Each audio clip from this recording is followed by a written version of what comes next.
30 seconds remaining.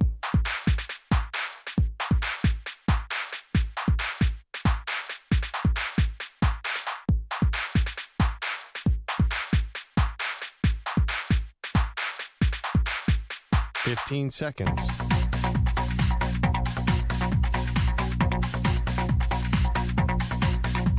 Break ends in 5 seconds.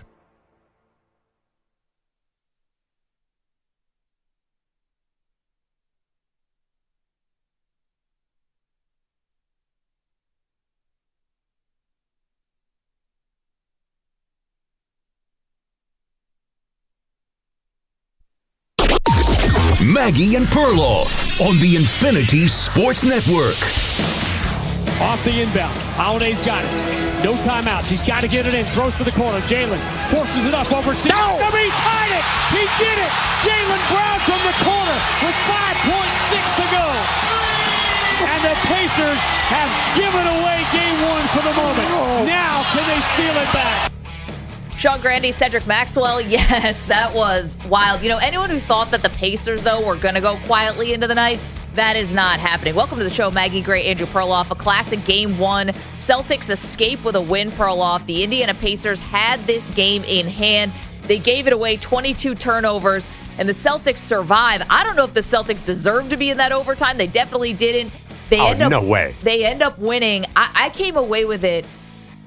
First off, impressed by the Pacers. They just came off a 7-game slugfest against the Knicks, and then to have that kind of energy and hang with the Celtics, who were a massive favorite last night, that was my first takeaway, although it was maddening to watch them at the end of the game with the careless turnovers. You know, it's funny. I thought Rick Carlisle got outcoached by Tom Thibodeau in the last round. Then I thought Rick Carlisle did a number on Joe Mazzulla last night. The Pacers, Rick Carlisle knew everything. Every weak spot of the Celtics, it seemed like the Pacers coach knew exactly where to go, and they won the game. Two things at the end when they had the turnover on the inbounds play. Afterwards, I don't know if we have Rick Carlisle said that was my fault. Yeah. And also, you got don't let Jaylen Brown take a 3-point shot. Find a way to foul them there and not let them get the 3-point shot. That was one of the most frustrating last 10 seconds I've ever seen. Yeah, but I think if you're a Pacer fan, you've been told, hey, your team doesn't deserve to be here. No one thought they were going to win a game 7 against the Knicks in the Garden. And wondering, are you going to win a game against the Celtics? Now, granted, that question still exists because they lost game 1, but they pushed the Celtics, and the Celtics felt like they were sleepwalking through some of this game. And basically, the Pacers kind of gave it away. You mentioned it. This is the end of regulation. Indiana's up 3, a careless turnover by Halliburton with under 30 seconds to go. He basically dribbled it off his leg. Then with 8.5 seconds left to go, the Pacers are trying to inbound the ball, where Pascal Siakam, instead of, I get it, sometimes you throw the ball into the backcourt to try to set your offense and get away from your defender when you're inbounding. Rick Carlisle doesn't call the timeout to advance the ball. They end up throwing the ball kind of back towards Siakam, basically right under the Celtics basket. What are you doing? It goes out of bounds. That set up the Jaylen Brown 3-pointer on ESPN. It got a double bang from Mike Breen, tied the game. And then in overtime, the Celtics, had more mastery and also more careless turnovers from Indiana at the end of the overtime. Once it got to overtime, it was over. The home team was going to win that game. I don't know why I felt that way. You had to be deflated if you were the Pacers. Like, how are you going to lose that lead at the end of the game and come out in overtime? That felt like a tough assignment. Don't you think are you giving the Pacers any more of a shot to hang with the Celtics, though, after that first game? I got to be honest. Even if the Celtics lost that game, I still like them in this series, just because I felt like they were dead, as you mentioned, dead asleep in this game. I felt like they came out punching. They got 12-0 or something, and then they just Tatum and Brown just seemed like they were coasting. Maybe it's because I'm coming off the Knicks Pacers, and then the Pacers are like, oh, this team is not able to match our pace, and the Pacers should have won this game. I feel like the Celtics have some adjustments to make. Where the Pacers last night, they blew it because Miles Turner was on fire. He was hitting 3-pointers. Yeah. They got generally a really great shooting night, which they'll probably have a couple more in the series. I do not think, forget sweep. That this is going to be a competitive series. But I feel like the Pacers had a great shooting night last night. They're coming off this crazy Knicks series. I would have thought they were tired. They didn't look tired at all. Yep. But I think the Celtics are going to make some adjustments where I'm not sure the Pacers are going to get that kind of shooting night again. Okay, so let's flip over to the Boston side of this because you mentioned it. It was not that impressive until it was with Jaylen Brown hitting that three-pointer and they got a second life. Tatum saying, I'm not even sure if we deserve to get that second opportunity, but we did, and they took care of it. You know, this to me was usually a game that Boston would lose. And with, you know, usually they're the team turning the ball over and careless turnovers and all of a sudden can't dribble in the postseason and all these silly things, the self-inflicted stuff. And they didn't play well. They got some gift turnovers, but I actually was rather impressed even with Boston to be able to close this out because they're a team that I don't trust, quite frankly. And the fact that they were able to take advantage of a second life and second opportunity, I thought boded well for them. Yeah, that's definitely true. Did you notice that 37-year-old future Hall of Famer Al Horford played 40 minutes last night? That's where I was a little concerned. You know, yes, all that's a big Tatum and Brown, a big game. Like, they didn't strike me as they definitely are not like the most talented team. I watched the West and all these bigs who are 23 years old are running up and down the court. And I actually watched Indiana, like Siakam and Turner. I felt like they had a big advantage in the front court. So I kind of worried about the Celtics talent level too. Without Porzingis, who I think they're expected to be back for game 4. I believe that's right. That'd be the Monday of Memorial Day weekend. But the Pacers really started to take advantage of Al Horford in the fourth quarter. So I think the Celtics have a really interesting adjustment to do here. Like, everything that went wrong in game 1 for them. They should have lost this game. Can we just say that? Definitely. I think they come out in game 2 and they solve a lot of that problem. So it's on Indiana to keep shooting like this, and can they make adjustments? I still like I would have liked, let me ask you this question. Say the Celtics did lose. Would you have shifted to giving the Pacers the advantage in the series? Because I think Vegas would have still said Boston's a heavy favorite. Yeah, maybe, but I don't trust Boston. You said, okay. So I think it would have just doubled down, which is why I feel like I have to give them a little bit of credit today. And I'm okay handing them that credit because I thought they were just going to blow this game. And they absolutely should have. And when you're given a second opportunity, I think good teams take that. You know, they have not played close games in the playoffs. And this was the first one, and it was dicey. So I think maybe you're learning from this. They shouldn't have to learn these lessons. They've had so many postseason games. What are we talking about? But they should be learning from this. And I think this does happen to teams on their way to the finals. You win a couple games you're not supposed to win. And whether that's by good fortune or whether that's just making one fewer mistake and one less mistake than your opponent, this kind of thing happens. And I think the Celtics are fortunate to get out of this, but also I was ultimately impressed that they did close it out. Okay, yeah, I don't even know what to make. You don't want to give any the Pacers. I don't want to give any of these 14. I feel like you're right. You could win a game like this to go to the NBA Finals. It just feels weird to me. Like somebody out of these Final Four is going to win the championship, and right now I'm not seeing anybody stepping up and being like a clear favorite. It still feels like Denver is the best team out of this group. Like you saw what Boston did last night. Would that have worked against Nikola Jokic? Like that was not an A game. And same with the Pacers. Like are they old enough and savvy enough to take advantage of this and win in the last minute? Like they felt like, oh my gosh, the Pacers have the talent to win it all too, but they're not closers. So now it's like I feel like somebody's going to come out of this, and I don't feel great about either team. Is that possible? Well, I think the West is a little bit better, but for the Celtics, they led wire to wire. I mean, right, but they were up 92-79 in the third quarter, and they could not close that game. Does that feel like a championship team to me? No, but again, like they did end up winning the game. So, is that the sort of championship medal where, you get to overtime? And I know you said it was like a guarantee that the home team was going to win in overtime, but the Pacers did have the lead in overtime. Yeah. At one point, they had a 123-121 lead, I believe, after Halliburton got fouled and hit 3 free throws because Jason Tatum had a terrible turnover in overtime. Now, he avenged it because he hit a monster three-pointer in the next possession, but still. And by the way, you're talking about Boston turnovers. It's not like Jaylen Brown wasn't throwing the ball around a little bit, too. I mean, he still had some bad turnovers in the fourth quarter. So Boston did Boston things. Man, I hope every game in this series is like this. I'm down. This was awesome. I thought it was great, too. And I love it when people have completely written a team off. Like the Pacers were a 9.5-point underdog last night going into the game. I mean, that's in the NBA in a Eastern Conference final.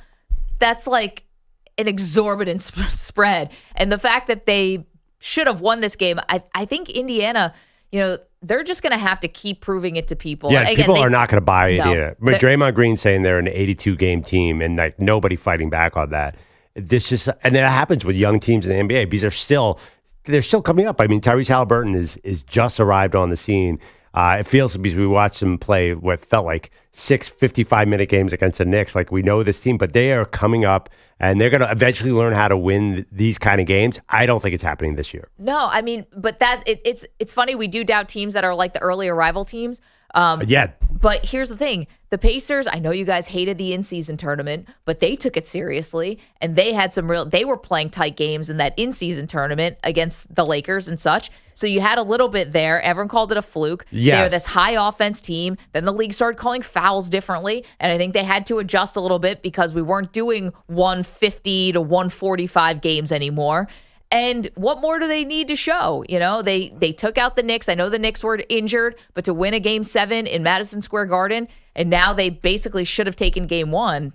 The Pacers are impressive. I'm with you all the way there. What does the in-season tournament have to do with anything? I'm just saying. Yeah, who won the in-season tournament? Well, the Maggie? Lakers did. Yeah, and what did they do in the playoffs? Well, nothing. But, they lost in 5 games in the first round, so don't give me the in-season tournament. No, the only reason I'm saying that is because what do we always say? What's our one big criticism about the NBA is that the regular season doesn't matter, yes. right? And these games are not. There's no stakes, right? At least for that in-season tournament, it felt like there was a little bit on the line because it was a tournament. I can't buy that. Okay, I cannot buy. First of all, it was little stepping in stone. NBA terms. That was 8 years ago. That was so long ago, and the Lakers won that, and they proved they could win that big game, and they didn't do anything when the pressure was on against Denver. Well, maybe if they hadn't faced the Nuggets, maybe they actually would have done a little something. Maybe the Lakers would have won a series if they were playing OKC instead of Denver. But I digress. Okay. It just I know what Pete thinks about the in-season tournament, but I also know what EJ thinks stinks. about it. It doesn't stink or not stink. It's completely irrelevant. It's a nothing. Okay, well, we don't have to get caught up in that, but I do think that it was, games at least that mattered a little bit more than a regular season game. I can't go with you there. I understand your argument. I just totally disagree. Well, now we'll see what Game 2 has in store because the Boston Celtics have not won a Game 2 yet in these playoffs. In fact, the only 2 games that they've lost in these playoffs have both been Games 2. But Game 2, I'm curious who people are you. I got to be honest, I was actually kind of impressed with the Pacers last night. That sounds crazy. Terrible turnovers. Terrible. Awful. They're not going to do that again. They're not going to turn the ball over 22 times again, right? Why would that sound crazy? They were double-digit underdog who should have won the game. Well, because they should have won the game. Well, and it's still professional basketball. You can't have that, basically a 4-point lead, 7-point lead at one point. You're leading with under a minute left to go, and then you kiss it goodbye. I think, but that happens. I think you have to be impressed because they were the better team last night. I can't walk away. If you were down on the Pacers last night, which most of, I think, NBA Nation was, I think you walked away being impressed. I was impressed. Is it more impressed with the Celtics for closing it out or with the Pacers for hanging tough? For me, Pacers. EJ? I want to wear Halliburton and put that Reggie Miller choke sweatshirt. You got to get over it. might want to put it on last night. Yeah. I saw someone choke. It was not the Celtics. Well, you get the ball up on Drew Holiday. That guy's a menace. So, more impressed with the Pacers or the Celtics? Answer that question. I mean, to me, I am. It's hard to answer, really. I would say I'm more impressed with the Pacers, though I thought this would be a competitive series, only because Boston usually comes out in Game 1 and just breaks the jaw of their opponent. And then usually Game 2 is the one where they say, okay, we're comfortable, we feel good. Right. And they blow it. Like, they've done this literally like every series for the last however many years. So it almost felt like that. What we saw last night was almost like super sped up in just one game. So it was like 12-0. That was them winning Game 1. Yeah, they came out the gates really hot. was like what normally Game 2 is for them. Yeah. So I guess for the Pacers to like take that early punch and, be in a position where they should have won the game is probably more impressive. But I do feel like this is going to be a series where you do have these close games. And to not be able to close that out last night was ridiculous. I mean, that was a terrible loss. Yeah, I mean, I don't know. The Pacers have shown that they can be a resilient team, obviously, because they had some bad losses against the Knicks. Yeah. But this is a tough one. Well, and Rick Carlisle taking him on himself, I don't know if that helps. Maybe it does. You want the coach to be accountable. You want to hear from Rick Carlisle. So he didn't call a timeout, didn't advance the ball. They had a timeout left at the end of regulation, and he's taking the loss on himself. This loss is totally on me. With 10 seconds in regulation, we should have just taken the timeout, advanced the ball, and found a way to get it in and made a free throw or two and ended the game. But it didn't happen, and we made some other mistakes, but our guys just need to concentrate on fighting the way they fought in this game from start to finish, and we'll be back Thursday. Yeah, I mean, he's not wrong. He should take accountability for this. The team looked obviously sloppy. We talked about the turnovers. I think it's probably smart for the coach to take it on himself. Keep the players confident. You're doing mostly the right thing, and, I'll be better the next game or whatever. Carlisle's one of the best coaches in the NBA, no question. But I don't know. I feel like his initial, whatever it is in the first early games, it feels like he has to feel his way through these series. Maybe. I feel like that Knicks series, those first two games, they also could have won, and it felt like it was his coaching that kind of let them down. The Knicks series, he wanted to blame small markets or whatever.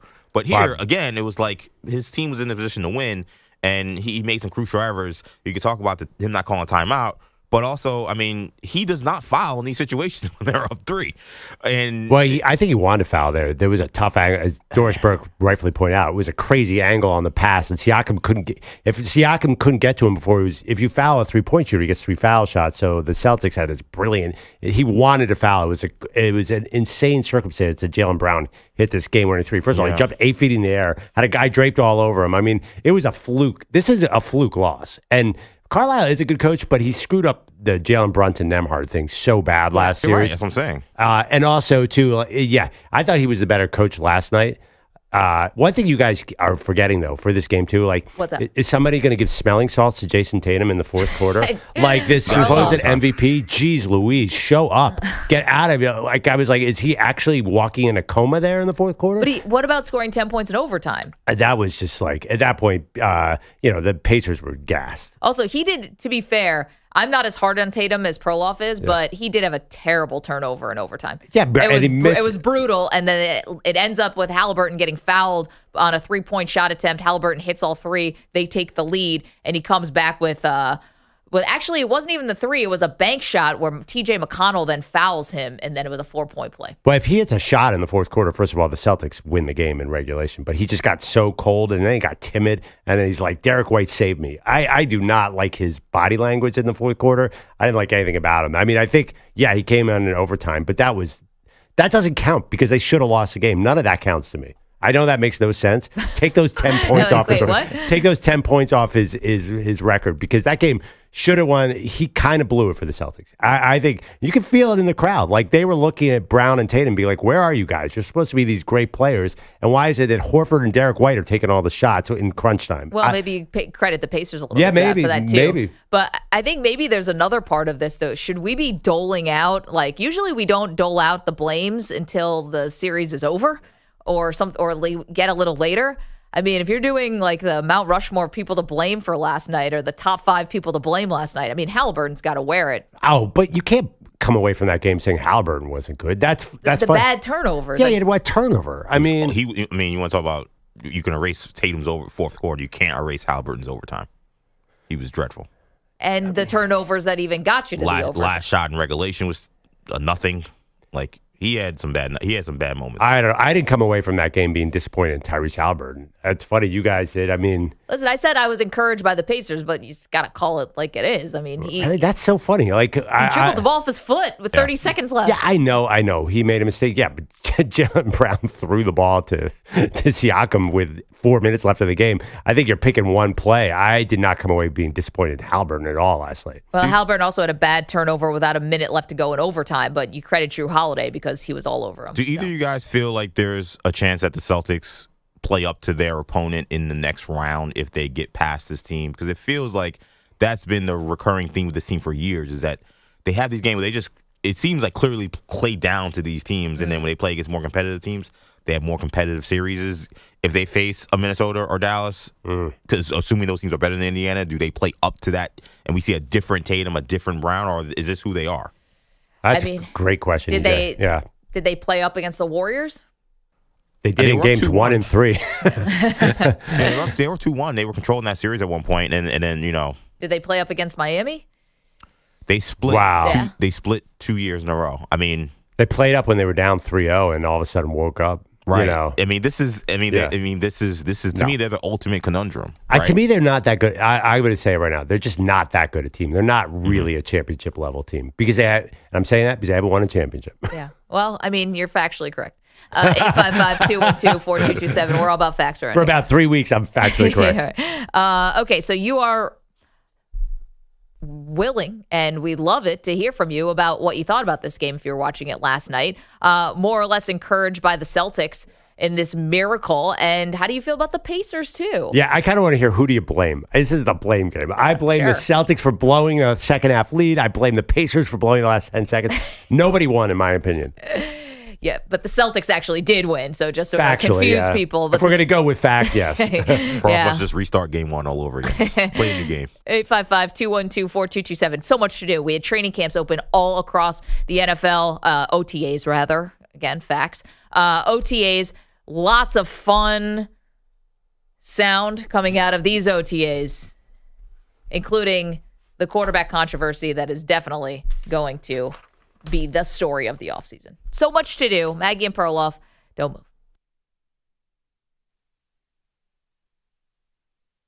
You're in a 5-minute break.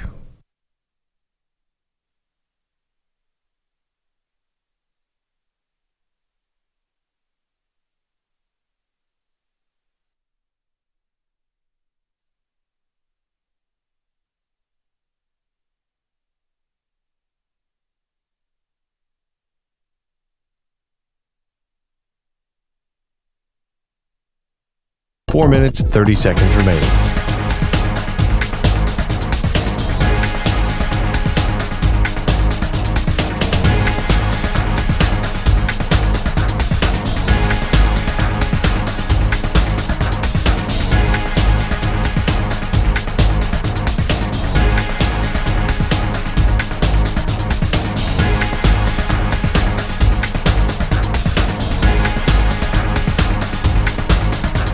Four minutes remaining.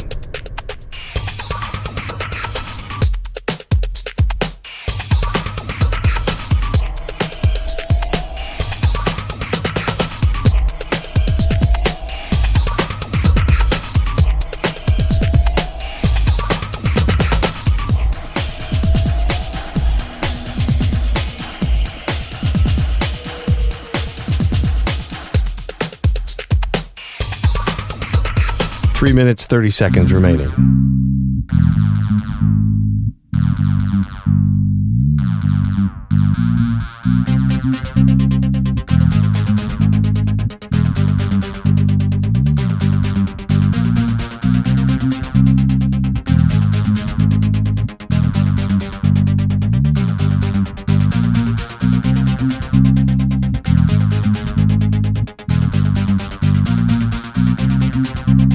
Three minutes remaining.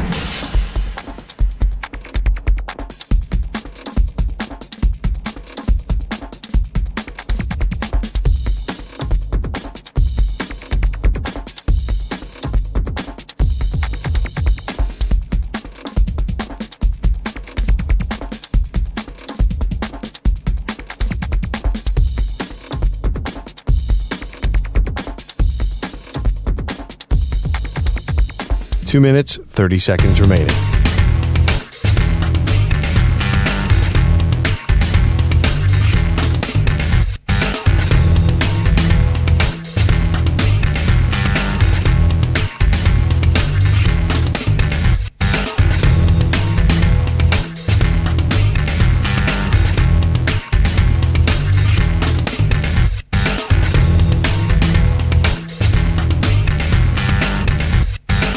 Two minutes remaining.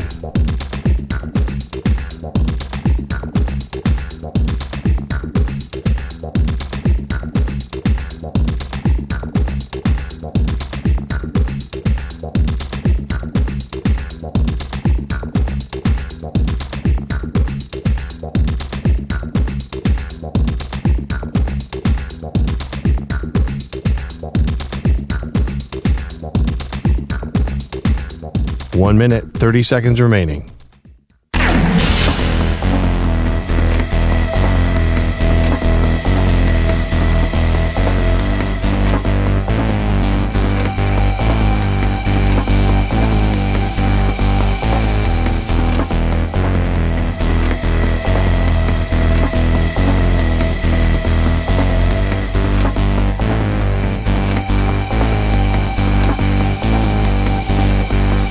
1 minute remaining.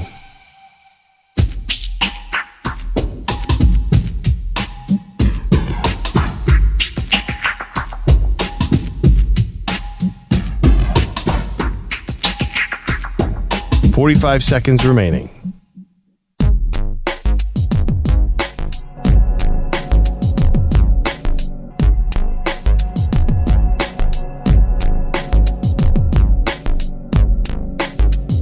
Thirty seconds remaining.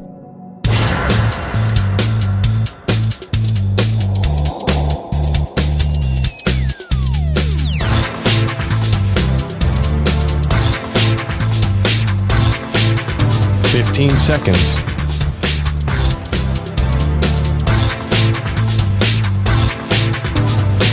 Break ends in 5 seconds.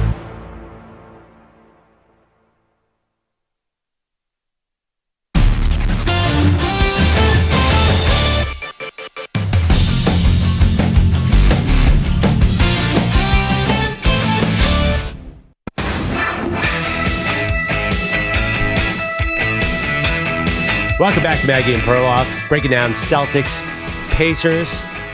You're a disappointed Pacers fan, like me. No, I'm just kidding. You are not allowed. I was disappointed in the Celtics last night. I don't know if I trust them as a championship team anymore. Call us 855-212-4227. That was a blown game by the Pacers. And how do you get the past Celtics, that? Celtics, I don't know. You and I were just talking about that. You're like game 2. How are the Pacers going to rebound when you had the game won essentially, and only because of your careless turnovers, it ends up going to overtime and you lose in overtime? I think it's sports history, and every kind of series like this, no matter what the sport, I think there's a possibility the Celtics come out on fire and blow them away because the Pacers are still reeling from this loss. You know that expression that sometimes you lose so bad you lose 2 games? Yep. I fear that could happen here because that was a win. We always talk about what would you rather have, the blowout loss or the close loss. And generally we usually say just get blown out so that you sort of understand, what, and then move on, regroup, rest your starters. This one is brutal. There's a little conversation brewing in the chat right now. If you want to watch the show, youtube.com/infinitysportsnet and twitch.tv/infinitysportsnetwork. When we do our crazy eating challenges and all that stuff, that's the place you're going to want to watch. So, check it out. There's a thought that it looks like you have a man bun.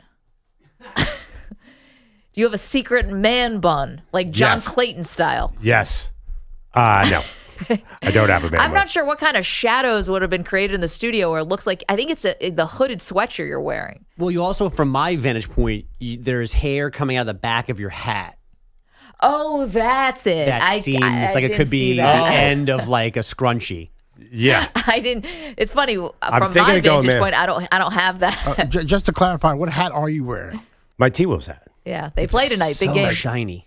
Yeah. I had no occasion to wear this for 6 years. It was given to me by the Timberwolves. You mean 20 years? Yeah, I'd love to have a man bun, but I can't pull that off. Like Kyle Guy in 2019. Oh, yeah. Are those in right now? I don't really... I don't think man buns ever really go out of style. If you can pull it off and if you can rock it, you do it. Yeah. No, sorry, I think guys. most men aspire to man bun. A lot of guys would love it. 50% of wrestlers who have long hair eventually have to do man buns. So yeah. I feel like I see them every day. Yeah, I feel like those guys are all in good shape, though. You have to be like... I think you got to be in good shape to have a man bun. I don't think you need to be in good shape. I feel like there are a lot of NFL offensive linemen who definitely rock the man bun. Totally. Huh. David Bakhtiari. I was just thinking guys like that, yeah. Yeah. What do you think? Offensive lineman. Can you get there with a man bun? You've got good coverage. I could go long hair. It would look, it might be more like, grow my hair out for like 6 months and go long like Bakhtiari. Do you, I'm just wondering, does your hair do that? No. Okay. Bogusch? Can we get a man bun? By the way, one thing, Joe Burrow, that hair? Yeah, that was not real, unfortunately. Such a disappointment. He had this sort of 80s, people were calling it Anakin Skywalker. That reference goes over my head, but... How does that go over your head? Well, I saw the first 3 movies, and I don't think he had that haircut. Anyway. So usually Darth Vader didn't have the haircut? Yeah. No. Wait, He's Darth Vader? He had a helmet on, Maggie. Oh, yeah. Bogus. James Earl Jones? Can you go, man? Yeah, I'm trying to find a picture right now because my hair got way out of control during COVID. And I was able to put it in a very tiny little like A samurai type style? Yeah, and like what was the kid on the Flintstones? Bam Bam Pebbles, like a little thing on the top of my head with a small rubber band. Those were both 2 kids on the show. Yeah. Yes. Wow. Actually, I'm watching the show Shogun. I realized that the style. Have you guys watched this with the Japanese like warriors? It was actually like a Paul Feinbaum kind of thing, where they were shave it on purpose, like cut a horseshoe pattern on the top, like it looks like male pattern baldness, but on purpose. That's actually a haircut? Well, I know show. exactly what you're talking about. Well, they mean, do the characters intentionally cut their hair that way? Yeah, because you can see all the samurais kind of have the same sort of haircut. Oh, I thought that was just ridiculous male pattern baldness back in ancient Japan. I'm like, where did Feinbaum get his I know exactly what you're talking about. Okay. And now we've talked about men's hair. We have headlines. We'll get to what's going on with the Pittsburgh Steelers in just a moment, because that quarterback controversy is in full effect. Bogusch has more from last night, though. All these headlines are sponsored by Progressive Insurance. Looking for a career path with flexibility and great pay and benefits? Go to progressive.com/careers and apply online today. I like a tight ass. Contrary to what we learned Friday and Sunday, the Pacers can be beat in a playoff game. Jaylen Brown tied Game 1 of the Eastern Conference Final in Boston with 6 seconds left in regulation. Jason Tatum then scored 10 of his 36 points in overtime, and Rick Carlisle's team committed those 21 turnovers. It's unfortunate. We did so many good things in this game that it came down to a couple of mistakes at the end. But this is the NBA playoffs, and we've got to learn from it, and we got to bounce back. 2 of those 21 giveaways came in the final 30 seconds of the fourth quarter, with the Pacers protecting a 3-point lead. The first was Tyrese Halliburton dribbling the ball off his leg. The second, a failed inbounds play, which led to Brown's equalizer. I mean, welcome to the NBA playoffs. You just got to manage your emotions of the game. Anything can happen. The game is not over until the final whistle, the final buzzer sounds. Brown scored 26. Funny. Managing emotions, I never thought was an issue with these two. They don't have any. Brown and Tatum. The Celtics. They're very even. Marcus Smart, maybe back when he played on this team. Maybe that guy had to handle emotions. So 26 for Brown, a season-high 28 for Holiday, in addition to those 36 from Tatum in this 133-128 OT thriller. The good news for the Pacers, I guess, is that Boston lost Game 2 at home in each of its first 2 series. This Game 2 is on Thursday night. The Big 12 and ACC have approved settlements of the various antitrust lawsuits the NCAA is facing over NIL. The other Power 5 conferences, as well as the NCAA Board of Governors, will vote over the next few days. This will get us eventually to schools and leagues sharing revenue with players and the creation of a $2.7 billion fund to pay former athletes. The new problem, though, is the smaller leagues are angry because they feel like they're taking a heavier financial hit than the big boys in all of this. Yeah, it just goes to show how much freaking money is in college football. They're like, we're going to need $2.5 billion for back pay. And they're like, all right. You got it. Yeah. Can I have that to you by next Thursday? I'm just waiting for something else to clear. Do you want it by check or money order or cash? Do you have Zelle? Venmo. Caitlin Clark's latest sponsorship deal is with Wilson. It includes a signature basketball collection. Clark will also advise the company and test its basketball gear. The only other athlete with a similar deal with Wilson was Michael Jordan. Didn't know that. Hold for pause there, Bogusch. Right. Dramatic. Who's he? Not even as a LeBron. NASCAR Not even owner. LeBron. It's funny because it's not shoes.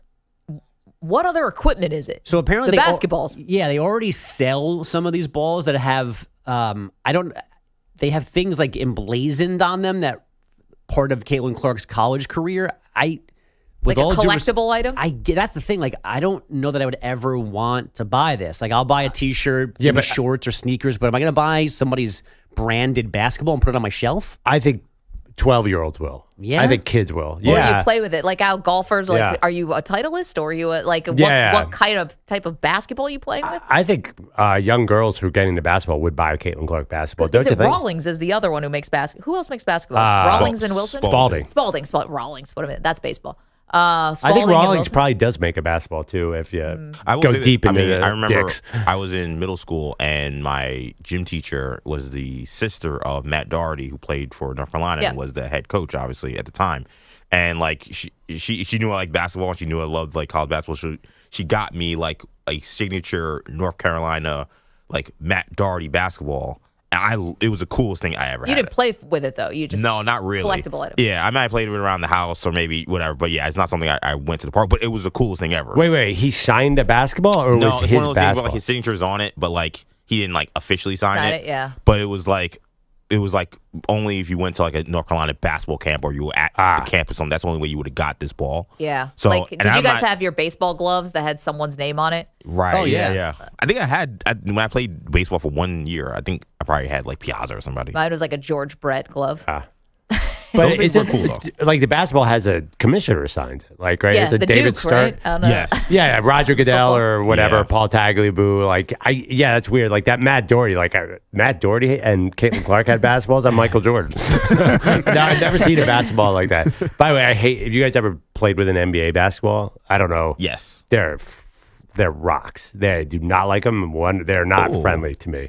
Well, you're talking about the new ones? 'Cause I know now they're Wilson. They don't have like for. This is going to get inside baseball. The bigger the groove, the easier it is for people with small hands like myself to shoot. And NBA basketballs feel like they're designed for 6'8" people with gigantic hands. Well, To me. if the shoe fits. Yeah. Like that. I watch them carry it like it's a golf ball compared to me. Yeah. Anyway, but this Caitlin Clark ball, I can see us buying one. I'll be honest. My 12-year-old's into basketball. And if we're in the store and Caitlin Clark's on a basketball, I definitely think I'd buy that. Wouldn't you? I mean, I think this is I going could to work. see buying it for a niece or a nephew or something. For sure. She's crossed over so much. Yep. I mean, there are so many people who know who Caitlin Clark is. Definitely. On the court last night, Kalia Cooper followed up a career-high 38 with 37 points in the Mercury's 98-88 win in Vegas. That's the Aces' first loss of the season. The Sparks held off the Mystics 70-68 with Cameron Brink blocking a shot at the buzzer. The San Francisco Giants' 4-game win streak over despite a 4-run lead in the ninth. Michael A. Taylor pinch running at second. The pitch, Nick Gonzalez. Grounded up the middle and through. Base hit. Taylor tags third. He's on his way home. Matos' throw is laid in. The Pirates win it. They came all the way back from down 4 in the ninth. And on the first pitch of the 10th inning, they are walking off winners in Pittsburgh. A 7-6 win in 10 on Pirates Radio. The 4-run ninth inning rally ended with O'Neal Cruz's tying RBI double. It was his third hit with an exit velo over 115 miles an hour in the game. And the NFL confirmed yesterday that Australia is on the list of possibilities to host a game in 2025 and beyond. We already know that next year's international schedule will include a game in Madrid. Guys, back to you.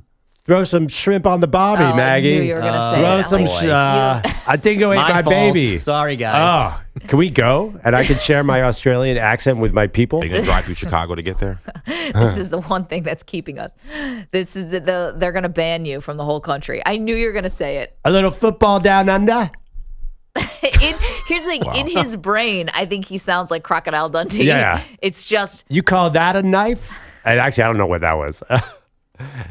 it's awful. It's not getting any better. Yeah, he It's sounds been like better? No, it's been worse. Oh, okay. It's about the same. I'm wondering, can we get you like a dialect coach or something? Like Good actors luck. have to use. Yeah, in the end, he thinks he sounds like Crocodile Dundee. He sounds like it looks like it works at the Outback. Yeah. Blooming onion. Yeah, I was about to say. Coconut shrimp, baby. Fancy a blooming onion, peopleati? Now I sound like Hannibal Lecter. I don't know where that came from. Hello, Clarice. You never know with me. That's a fun thing. I might go into... You want to know what's funny? All the accents that Perloff attempts all come back to Hannibal Lecter. Yeah, Hannibal. Or a little... Tough. What are you talking about? We have to go to camp? Again, That was Canadian. getting cannibal from that too. What are you talking about? We have to a boot. It's so bad. What's that from? Oh my God! And it's your persistence. It's like you're like a shooter with this, like a gunslinger. It's like you're just putting up so many shots. There's James Harden of bad accents. Back. That's labeled Chris Berman. And then we throw in EJ's terrible English singing accent, and this is not an international show. No. You're not refined, skilled in any way here. I don't pretend at all to think that my English accent is good. I don't do it unless you're forced to because of a well, how the turntables have. I gotta be honest. I don't remember EJ's English accent, and I'm eager to hear it. I'll give you a hint. It sounds a little like his Sweet Caroline. Okay. The only person who does not know how to do karaoke versus Sweet Caroline in America. We found him. He's our executive producer. I don't have that, but I have this. You better gangway. You better hit the bullseyes. The kid don't play, and there's a problem. Yo, I'll solve it. Check out the hook while my DJ revolves it. Ice, ice, baby. Oh, that pains you so much to do Vanilla Ice. That was the worst. Is crap. That was the worst torture you ever had. It was bad. After EJ singing both of the songs that he's been forced to sing on this show, we had to ask him, have you ever heard this song before? Or music.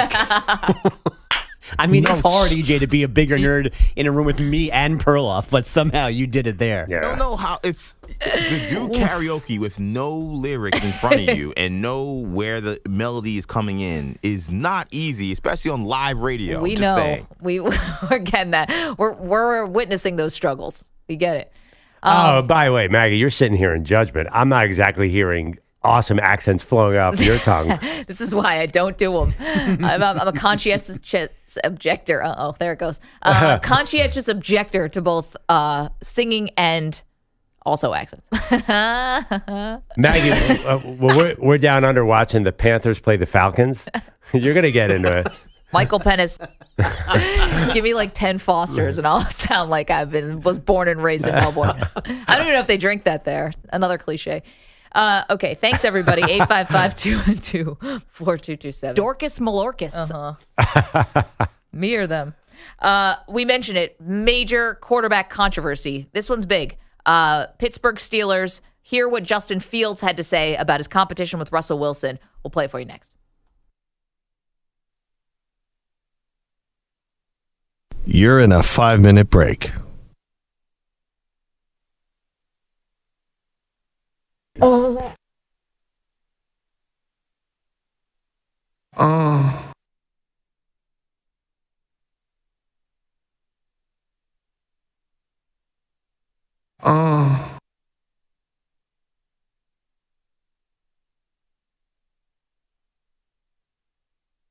4 minutes, 30 seconds remaining.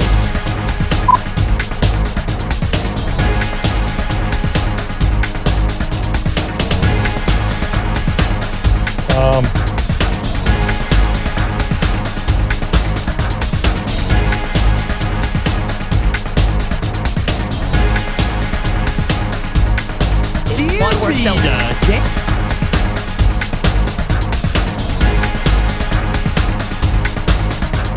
4 minutes remaining.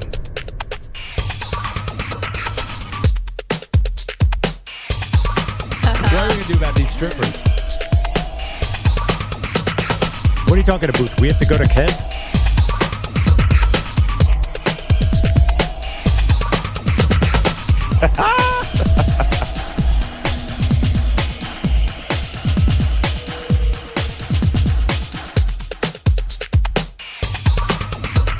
Three minutes, 30 seconds remaining.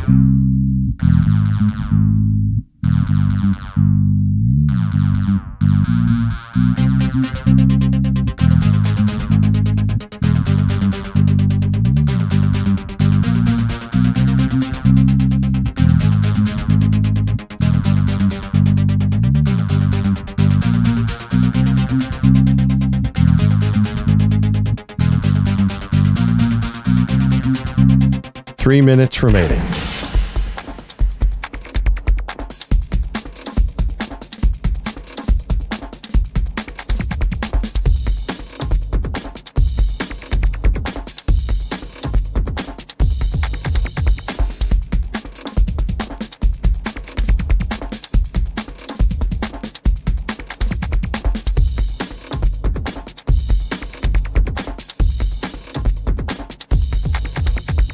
Two minutes, 30 seconds remaining.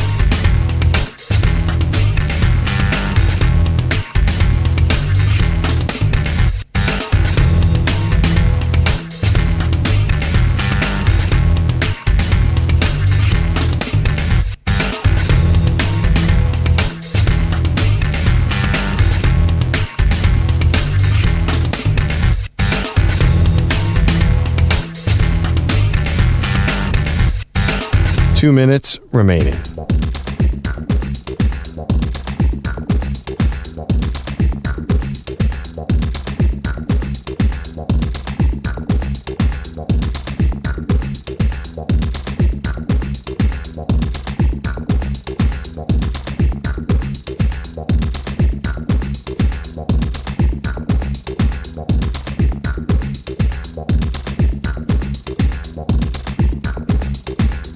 1 minute, 30 seconds remaining.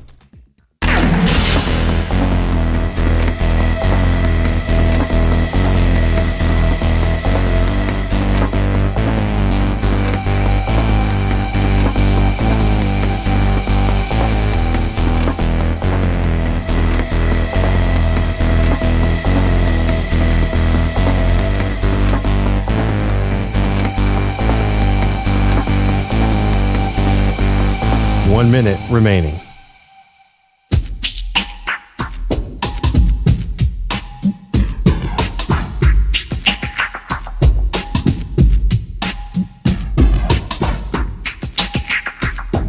"45 seconds remaining.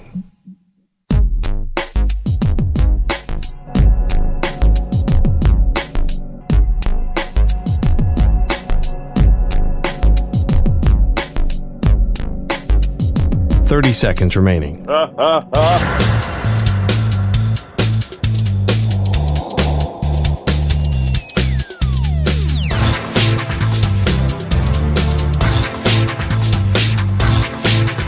15 seconds.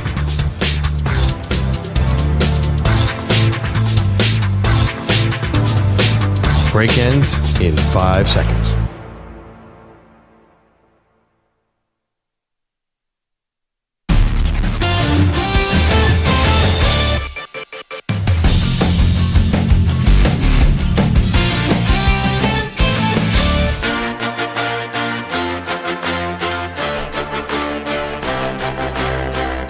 Welcome back. Maggie Gray, Andrew Perloff. Quarterback controversy, a real one, a competition. Maybe not controversy yet, but a competition, and we all know where that leads, Pearl. So, OTAs, Pittsburgh Steelers. Yeah.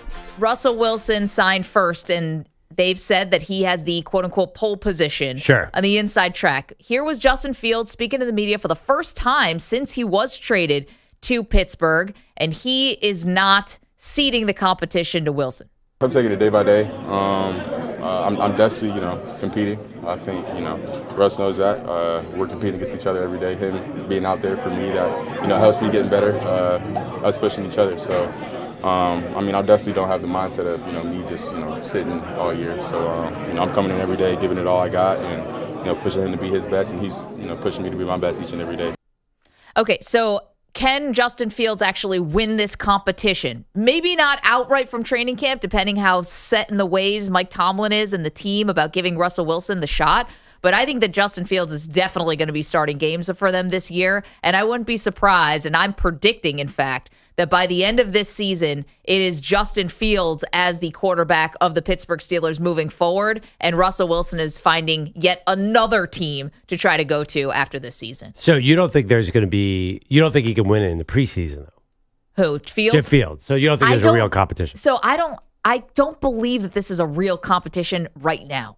I don't. I'm going to call out the Steelers on this one. I don't think that there is. I think that they've either assured Wilson or I think he really does have the inside track, but that doesn't mean they're not watching what Justin Fields is doing. And the reason why I think Fields is going to ultimately be the guy for Pittsburgh is because he might not be great right now, but he clearly has the more to go. Like, he would be the higher ceiling at this point. Right. Russ is going to be a Hall of Fame quarterback or whatever, but at this point, he's only doing an impersonation right now of Russell Wilson. It feels like he's not the real thing anymore. And so I think that if they can coach up Fields, and if Arthur Smith can, as the new offensive coordinator for Pittsburgh, can get a lot out of Fields and he can take that next step, then this is the guy moving forward, and Russ is going to be, again, wandering, searching for another team.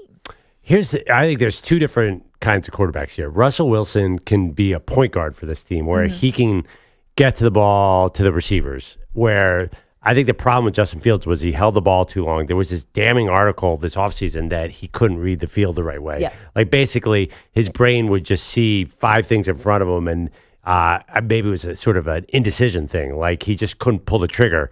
So I don't know if that is part of a quarterback's DNA or if it's something that you can coach. And let's face it, Arthur Smith is not exactly going to coach up. He helps quarterbacks, though. I mean, he helps quarterbacks to throw for 3,500 yards. There's never going to be a high-flying Arthur Smith. There's going to be a lot of handoffs, a lot of play action. And I don't know. I just worry that Fields is not going to keep George Pickens, for example, happy. So that is what I think the key is. Russell Wilson is, you're right, he's not going to be electric, but I think he's going to sort of feed the ball and keep everybody happy. What I worry about is Justin Fields. Are we going to see the Chicago Justin Fields where he holds on the ball, he scrambles, or is he going to really be able to, like some quarterbacks just like can't let it rip? And I feel like sometimes Fields gets into that. Okay, that's fair, but was Justin Fields playing on a good team? I know they got a little bit better this last year, and they they win 7 games last year, and things are trending up, which is why we're so high on Caleb Williams being able to walk into Chicago and have a good season. But it's not like Justin Fields was on these great teams with these awesome offensive lines and all these amazing weapons that he just couldn't get the ball to. I mean, he was not a tuck and run guy when he was at Ohio State. He was throwing the ball all over the place. Right. So is there a thought that if he had better receivers and if he had a better team, maybe he could be a better quarterback? I don't think it's been scared out of him, right? Like, I don't know. I don't think that because we saw him run a lot and take sacks, that all of a sudden he's like seeing the rush or like afraid to stand in. I don't see that. It's not that at all. It's Okay. the story said that he'll have 4 reads in front of him and he'll look at them all and he's not sure which one to choose. Not that he's not sure. It's just like, I think because he didn't want to throw picks.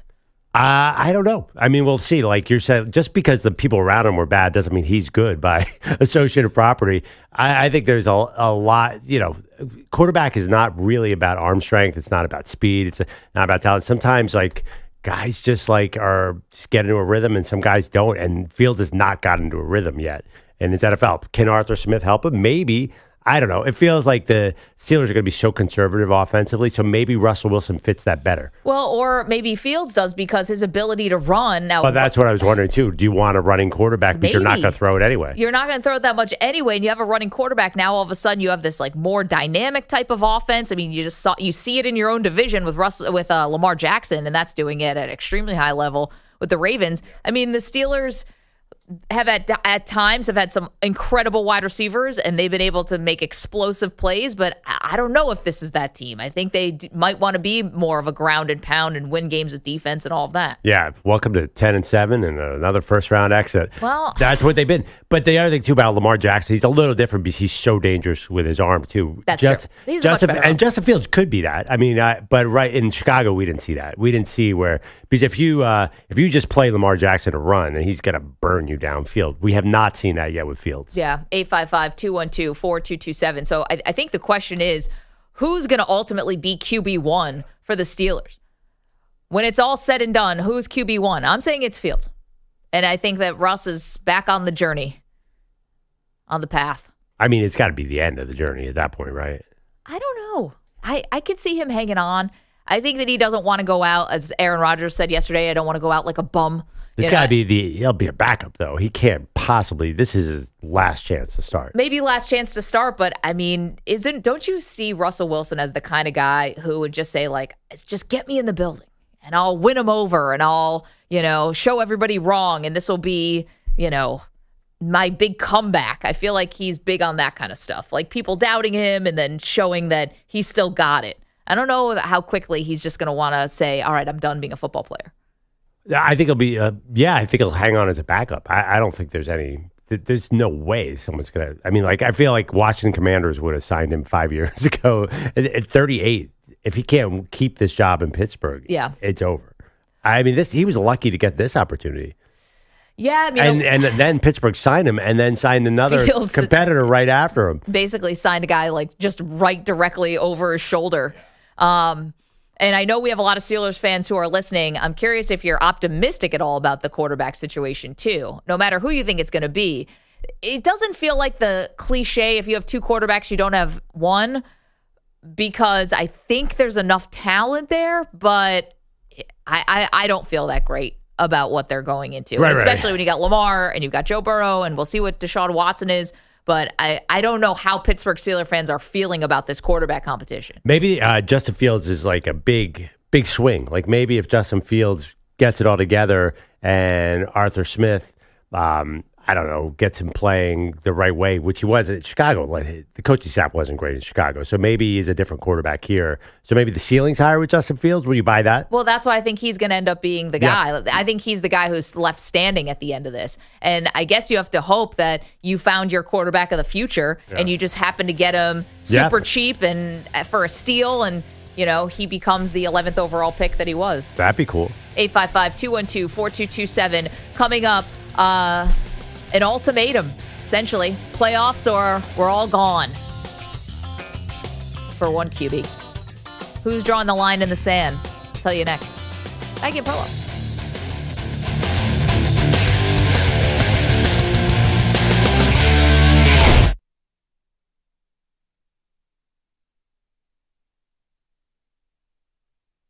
You're in a 5-minute break.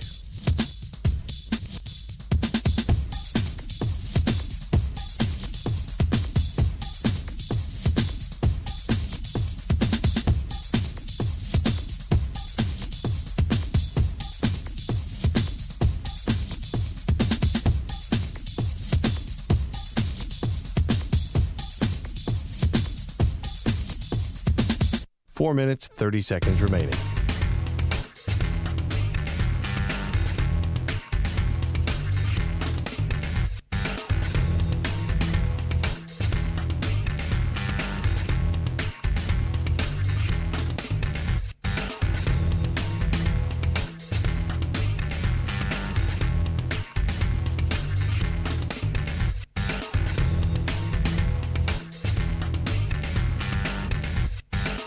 Four minutes remaining.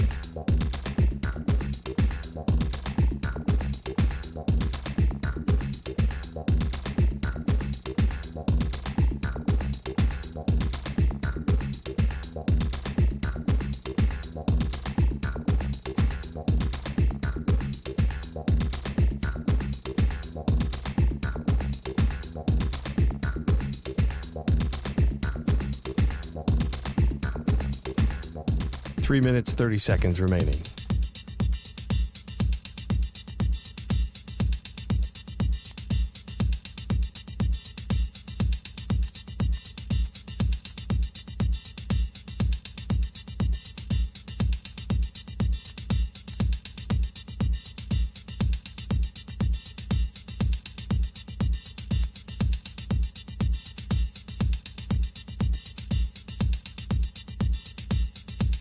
Three minutes remaining.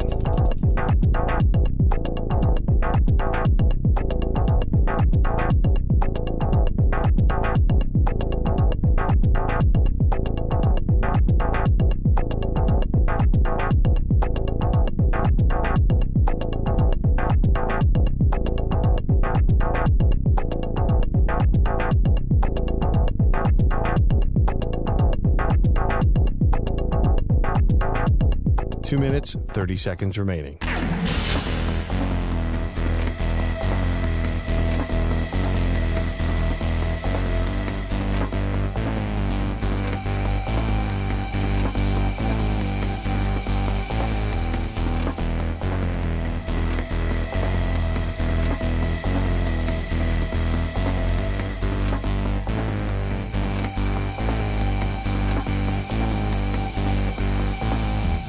Two minutes remaining.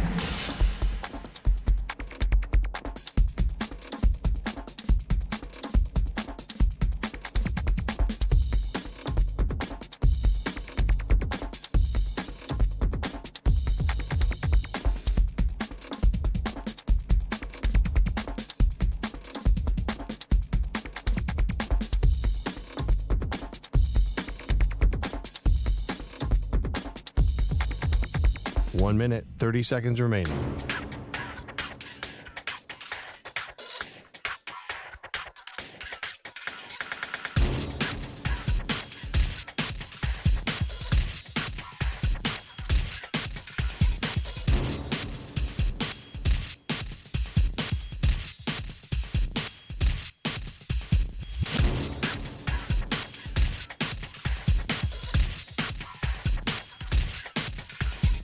One minute remaining.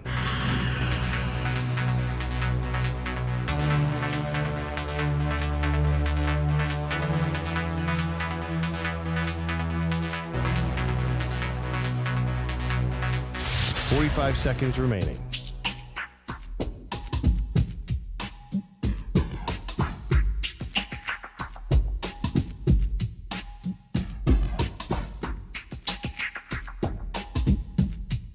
Thirty seconds remaining.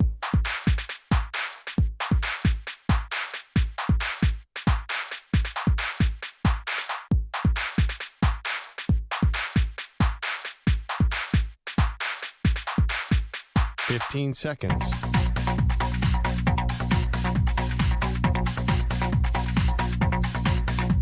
Break ends in 5 seconds.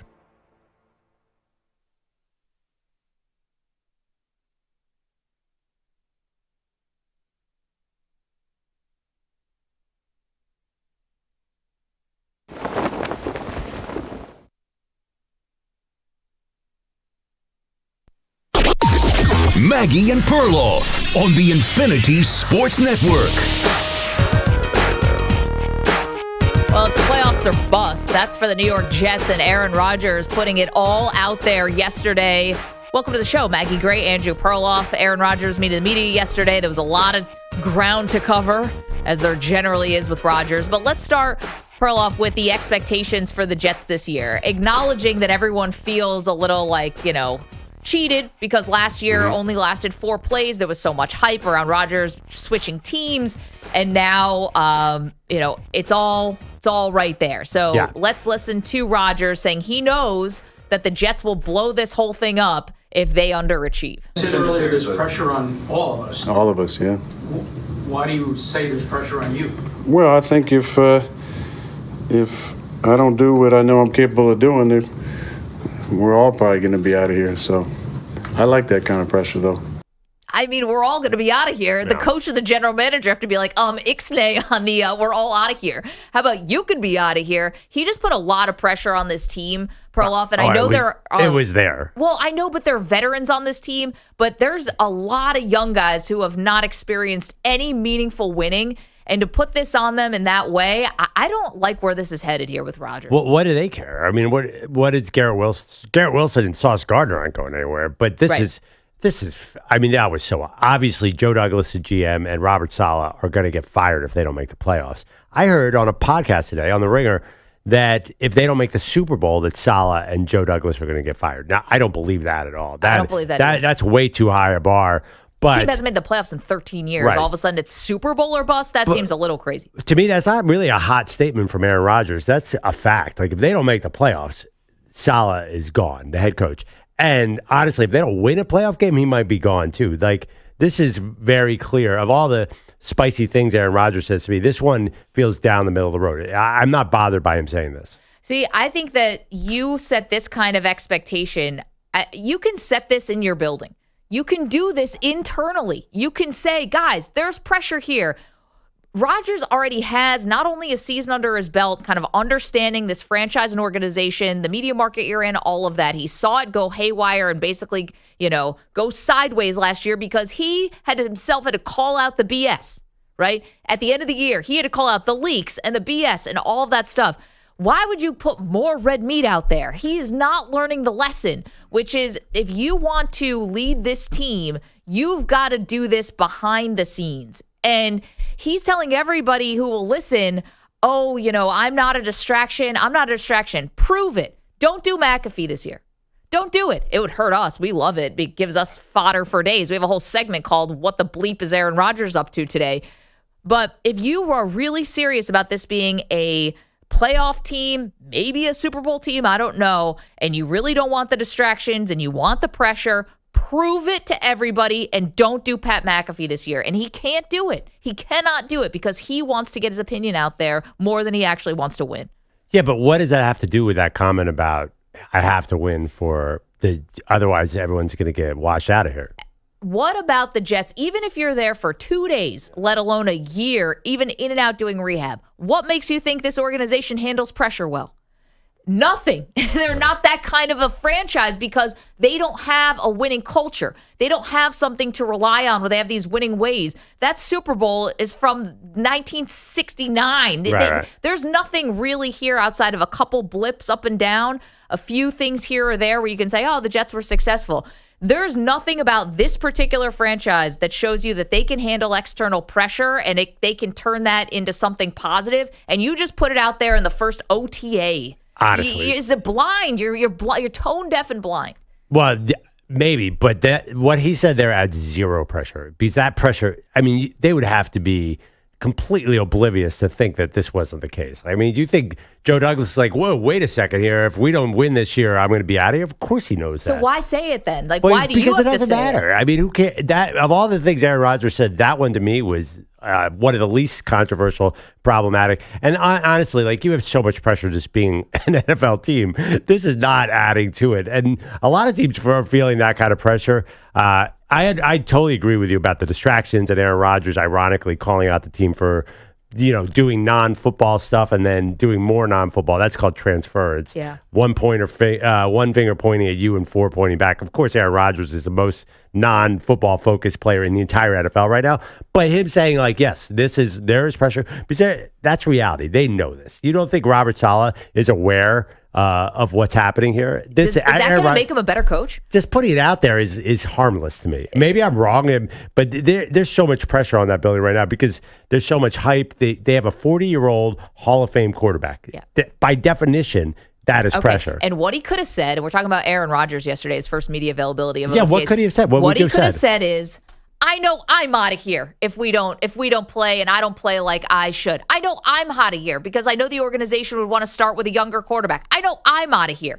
Not I know we're all out of here. That's ridiculous. And here's the other part. The last time we saw Jets head coach Robert Saleh, he was in a controversy where he was texting a radio host about the status of Zach Wilson. This dude can't handle jack. So now you just put the pressure on if he's definitely going to be out of here. Like, why put his job status out and make that public business? If they're feeling all that behind the scenes, then let them feel it behind the scenes. Don't give the red meat to everyone who's waiting to LOL Jets anyway. And the fact that he could be in the building and claim to have this finger on the pulse of the Jets, you haven't learned a dang thing. So you're saying your advice to Aaron Rodgers is make it more I statements than we statements. My advice to Rodgers is stay low. And if you, as low as you can. Honestly, the lowest statement he said of all the things he said over this offseason, that is as low as they get. Well, here's the thing. If you know there's pressure on the building and everyone in it, do you try to ratchet it up or do you try to diffuse it? Can we play the quote again? Because to me, like, the energy around this quote is as low key as Aaron Rodgers could possibly get. It's almost like, you know what? We all know what's going on here. You said earlier there's pressure on all of us. All of us, yeah. Why do you say there's pressure on you? Well, I think if I don't do what I know I'm capable of doing, then we're all probably going to be out of here. So I like that kind of pressure, though. Okay, you do. We're all out of here, dude. Speak for yourself. I don't know. All the pressure on the Jets, this is not adding to it. The Jets had that pressure already, and this sort of laid-back comment by Rodgers, a throwaway comment kind of, to me, does not affect a single thing. This is the type of comment that gets resurfaced after a bad loss. This is because this is the fishbowl that he decided to be in. Who cares? After a bad loss, they're going to get killed anyway. I will say this. I think knowing the Jets' history with things and how they handle these things, those guys have been told. What, that they're out? That they're out if they don't make the... I think they've been told. Okay, but... Everybody on earth knows that those guys are done. I think they've been told, and they're gonna own it. Okay, but here's the thing. That's fine with me. But here's the thing. Say, I know that this is not like a... Say you're working for a company, and maybe they're not doing that great. They haven't had a lot of wins or success in a while. And everyone kind of feels it. Would you want the most high-profile person going out there and being like, yep, you're right. If we don't, we're out of here. It's like, it just adds this unnecessary layer here. Even if everyone knows it and understands it in the building, why would you give that to the media in New York and the fans? Like, your anxiety shouldn't be their anxiety. Well, I think it's actually refreshing because there's a bit of honesty. And accountability. And accountability. I think in New York, especially, people want to hear that. I think if he came out and was rah-rah and was the stuff he was doing last year, I think people would get a little bit like, all right, enough of this guy, let's go. We got to get wins. Well, I think he's putting it on his shoulders, and I think that's something that says something about him. But here's the thing, and Pete, I accept that, and I see where you're coming from, but it's a very different view. And Aaron Rodgers' view is very different than everyone else in that organization. He's actually done some winning. He actually has some pelts on the wall, and he can show some success. And ultimately, no matter what happens, this will be a footnote of his career. He's a Packer. Oof. He went to Super Bowl. Sure, he'll be a legend here in New York. He's a Packer. 18 years with the Packers. I mean, you said footnote. That's why. Yeah. That's the only reason why. If you went to the Super Bowl with the Jets, that's a massive. That's like LeBron winning in Cleveland. Do you consider that was way more loaded? Do you consider Peyton Manning his Denver career? Do you consider him a Colt? No, because the Broncos have won multiple Super Bowls and they had a greater quarterback than Peyton Manning. Yeah. Okay, but you think of Peyton Manning as a Colt, but I think it's totally different than the Jet thing. Okay. Well, by the way, my thing was only the footnote. I think I agree he's a Packer. I'm just saying I think winning a Jet Super Bowl is massive in not just New York. I think it's like the winning Super Bowl with the Lions. Like, but Maggie was saying a loser. Maggie was saying if it fails, we won't. The failure will not. He wears it, I agree. And everyone else is going to get fired, and they might have anyway. And I'm actually surprised that even Robert Saleh got to stick around for even this year. But it's like putting someone else's business out there. Why are you doing that? You know, I think the Jets fans were a little bummed that Rodgers basically is the spokesperson for the organization. And last year, when he wasn't even he was rehabbing from an Achilles, but he keeps doing the McAfee show. And this is the thing about the McAfee show. And Rodgers is a willing participant in this, and he loves Pat, and he plays along with it. If he doesn't understand, because this is Rodgers, he thinks he's the smartest guy in the room, and I don't know if he always is. They bait him into stuff. Like, they realize where they take it. It's one part of the stuff they talk about on ESPN. Do you ever watch where it goes once they leave ESPN and it's just on YouTube? I mean, some of that stuff is wonky, man. And they realize it's brilliant. I'm not saying they're like totally manipulative, but they understand what they have in this guy, which is a never-ending fountain of insanity. And so if I were really challenging Rodgers, I would say if you really are all about the season and you're about winning and everyone's job is on the line, don't do McAfee.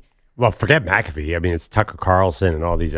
Whatever. But that's just the weekly. McAfee's not bringing anything out of Rodgers. Rodgers is going to deliver that content regardless. And he found about 10 different outlets this summer to go with those.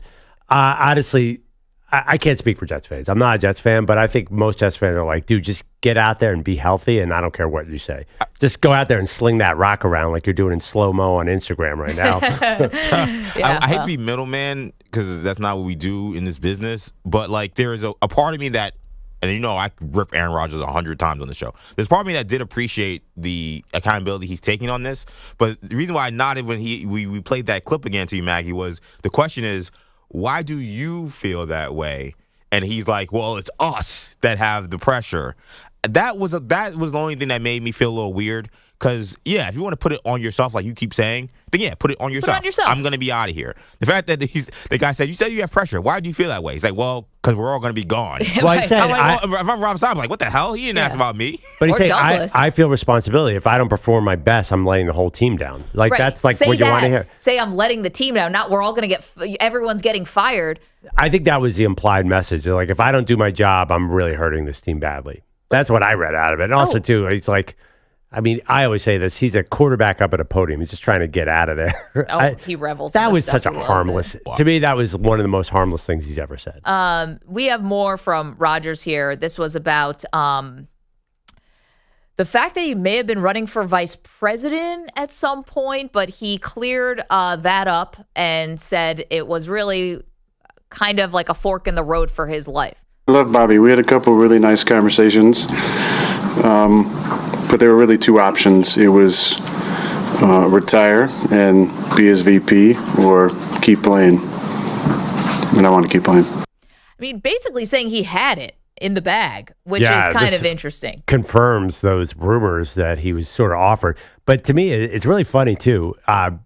He wants to keep playing. I feel like he cares a lot about politics in the country. Like, if he thought he was going to win, what if he thought he was going to win vice president? Would you step down from your playing career to be vice president of the United States? It's the way he said it sounded funny. He's like, you know, it wasn't keep playing or be a broadcaster. It was keep playing or be a vice presidential candidate. Yeah. Well, yes. It's a third party candidate. So, you know. Yeah, I think you're right. So it's a third party candidate. If it was a Republican nominee or the Democrat nominee, you think it would be a different conversation? Yes. I think so, yeah. I don't think he'd be the Jets quarterback. I think he would have done it. And just like, why? I mean, wow. That's a pretty, I mean, honestly, if you want to serve your country, you could do more as a vice president than a quarterback. And I will say this, I've written for this as well, like many Jet fans have, but I mean, this is what I also wanted to hear, was that There wasn't this idea that he was going to try to do this and play quarterback, because that's what the conversation we were having on the show. Is he's going to try to be a campaign guy and also be playing quarterback, skipping practices. The fact that he said that I had to make a decision, the fork in the road, that it was not going to be both, it was going to be one or the other, and that he chose the Jets. It's a little scary that it got that far, but at least he was not thinking, he didn't have the arrogance to think that he could do both. Okay, but I love how Rodgers, and again, not understanding the market, not understanding anything, which is he thinks now this is over. Like they said, you said everyone had to flush the BS and about the distractions, and yet people could perceive this and some other things you do on podcasts and stuff as being a distraction. He's like, well, once the season starts, that's the season. Like, yeah, sure. First of all, that's not even true, because you do McAfee every week and they cover every topic under the sun. And the other part is you just think this stuff goes away. Like all of a sudden we're just going to get amnesia, like some kind of Men in Black thing, like that you were offered allegedly the vice presidential nomination for some random third-party candidate. That dude gets some W's under his belt. It will be collective amnesia. Nothing he said this summer will ever come to light. But he all wants America to keep cares it alive. about is He likes to keep this stuff alive. Yeah, maybe, but if he wins, then he's allowed to do whatever he wants. That's how it works. That's the formula. Right. But then that's the question: is will he win? Because again, his last year with the Packers was it was not great. It just wasn't. I think the thinking is, even if he's not great, the Jets defense is so good. All you need is a healthy Rodgers. Like, I think isn't that where I'm not a Jets again? Yep. But isn't that the mindset right now? Just get him out on the field. They just need medium quarterback play, and they're going to be pretty good. But he won't. That's not his thing. I don't think that he can stay like, oh, I'm just going to be like point guard here or something. I think Rodgers isn't enough. This is what I think about him lately. I never used to think this about him, but he had a never-ending quest for credit. And it's whether it's to be known as being a great quarterback, which he doesn't have to, he already is, to be a smart person, to be an informed citizen, smarter than everybody, doing my own research, all that stuff. It's just this never-ending search for clout and credit. And it's just, no matter what, he's not going to be able to help himself. But I'm just saying, though, if he had like I think a 92 rating his last year in Green Bay, they were 8-9. They lost that game to the Lions. Yeah. If he plays at that level of quarterback, the Jets are going to be good. The Jets are going to be good. That's all I'm saying is he just needs to do medium, healthy play, and the Jets are going to probably be an 11-win team, which is great. Yeah. Right. Look, without him this year, and without the pieces they added in the offseason, they were 7-10. Yeah, no, I know. Not like they had one win. They don't need MVP Rodgers. They need serviceable Rodgers. And I think you said that he'd be fine. I think he'd be fine if they go. He knows he's 40. I don't think he has to put up I don't think his ego is going to say, I got to start slinging it around and get 45 touchdowns. I think if he gets W's here, that's all he wants. I mean, he's coming off an Achilles. He's not. I know he's delusional, but he's not that delusional. The other part too, just on the physical part, he did say the last bit of this is just the confidence on the Achilles. He said he's obviously cleared to do everything, so the nuts and bolts of his comeback are in place. Like he said, this is just the last part, running full speed, top speed, and just trusting the Achilles, which everyone goes through. Yeah, I actually, my whole takeaway from this is Jets fans are delusional about his health, by the way, because I'm here and watching this thing about quarterbacks on social media throwing the ball. This is 7-on-7 in shorts in May. Do not tell me he's healthy because you're seeing this. This is coming off an Achilles at 40.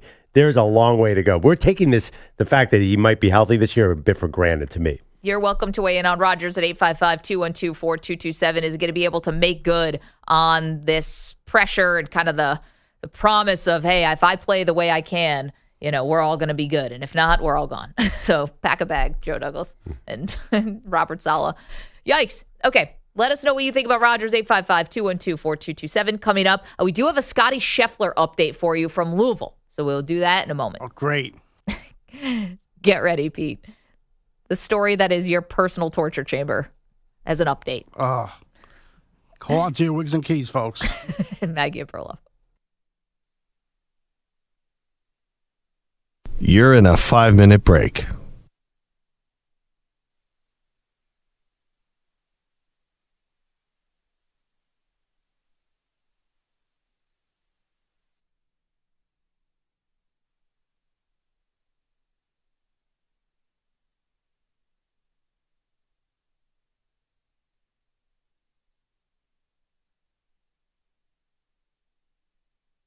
4 minutes, 30 seconds remaining. Andrew Perloff's got a tale to tell. Thinks he's an Aussie, but you can never tell.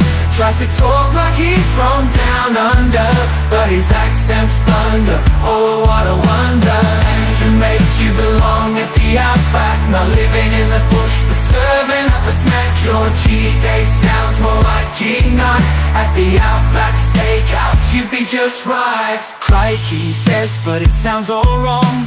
Mixes kangaroos with a New York song. Crocodile Dundee would have a laugh if he heard our Andrew with his strange mishmash. Andrew makes you belong at the Outback, not living in the bush, but serving up a snack. Your G-Day sounds more like G9 at the Outback Steakhouse. You'd be just right. Foster's in his hand, trying to fit in, but his mates back home just chuckle and grin.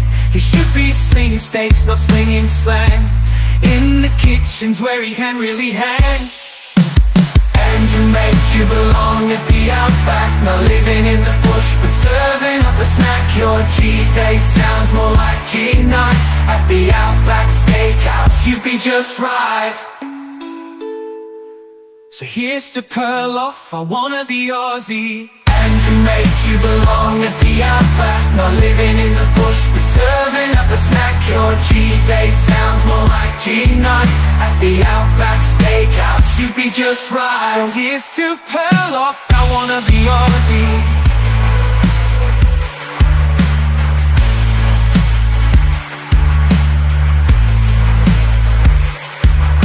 So here's to Perloff, I wanna be Aussie.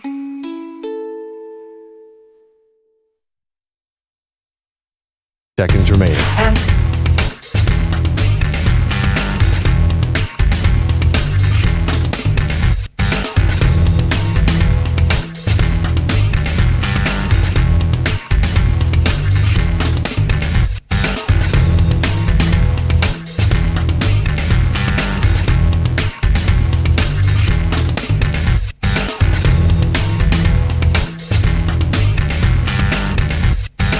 Two minutes remaining.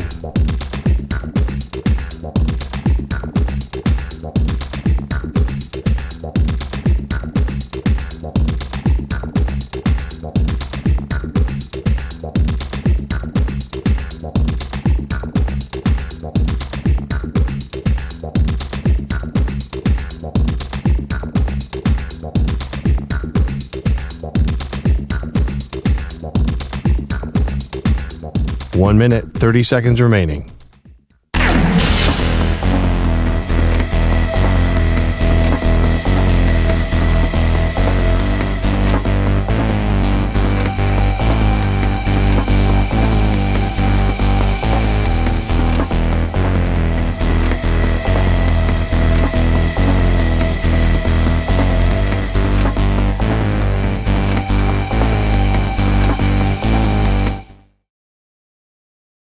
Andrew Perloff's got a tale to tell.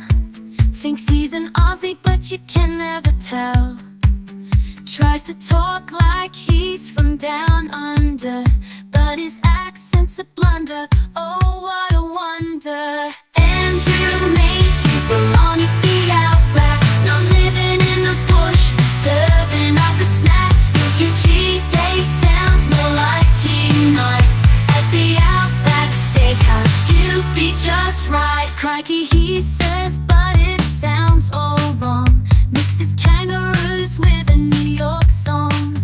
Crocodile Dundee would have a laugh if he heard our Andrew with his strange mishmash. Andrew made you belong at the Outback, not living in the bush, serving up a snack. Look, your G-Day sounds more like G9 at the Outback Steakhouse. You'd be just right. Foster's in his hand, trying to fit in.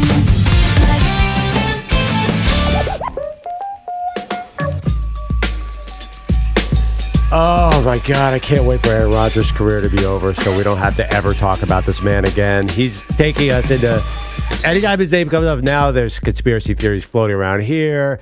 The fact that the Jets quarterback was going to be vice president. That's not a conspiracy. He confirmed that yesterday. Yeah. No, I'm just saying it's very funny to me that the fact that the quarterback of an NFL team went up to a podium yesterday and said, I was almost a vice presidential candidate this summer is not really the major headline. Because at this point, like Rodgers says so many things, like couple of weeks ago, he's praising Vladimir Putin. Now he's talking about the pressure on Joe Douglas. It's just so it's so range. much. It's just like none of it really sticks anymore to me because it's just so many bizarre elements of this whole story. Okay, but you're thinking about this in the wrong way. If we're talking about Aaron Rodgers, you're like, oh, I can't wait for his career to end so we don't have to talk about him anymore. Please. Look at he was just about to be the vice presidential candidate for a presidential race. Yeah. You think Rodgers is going anywhere in our lives when he's done playing football? This that is could at be least true. Good. We have like a distraction for him that for at least 25 weeks out of the year, he's got to be busy with football. We should pray that he stays in football forever. But you know what I mean, and I don't think I'm alone on this. The hype around the Jets last year was overwhelming. It was silly. They were so, and the similar thing kind of happened when Russell Wilson went to Denver. Like the hype of a veteran quarterback switching teams is a huge thing, and I think you only get one summer of that hype, and I feel like we're getting a 2.0 this year because we never got the first season. Is that why? It's just delayed hype. Okay, we don't have Hard Knocks this year, though, so that won't help. That explains it, right? If he had gone 7-10 and played all the games last year, then there'd be no hype. But you're right. I feel like we're back to last year's hype because it was just delayed. That's a good point.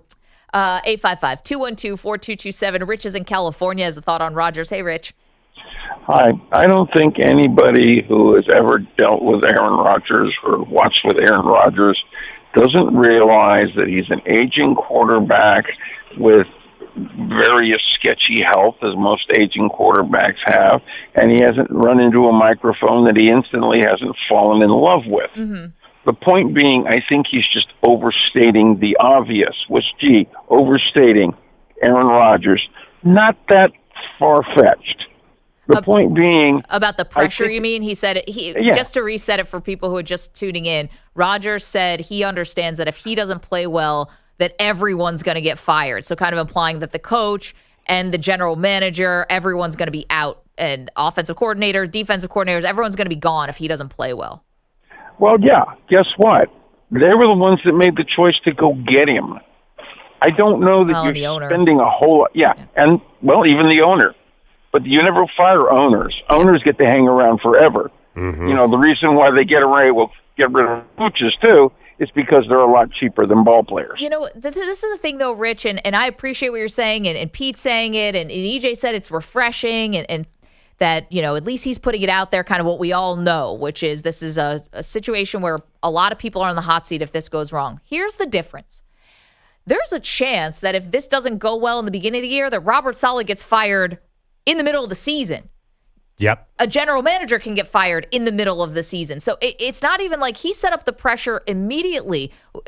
This might not even last till the end of the year with some of these guys. And that's why, especially in this particular market in New York, every single game is like a referendum on your job. And he just doubled down on that. Again, fine if that's the vibe in the building and everyone sort of gets it and they know that we got to play well or we're gone. But to put it out there so that now multiple newspapers in this city, whether give out just report cards after every single game, and you get a couple Robert Saleh Fs. And the reason why I even bring that up is because the owner listens to this stuff. Yeah. He's the kind of owner who can't turn the blind eye to the media coverage. And that's what's led the Jets down a bad paths to begin with. So Rodgers didn't just set everyone up for being gone at the end of the year. Saleh could be gone by week 5. I think that was going to happen regardless of that comment. I don't think Rodgers saying that at the podium really affected that. That was all true. And by the way, New York, you think it's intense in New York. At least New York has a bunch of other distractions. Like most football cities, it's like all on what the quarterback did. You have the Yankees here and Yeah, but people are out for blood here. Yeah, but it's trust me, coming from Philly, it's a different thing. The Jets does not have the level of scrutiny that the Eagles have in Philadelphia. It's not even close.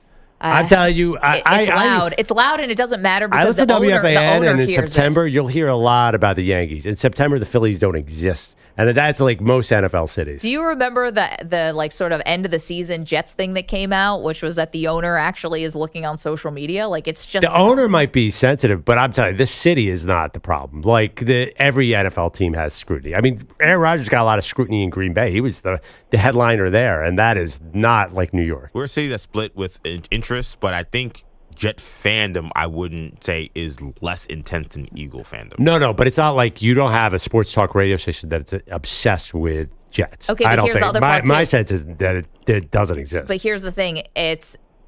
There's been some winning that has happened at those other places. Philadelphia, you've gone to a Super Bowl. You won a Super Bowl. Packers, title town. I mean, you have this sort of foundation of winning. The foundation for the Jets is losing. It's right, and that's why everybody's it's circus. It's all of that. So it's Mike Greenberg. Yeah, right. Thank you, Rich. Sorry about that. Thank you for the phone call. It's like people revel in it. They like to point and laugh because you can't say, "Oh, well, they were good." They went to back-to-back AFC Championship games.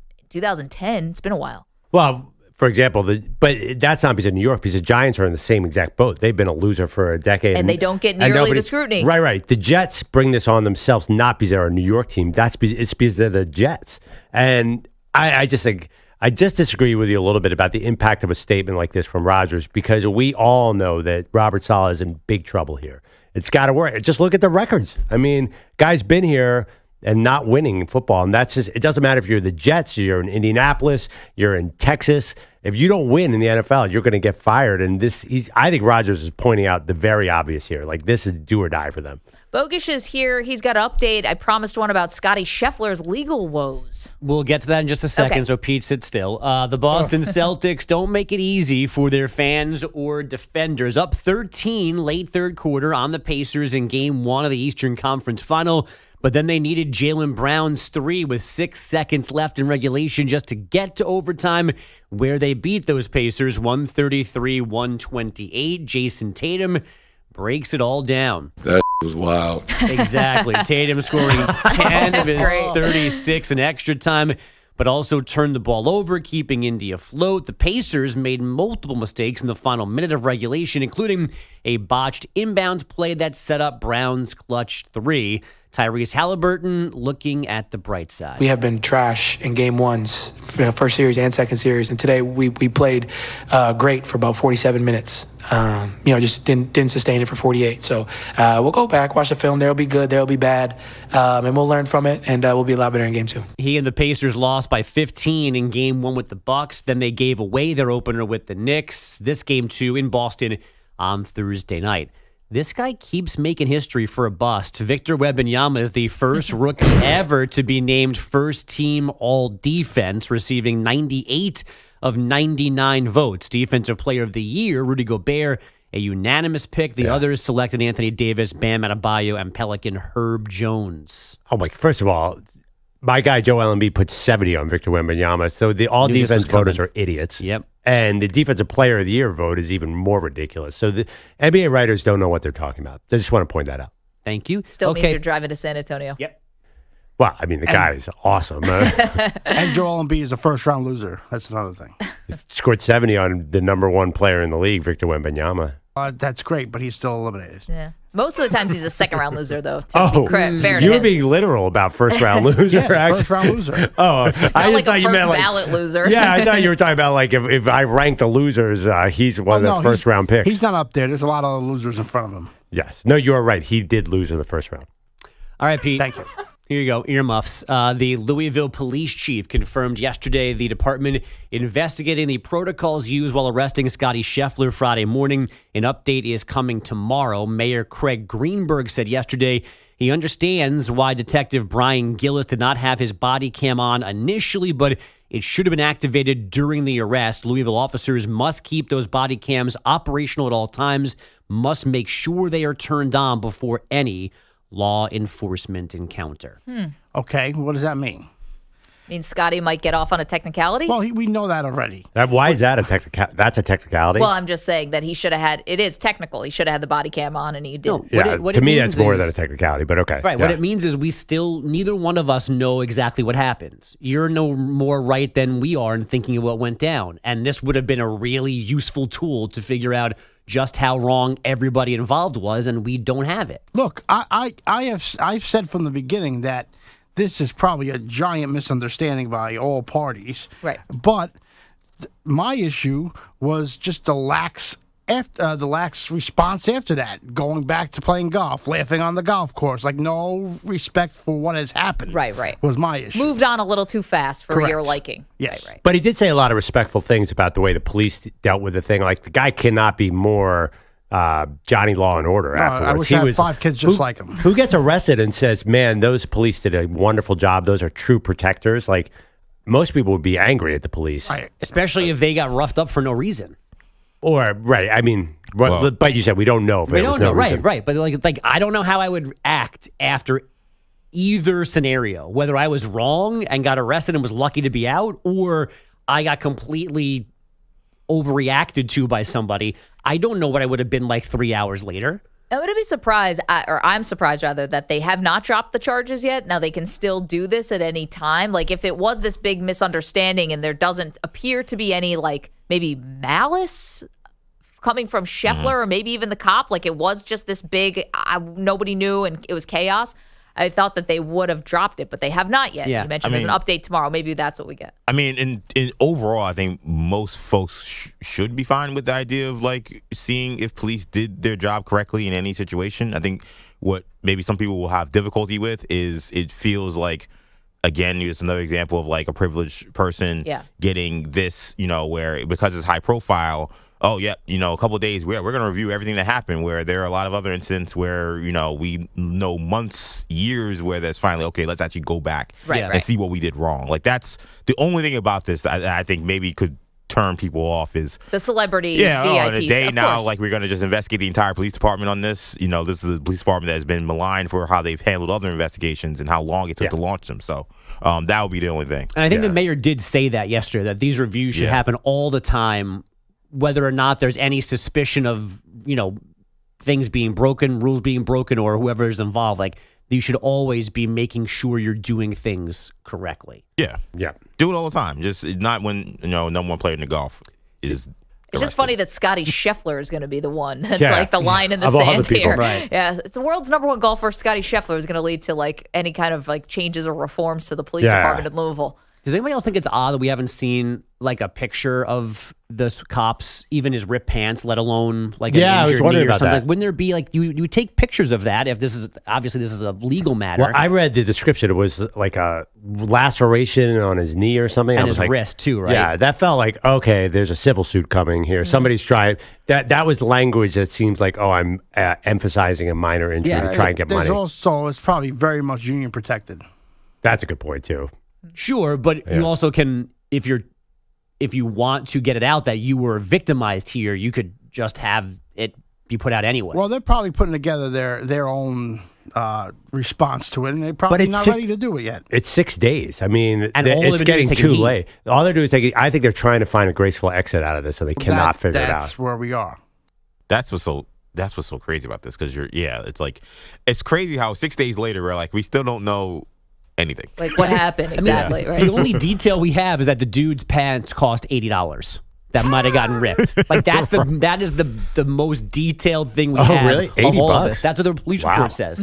I could get That his uniform pants cost $80. So who ultimately is going to get blamed out of it? This is what I was wondering. Is the PGA Championship going to take some responsibility? They couldn't get their golfer the course. Is the Valhalla course? They're clearly sensitive. Well, is a major going to go back to Valhalla after Yes. this mess? Yeah. I think they'll say it was a chaotic moment. I mean, it was a tragedy that sparked a traffic jam. No one could have seen that coming. I don't think the PGA and Valhalla are going to wear it as much as. See, I disagree a little bit. think? I think a major sport should be able to get its athletes to the court. I think I've seen the way the NBA deals with this situation, and like there is no game where Anthony Davis is not getting to a game 3. I think this organizer screwed up. I agree with that. I think we're not hasn't been a lot of criticism of the PGA here, and there should be for a lot of reasons, and that's one of them. There should be a path, especially there, to get your golfers to the golf course. Oh, safely. You guys are totally right, but let's not pretend it's the same as getting a basketball team to an arena.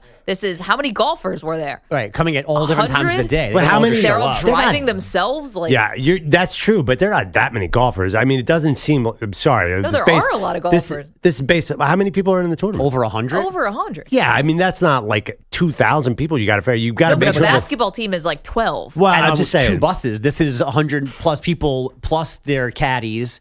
And how many different vehicles? They're not all showing up at one time. Not plus their caddy in this situation. I mean, the caddy but wasn't that's there. who you got to get there, too. Right, like, that's what you're the factoring in. No. You really got to get your golfers there. Like, you got to get your golfers there. And regardless. And to Pearl's point, we have U.S. Opens, Wimbledons. We don't have these issues. And those are tournaments with a lot of people, too. Yeah, I was about to say, like, let's be honest. The PGA is not exactly having a moment here. I know that the PGA itself doesn't organize this tournament, but the sport seems like a disaster. The U.S. Open is in Queens. You know how hard it is to get to Queens, in certain times of the day? And, like, I've never heard a tennis player being like, I'm stuck in traffic. I'm going to miss my game or match, rather.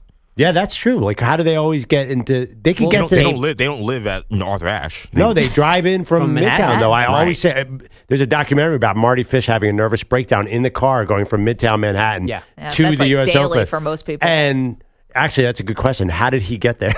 Like, why have we never had this? That's a great question. You leave early, off times, off peak, take the 7 train. I don't know. It was still dark when Scotty Scheffler was on the thing. It's a very early tee time, way earlier than a tennis match. That's right. So nobody here thinks that the Valhalla or PGA should wear this at all. Like, I would not. If I'm a major, I'm not going back to Valhalla. No, I think once he got back on time to play, that the idea of not going back there was off the table. He got back on time. They had another. They've had it there 4 times the PGA, and every single one has come down basically to the last hole. For whatever reason, that course produces drama. So once he got back on time and it didn't actually affect the event, I think they dodged that bullet. Got it. Of losing it in the future.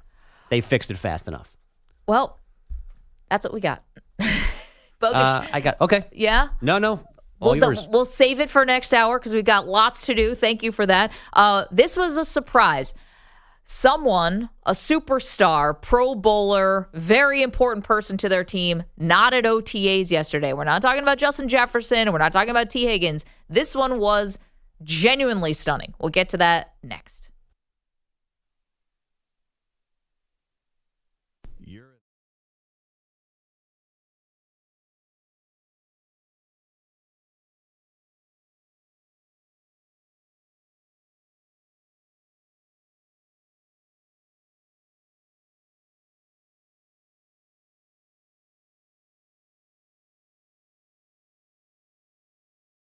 Andrew Perloff's got a tale to tell. Thinks he's an Aussie, but you can never tell.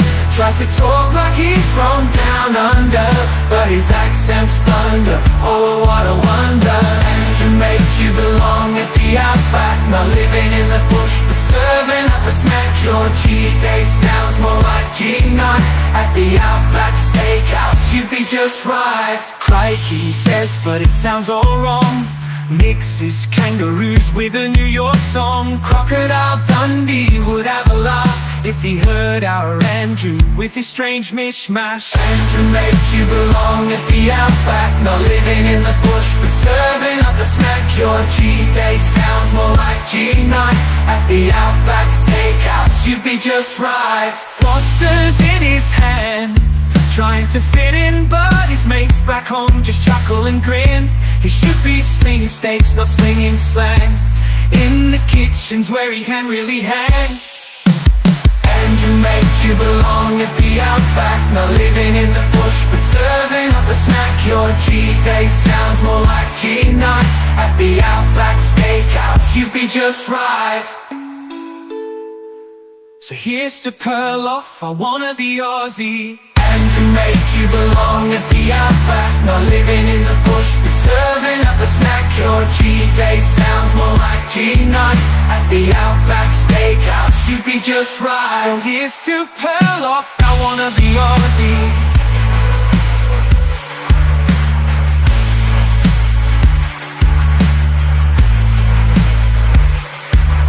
So here's Mr. Perloff, I wanna be Aussie.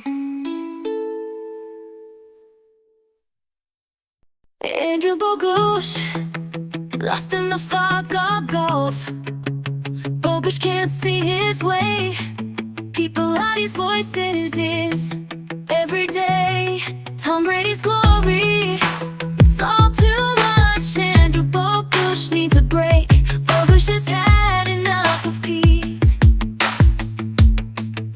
Freedom from Bilotti, that's what Bogusch needs. Pete Bilotti won't leave alone. His voice keeps ringing in his headphones like a drone. Oh, get out of Bogusch's head. Pete Bilotti, can't you see? Bogusch trying to be free. In the sea of noise, let Bogusch find his peace. Oh, get out of Bogusch's head. Pete Bilotti.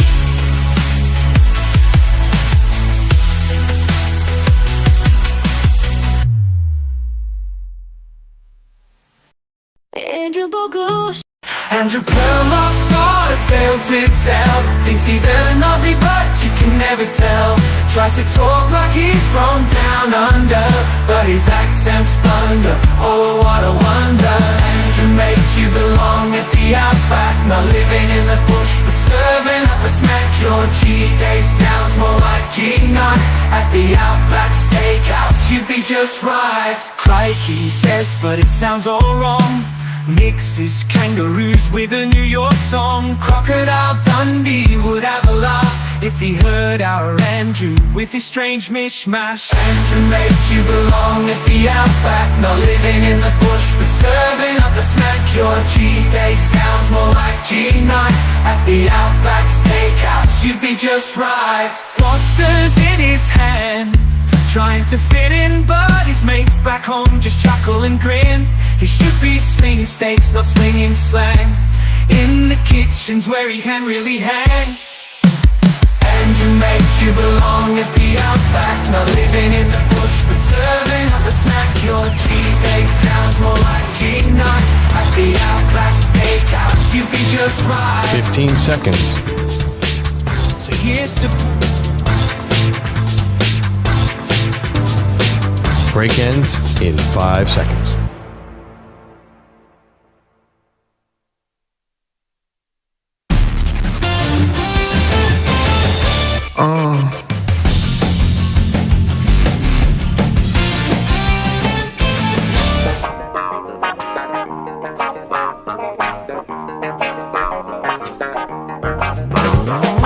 Welcome back. Maggie Gray, Andrew Perloff. All right, Perloff, we had OTAs opening up all over the country. Every team is holding some type of practice.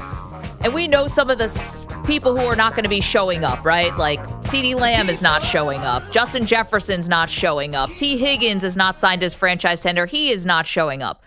I was not expecting Christian McCaffrey to be a no-show at OTAs. So here is Kyle Shanahan confirming McCaffrey's not here.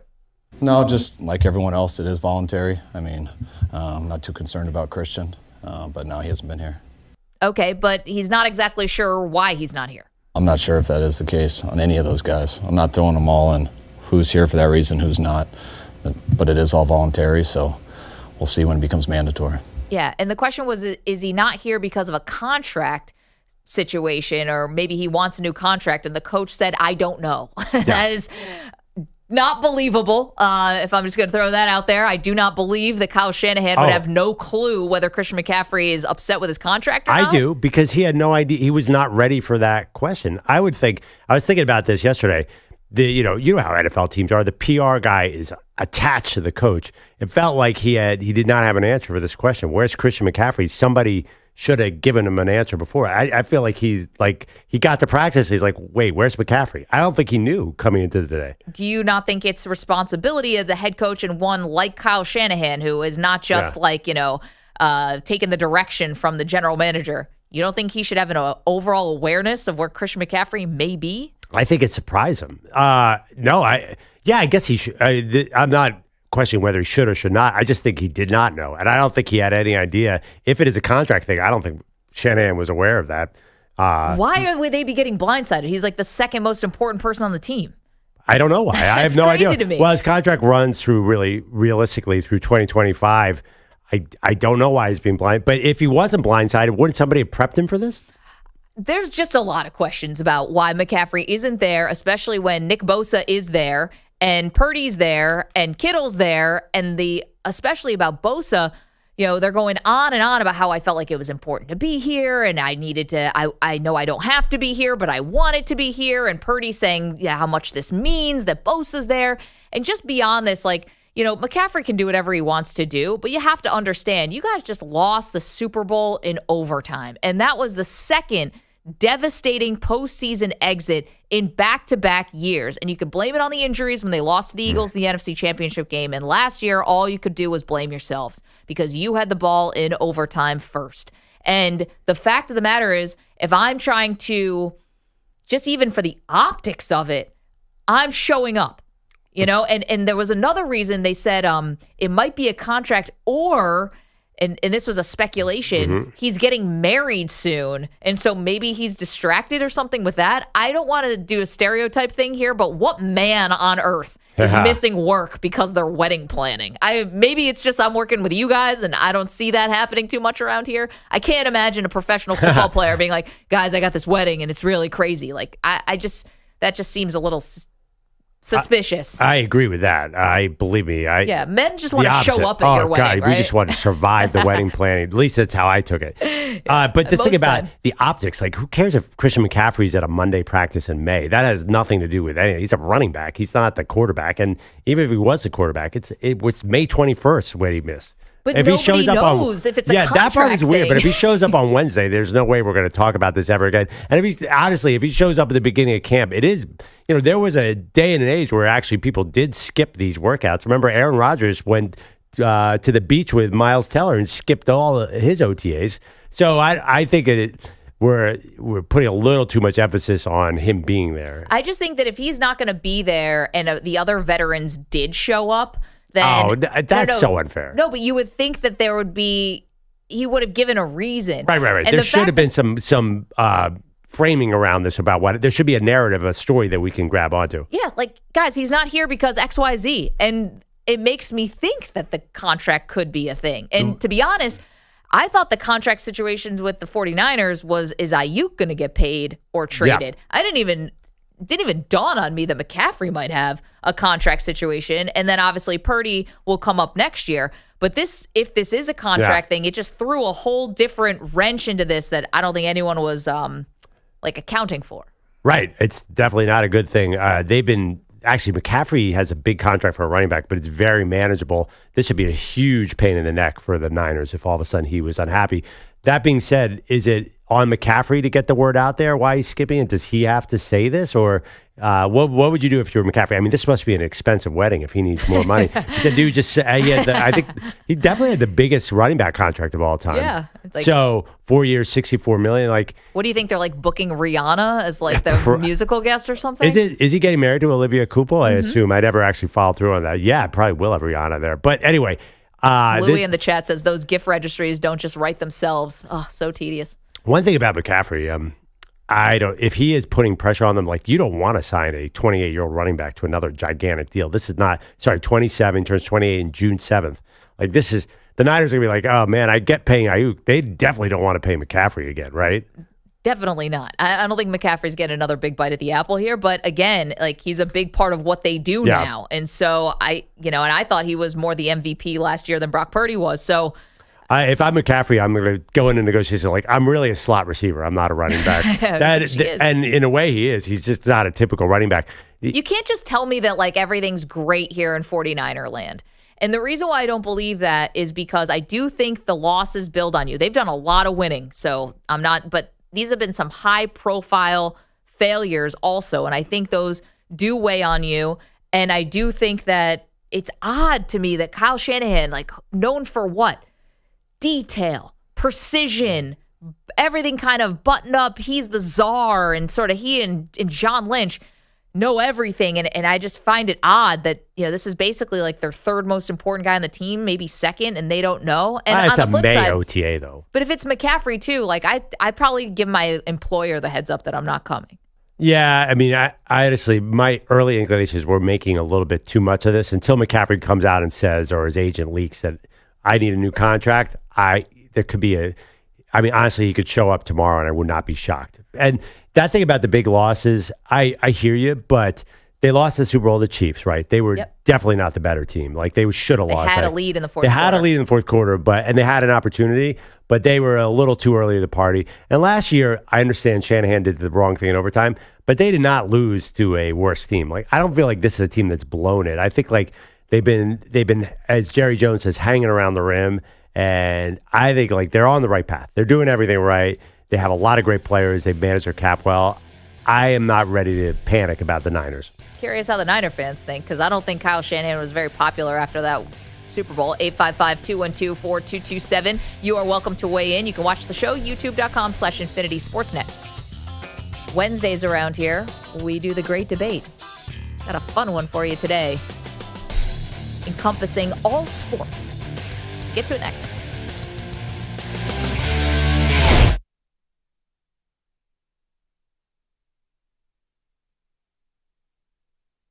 You're in a 5-minute break.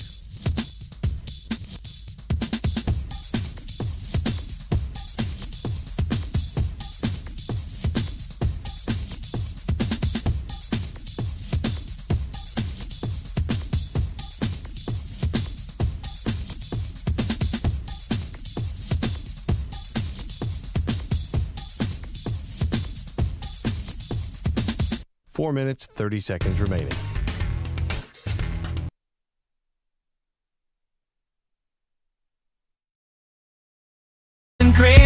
He should be Andrew Perloff's got a tale to tell. Thinks he's an Aussie but you can never tell. Tries to talk like he's from down under, but his accent's thunder. Oh, what a wonder. Andrew makes you belong at the Outback. Not living in the bush but serving up a snack. Your cheat day sounds more like G9 at the Outback Steakhouse. You'd be just right. Crikey says, but it sounds all wrong. Mixes kangaroos with a New York song. Crocodile Dundee would have a laugh if he heard our Andrew with his strange mishmash. Andrew makes you belong at the Outback. Not living in the bush but serving up a snack. Your cheat day sounds more like G9 at the Outback Steakhouse. You'd be just right. Foster's in his hand, trying to fit in, but his mates back home just chuckle and grin. He should be slinging steaks, not slinging slang. In the kitchen's where he can really hang. Andrew makes you belong at the Outback. Not living in the bush but serving up a snack. Your cheat day sounds more like G9 at the Outback Steakhouse. You'd be just right. So here's to Perloff, I wanna be Aussie. Andrew makes you belong at the Outback. Not living in the bush but serving up a snack. Your cheat day sounds more like G9 at the Outback Steakhouse. You'd be just right. So here's to Perloff, I wanna be Aussie.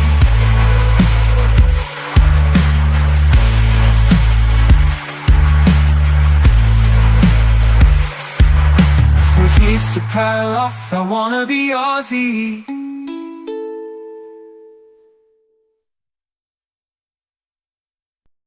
Andrew Perloff's got a tale to tell. Thinks he's an Aussie but you can never tell. Tries to talk like he's from down under, but his accent's thunder. Oh, what a wonder.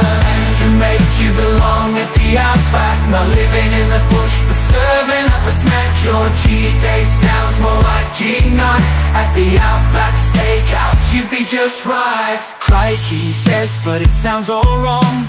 Mixes kangaroos with a New York song. Crocodile Dundee would have a laugh if he heard our Andrew with his strange mishmash. Andrew makes you belong at the Outback. Not living in the bush but serving up a snack. Your cheat day sounds more like G9 at the Outback Steakhouse. You'd be just right. Foster's in his hand, trying to fit in, but his mates back home just chuckle and grin. He should be slinging steaks, not slinging slang. In the kitchen's where he can really hang. Andrew makes you belong at the Outback. Not living in the bush, but serving up a snack. Your G-Day sounds more like G-Night. At the Outback Steakhouse, you'd be just right. So here's to Perloff, I wanna be Aussie. Andrew makes you belong at the Outback. Not living in the bush, but serving up a snack. Your G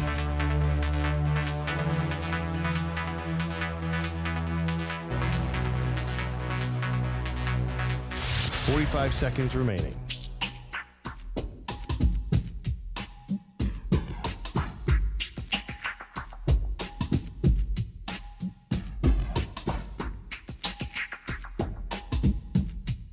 Thirty seconds remaining.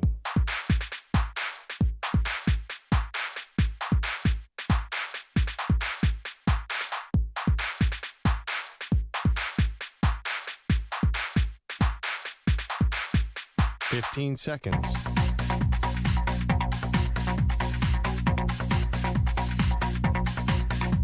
Break ends in 5 seconds.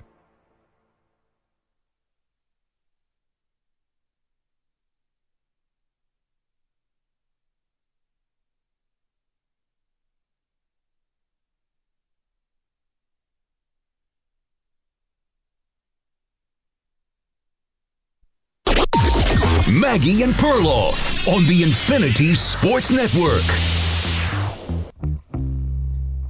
Crazy game last night. If you didn't stay up for it, here's the Cliff Notes. The Indiana Pacers should have won that game. They were ahead, should have won, not for some bad turnovers at the end of regulation and a Jaylen Brown three-pointer in the corner that tied the game, sent it to overtime, and that's where Boston did more damage. The Celtics escape. They win game one. Indiana's got to be kicking themselves out. They let this game go.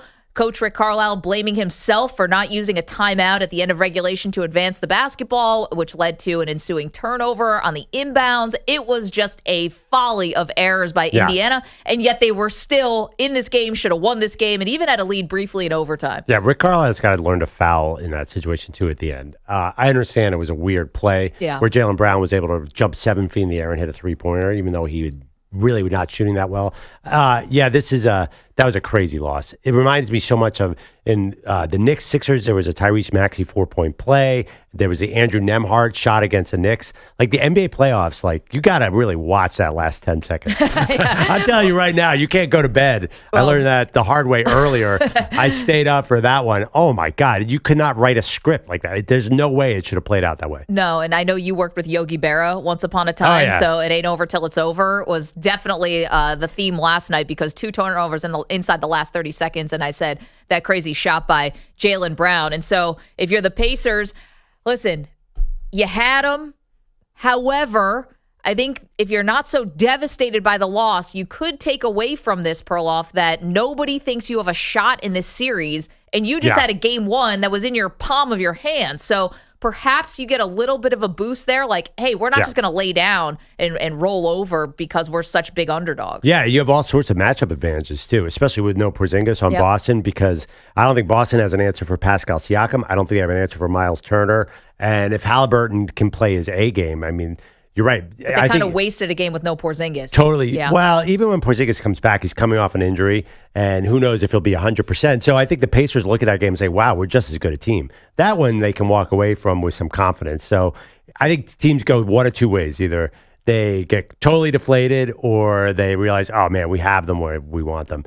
I hope that it's where we have them where we want them, and this goes 7 games. If we get more of these games, that'd be awesome. Unbelievable. And Boston had really not played any close games at all in these playoffs, had not been tested. And, man, it was shaky. It was very shaky. Yep.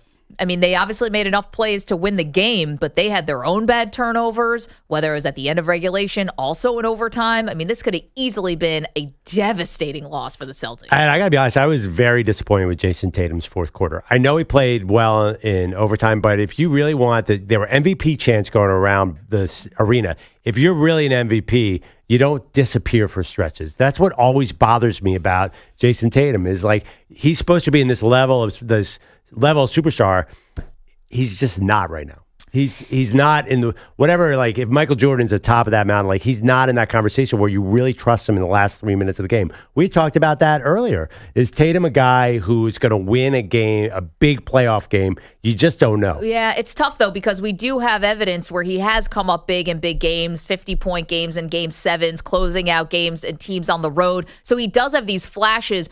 But you're right, he also has moments where he does disappear. But give credit where it's due. 10 points in the overtime. Jason Tatum led them. And again, the Celtics escape. So this is another thing about this Eastern Conference final. If you're somebody who's not a huge NBA fan, or if you're like a wake me up when we get to the finals kind of person, which is totally fine. That's completely your right. This game one really whet the appetite because I wasn't sure either. The Celtics were 9.5-point favorites coming into the game. Oh, are we all just waiting to see what happens with Minnesota and Dallas? And that's the more sexy matchup. I got to be honest, is this game one delivered? I'm much more interested now in this Eastern Conference Finals after seeing how game one played out. Oh, yeah. The matchups are great. Yeah. It is a real, if you want to be like an X and O guy, I feel like Rick Carlisle taught some lessons to Joe Mazzulla last night until the last 10 seconds.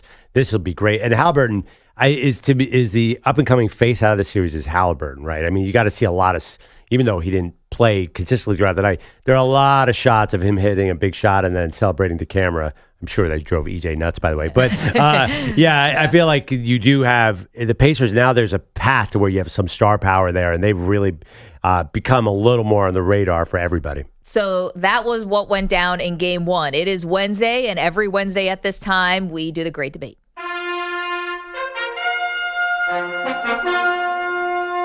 The Great Debate Series. Okay, this one, a little different. Usually we're focused on players and teams and stuff like that. Today we're focused on cities. The debate question, who is the best current title town? Who can hold that title right now of title town in the United States? Ooh. And I know everyone don't jump at once. Wow. But I'm happy to start us off on this one. And Titletown right now, as we currently are in 2024, is Kansas City, Missouri. You can only feel the number of people out there being like, what's going on? First and goal. Mahomes flings it. It's there! Hardman! Jackpot! Kansas City! Okay. Kansas City, the Kansas City Chiefs, in a country where football is the most popular sport, and it's not even a question. The other professional sports are just all vying for second place. This is 3 Super Bowls in 5 years. They also lost a Super Bowl, obviously nestled in there to Tom Brady. It's multiple conference championships and hosting championship games. The Kansas City Chiefs are the top of the mountain. They're the dynasty right now in football. And because football's so popular, they hold the title of Titletown. Would you like to go next, or you said go to you last? Yeah, go to me last. EJ? I can't buy that one. I can't. Why? So What's else more is popular than football? To be a title town, I guess Green Bay was title town, but you have to win more than one sport for this great debate, don't you? Not in my head, but EJ, who do you have? So we're going to the West Coast because I'm jealous of their weather, I'm jealous of their lifestyle, and I'm jealous of their sports teams. Burrow trying to keep it going, gets spun down, gets it away, and incomplete. It looked like P-Ron might have had a shot to make the grab, but the Rams now running down to celebrate with a defensive play. And guess who? Guess of course. who? I mean, you don't even have to think about it. Do not even have to think about it. Pointing to the ring finger. That iconic picture of Aaron Donald pointing to the ring finger after closing the deal against the Cincinnati Bengals to win the Rams' first Super Bowl in Los Angeles. Of course, they won in St. Louis. And when you think about current championships or recent championships, LA takes the cake. Lakers won in the bubble. Dodgers won in that weird whatever bubble thing that was they did that one year. And then you had the Rams. And not to mention the Sparks won in 2016 in the WNBA. You had 2 MLS championships, 2014, the Galaxy, 2022, MLS, Los Angeles FC wins as well. Los Angeles, they got great weather, they got great beaches, and they got great sports teams. Everybody wants to live out there, so they always get the best players. So I think this is pretty easy that Los Angeles has to claim the reign of Titletown.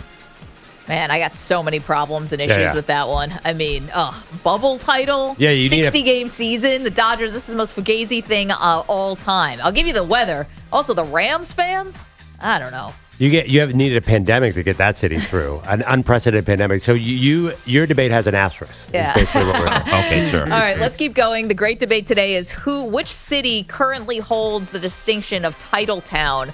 Pete? Well, mine's going to be controversial, and everyone's going to be like, well, they haven't won a title in a while in this town. That seems like a good retort. You're right. It's New York. It's always New York. They are always the title town. And we've had dynasties. We've had championships in all sports. New York is the title town because whenever a team wins in New York, it's second to none in terms of the celebration. Yeah. And we saw with how the Knicks were getting the run and how the Rangers are getting the run now, right? How invested the fans are into these teams. Right, so you're a big NYCFC person. Yep. Yeah. Let's go. Let's go Liberty. NYCFC, Liberty, yep.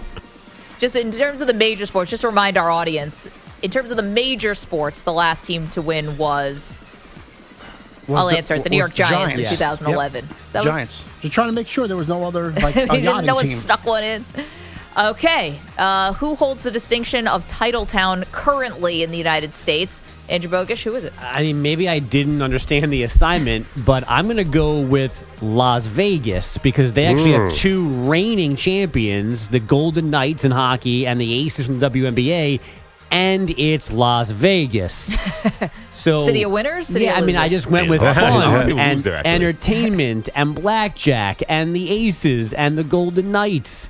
It's Vegas. It's not New York. You got to win at least like within the last 5 years to be on this list. Don't Full season criticize my wins for the thing. Aces and the Golden No. Knights, not the Dodgers in a Texas bubble. They had Thanks for playing, guys. They had no teams 10 years ago. And now they have more recent championships than our beautiful city. Okay, well, that's fine. Well, they're not. The title town has to have history. It has to have titles as well, Yeah, Pete. you have to have that history. seems more pressing is the title part. Look at all the teams except there for are no reigning champions in New York. Okay, look at all the teams in New York except for your Nets. All of them have won titles. God. Yeah. Here's what's funny about it. It's ironic that Vegas is probably closer to maybe there's no correct answers here, but you know what I mean. But it is a city that is built on losing. So to be called winners Losers is very interesting. Okay, but Perloff, it has finally come to you. Mm-hmm. Which city holds the title of Titletown, USA? Just before I do mine, I want to make sure, are you feeling limber? Like, I know you had some back Oh, problems. no, I feel good now. Yeah, good, but you're going to need to stretch to believe mine. Okay. Thank you for the warning. Let's go down south to Atlanta, Georgia. Hello. For what reason? Okay. Sit down, Andrew Bogusch. Here we go. I'm going to educate you on why Atlanta, Georgia is Titletown. 2021, we know about the Atlanta Braves. The Braves are always hanging around the title. So that's the actual pro title. And they're basically a Georgia Bulldogs town. Their football team is not the Atlanta Falcons. Sorry, Michael Penix and Kirk Cousins. You don't count. The Bulldogs, it's an hour away. I am giving the 2021 and 2022 titles Georgia. Strong front runner this year. Probably going to win it again. And let's not forget that 2018 MLS title. Bilotti, you always try and poo-poo that title. That was a big one. Yeah. You're right. And I do poo-poo that title. you guys are, I assume, watching the Western Conference Finals today. Where did Anthony Edwards go to college? Georgia. Titletown, USA is where he went to I college. just pulled my back out again. You're right about that. He's also he is from Atlanta, too. You could have went with that. Yeah. Where is Trevor Lawrence from? About an hour outside of Atlanta. Yeah, there's if I want to get into like where city with an A in it. origin stories, a lot of champions come from Atlanta. It's a sort of the hot sports state right now. State. Right, and they love Atlanta so much they leave.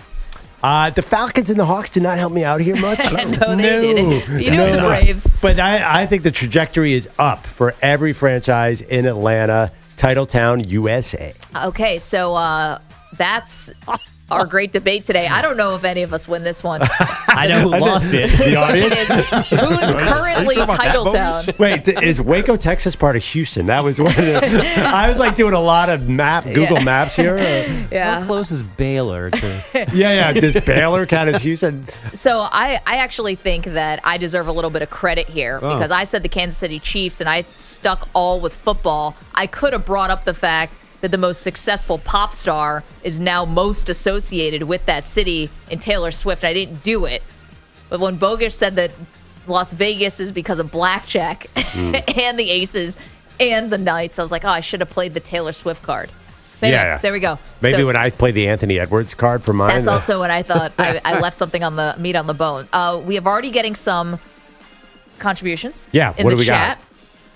Pine Needles here says San Francisco. You got the 3 World Series in 5 years with the Giants and then the Warriors 4 titles. Yeah, the Niners keep getting Super Bowl. But we're doing very recent, though. Like Well, that's current. what I thought we were doing. Like, obviously, me too. That's why Vegas wins. If you want to do the last 25 years, Boston by a mile. So Boston, the last 2 titles were both 2018 with the Patriots and also the Red Sox. No one likes them, so we don't do that. If we were doing a runner-up, if we were doing runner-up championship, Well, that's Philadelphia. Philadelphia gets to the finals and loses everything. Does that count for anything? No one likes them either. When we do a first loser town, we'll do Philly. How about Dallas, by the way, did get, they had the Stars got really far, got to the finals, and the Rangers won. So they have a claim, too. There you go. So this is our debate today, and it kind of really goes to the parity that's in sports right now. Who holds down Titletown, USA? Did anybody Google list of women's college softball champions and like men's lacrosse? I went all over Oklahoma. the place. They won 7, right? You did too. Yeah, I couldn't find a major city champion to help me out here. I was going deep into the team sports. 855-212-4227. So there you go. The great debate today is who currently is Titletown, USA, and we'll give you our answers again. I put Kansas City simply for the Chiefs and the most watched sport in our country, and the Chiefs have a dynasty. EJ went with LA, Los Angeles for a variety of reasons, multiple titles, bubble and otherwise, Sparks, etc. Soccer as well. Pete went with New York. Now, that one is not getting a lot of positive reviews. I don't care. I really don't care. Just That's my in the chat. opinion. That's all. That's okay, all. they have a right to their opinion. I have a right to mine. That's true. Try winning the championship in New York and see the celebration after that. It tops anything else. Sure. They got to do it first, but yes, I get it. It's been 13 years. And the Nets have never done it, so, Bogusch went with Las Vegas, and Perloff went with the city metro area of Atlanta. Thank you. The whole metro area, Georgia. including Athens, Is Georgia. that the metro? I don't know what they call it. Yeah, the greater Atlanta area. Yeah, I mean, let's face it, Alabama's really an Atlanta suburb in some ways. Yeah, that's true. It's only like 2 hours away. Got to fly there to get to. Yeah, Anyway. you could easily do that drive to Tuscaloosa. Easy. Nick Saban's driving Tuscaloosa. He lives in Atlanta. He commutes. Yeah, It's a satellite campus. Yeah, and South Carolina women's basketball, kind of an Atlanta suburb. Okay. Miss Terry's not getting on no bus. That is true. 855-212-4227. Who currently holds the distinction of being Titletown, USA in the United States? Get to your phone calls next.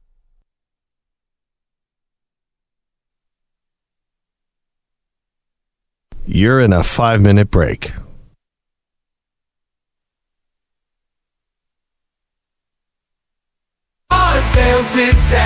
Andrew Bogusch, lost in the fog of golf. Bogusch can't see his way. People hide his voice in his ears every day.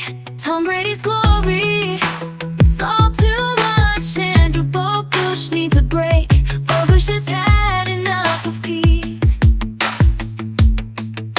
Freedom from Bilotti, that's what Bogusch needs.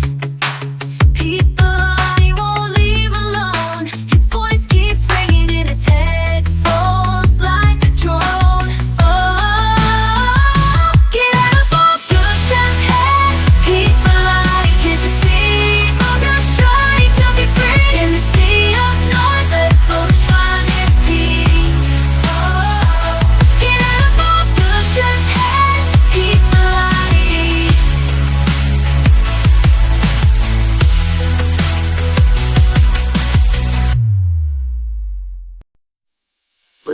Everybody's got something to say. Infinity's mice. He's feeling the dismay. No NBA on NBC. What a shame. Just JJ Redick's wine ain't the same. Peter Bellotti is getting upset. Maggie Perloff, can you hear his plea? Bring back the NBA on NBC. Set his spirit free. He misses Mar. Co-stars and the crew, those were the days. Pete cries out boo, boo. Bring it back, oh can't you see? Bring back the NBA on NBC. Let it be. Pete's mad, he's feeling sad. Bring it back, oh make it right.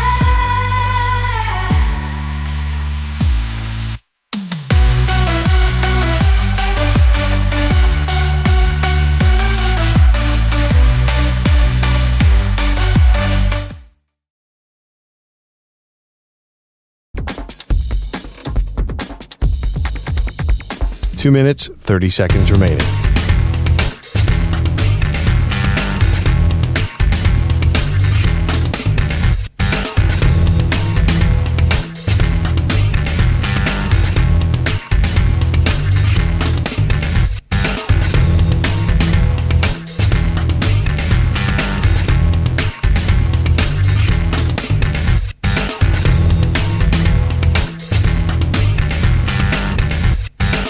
Two minutes remaining.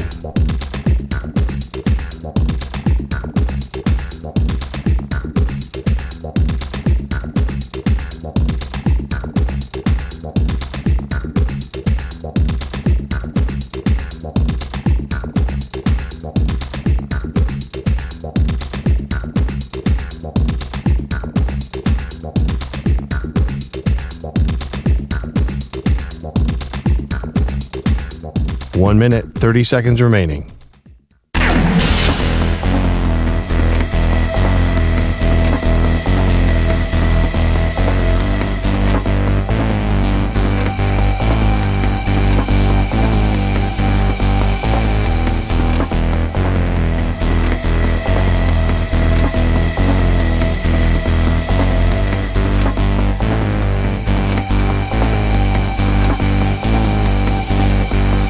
One minute remaining.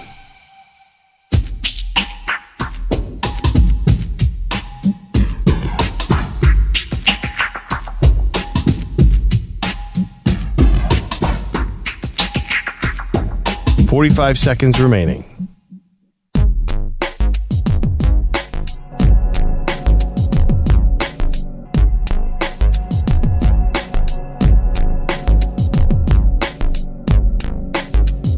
Thirty seconds remaining.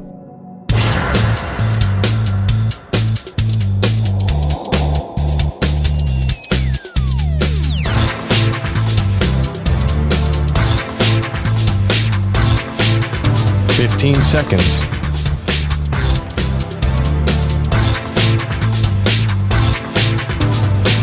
Break ends in 5 seconds.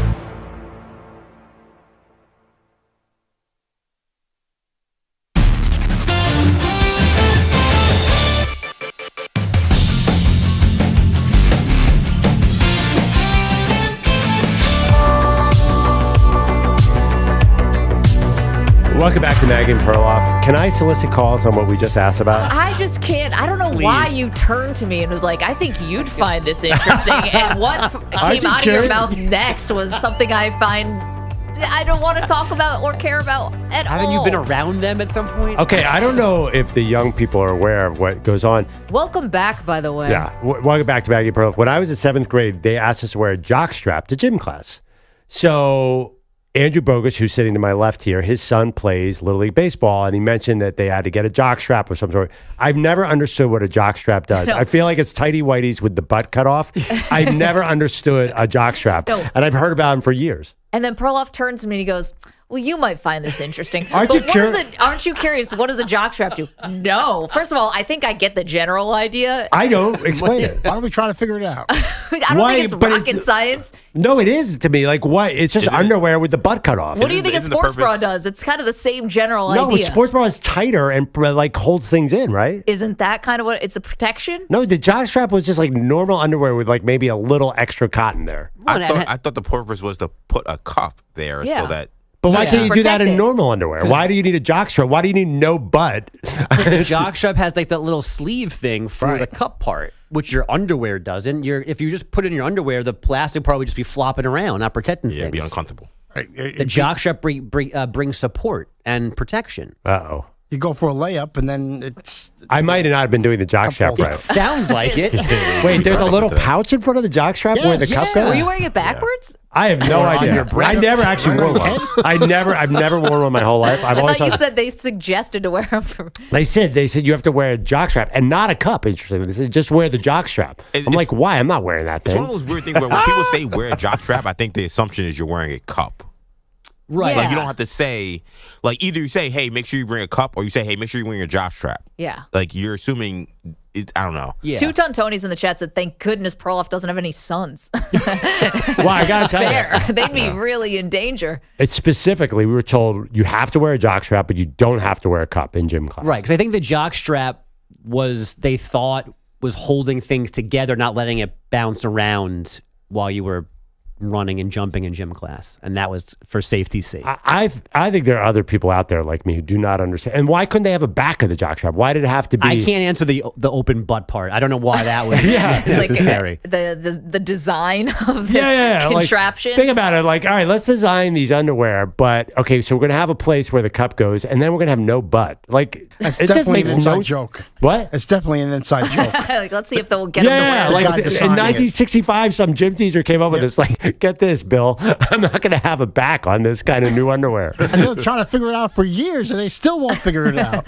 What a goof. Yeah, I mean, listen.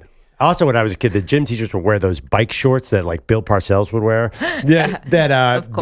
So there's lots of weird things in men's physical education fitness. Dom says this is the dumbest minutes of sports radio I've ever heard. I mean, wow. Thanks, Dom. I don't know. I thought I brought some knowledge here, I thought. I mean, we can go way lower than this. Yeah, challenge accepted. Don't tempt us. Got a whole folder. Let's go. This is us taking the high road and being above the fray. Oh, boy. So here's the situation. You got all that, Perloff? Are you any closer to the truth? 0%. Nothing has been answered here. Cup thing didn't answer that question? Yes, it did. Of course it did. Okay. So why was it, EJ, Mr. Expert, why is there no back? Because the cup has nothing to do with the back end. So, okay, I'll answer that. So, the assumption I thought was you wear underwear over your jockstrap. You don't just wear a jockstrap. Oh, I think I did it the other way. I think I put it on over my underwear. Maggie, people have no idea. Or that too. No idea. Either way, I think that is a gigantic assumption that is unfounded by science. No, but I think that's probably right. They were trying to give you protection without having to double up on underwear. So they put as little fabric as possible on the jock strap. Exactly. So that you wore it over or under whatever else you wanted to wear, and therefore you weren't doubling up everywhere, just in the front where it mattered most. Like, I don't think of a jockstrap as underwear. That's the difference. Pro saying it's underwear. It's not. I think it's an accessory. So the other part of this, and this is not I'm not curious about any of this, and I don't really care. But one thing I do notice is that sometimes athletes do get hit there, and it hurts a lot, and you can tell they're doubled over in pain and all of that. So it's like childbirth times 3, Maggie. Just so you understand. I'm sure. Are they? Yes. Let's go pound for pound on that. But it doesn't seem like they're working. That's what I'm saying. Like when I see somebody get hit, they seem like they really got to walk it off for a few minutes. Pro athletes never wear cups. Like they hate them. The other thing though, the fact that you don't care about men's underwear and we're obsessed with women's underwear, I think there's a double standard here. Maybe let's not unpack that in the next hour. And don't forget, we're not good with handling pain. So even like the tiniest knock is going to make us act like we've been killed. And I want to disagree a little bit about that. You don't wear underwear under a jockstrap all the time, because I've seen tons of movies where a pro athlete was walking around and I've you could seen see their butt. ton of NFL games with white pants and dark butt cheeks. No, those guys are. That is not a thing. Wearing underwear under a jockstrap. Well, we all saw the Fanatics uniforms. Oh, yeah. We know exactly. That's a whole different conversation. We know nobody's wearing underwear, and in fact, we know even the brands of if they are wearing underwear, we can see it. There are guys not wearing jock straps, and we now know that because you should wear one. These uniforms. Honestly, some of those photos, I still. Oof. Okay, phone calls. Great debate question today is who currently holds the distinction of being Titletown USA? If there's one city in this magnificent country of ours, who would it be? Bill is in California. Hey, Bill. Good morning, everybody. How you doing? We're good.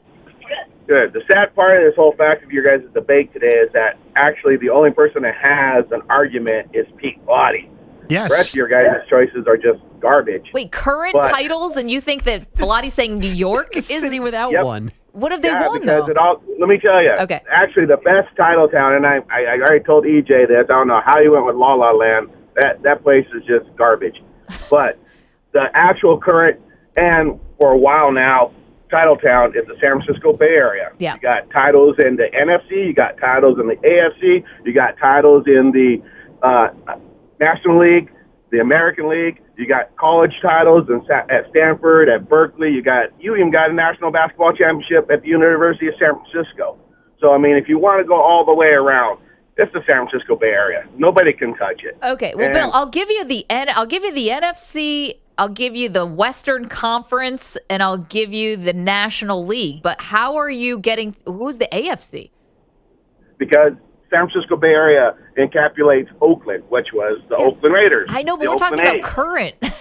We're talking about currently. No, Titletown is a multitude of titles, where they come from and how. It's not that you won a title yesterday. Just because you won a title yesterday doesn't make you Titletown. Oh, all right, Titletown gotcha. is multiple titles coming all the way around. So that's the distinction that Bill's making, which is fair. We kind of left it a little vague. Right, like we picked the word current, didn't we? We did use the word current, Bill, but I like your Bay Area for San Francisco, even though it's been a minute now for the Giants, but also with the Warriors. So, Bill, solid option there. That's a great call, Bill. Thank you very much. No, we should Bill and Pete now best friends. We should have understood that the recency bias we implied in our debate would not translate to everybody. Well, let's go to including Sean. Pilates. He's in Oregon. Hi, Sean. Hey, when I think of titles, I'm thinking of L.A. too. You know, when I think of San Francisco and Golden State Warriors, I think of Steph Curry. But when you think of the Lakers, you think of basketball. Basketball, that's great tradition. And I'm surprised you guys are so bitter back east. You guys don't even give Boston no love. When you think of title towns, Boston, you got to put them on the list too. No, they deserve it. Suck. This is why we said current, though, because the last Boston championships were in 2018 for both the Red Sox and the Patriots. Sean, thank you so much. Good to hear from you. This is why I went with Kansas City. It encapsulates our favorite sport, the one that is the highest ratings. We're all obsessed with the NFL. They know that. And Kansas City is the dynasty right now with Mahomes as the clear-cut best quarterback. It's not like they're doing this with a bunch of smoke and mirrors. It's Mahomes, Kelsey, Andy Reid, Chris Jones. Like, they're dominant. By the way, quick side note. Yes. Sean called yesterday. Yes. And was defending EJ and myself on the whole the golfer that got arrested. Scotty Scheffler. You know his name. Scott Scheffler. Yeah, whatever his Freedom name is. fighter, Scotty Who Scheffler. cares? I mean, really. But he was defending us, but he didn't make it the air. So I'm just establishing the fact that Sean was on our side yesterday. Got it. Oh, great. Thank you. Hey, New York City boy, what actually is the most recent champion from this city that you're defending this It's the morning? Giants. It's actually not, but thanks for playing. Well, who is it? NYCFC. NYCFC. Okay. They technically had a parade. But people thought it was just traffic. Right. Where was the parade? In a mall? I think it was like down our street and nobody noticed. It's hard to stand out in New There were York. no arrests during this parade. No, like you basically have to Everybody go got to. there on time. Everybody left on time. You have to go to a portal in Times Square and flash somebody in Ireland to get a headline around Right. here. If anyone's been paying Or attention to dressed that like- fun story. Or just like Elmo and doesn't look like Elmo. Yeah, take Elmo and then you remove the head and you're smoking a pack of Marlboros. Can I just say, What a delightful city we Elmo have live a in. fanny pack. Yeah. The glee with which the flashers into that double camera, just the joy on the women's face who are lifting up their shirt. That's like they're enjoying it so much. Yeah. I'm not saying I like the boobs. I'm just saying I just like the utter enjoyment. You're on the both only sides. person when a woman holds up her shirt, you're like, what a gorgeous smile.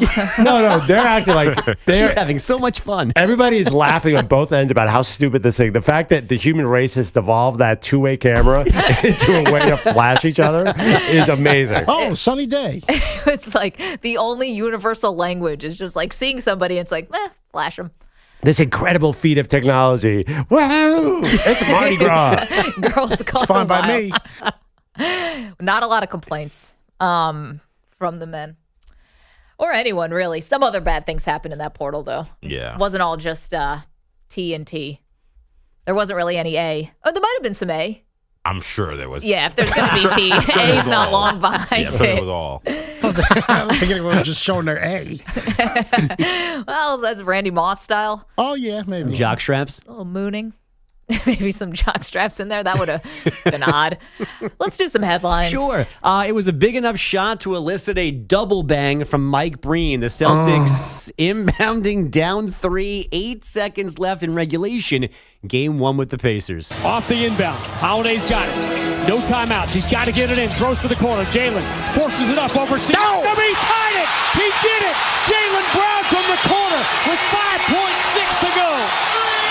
And the Pacers have given away game 1 for the moment. Sean Grande, Cedric Maxwell, Celtics Radio. The Pacers gave away the Eastern Conference opener for good in overtime, 133-128. They were up 5 with 2 minutes left in the fourth, and again by 3 in the final moments. But multiple mistakes kept the Celtics alive. Brown's 3 preceded by a bad inbounds play. In overtime, Jason Tatum scored 10 of his 36 to wrap things up.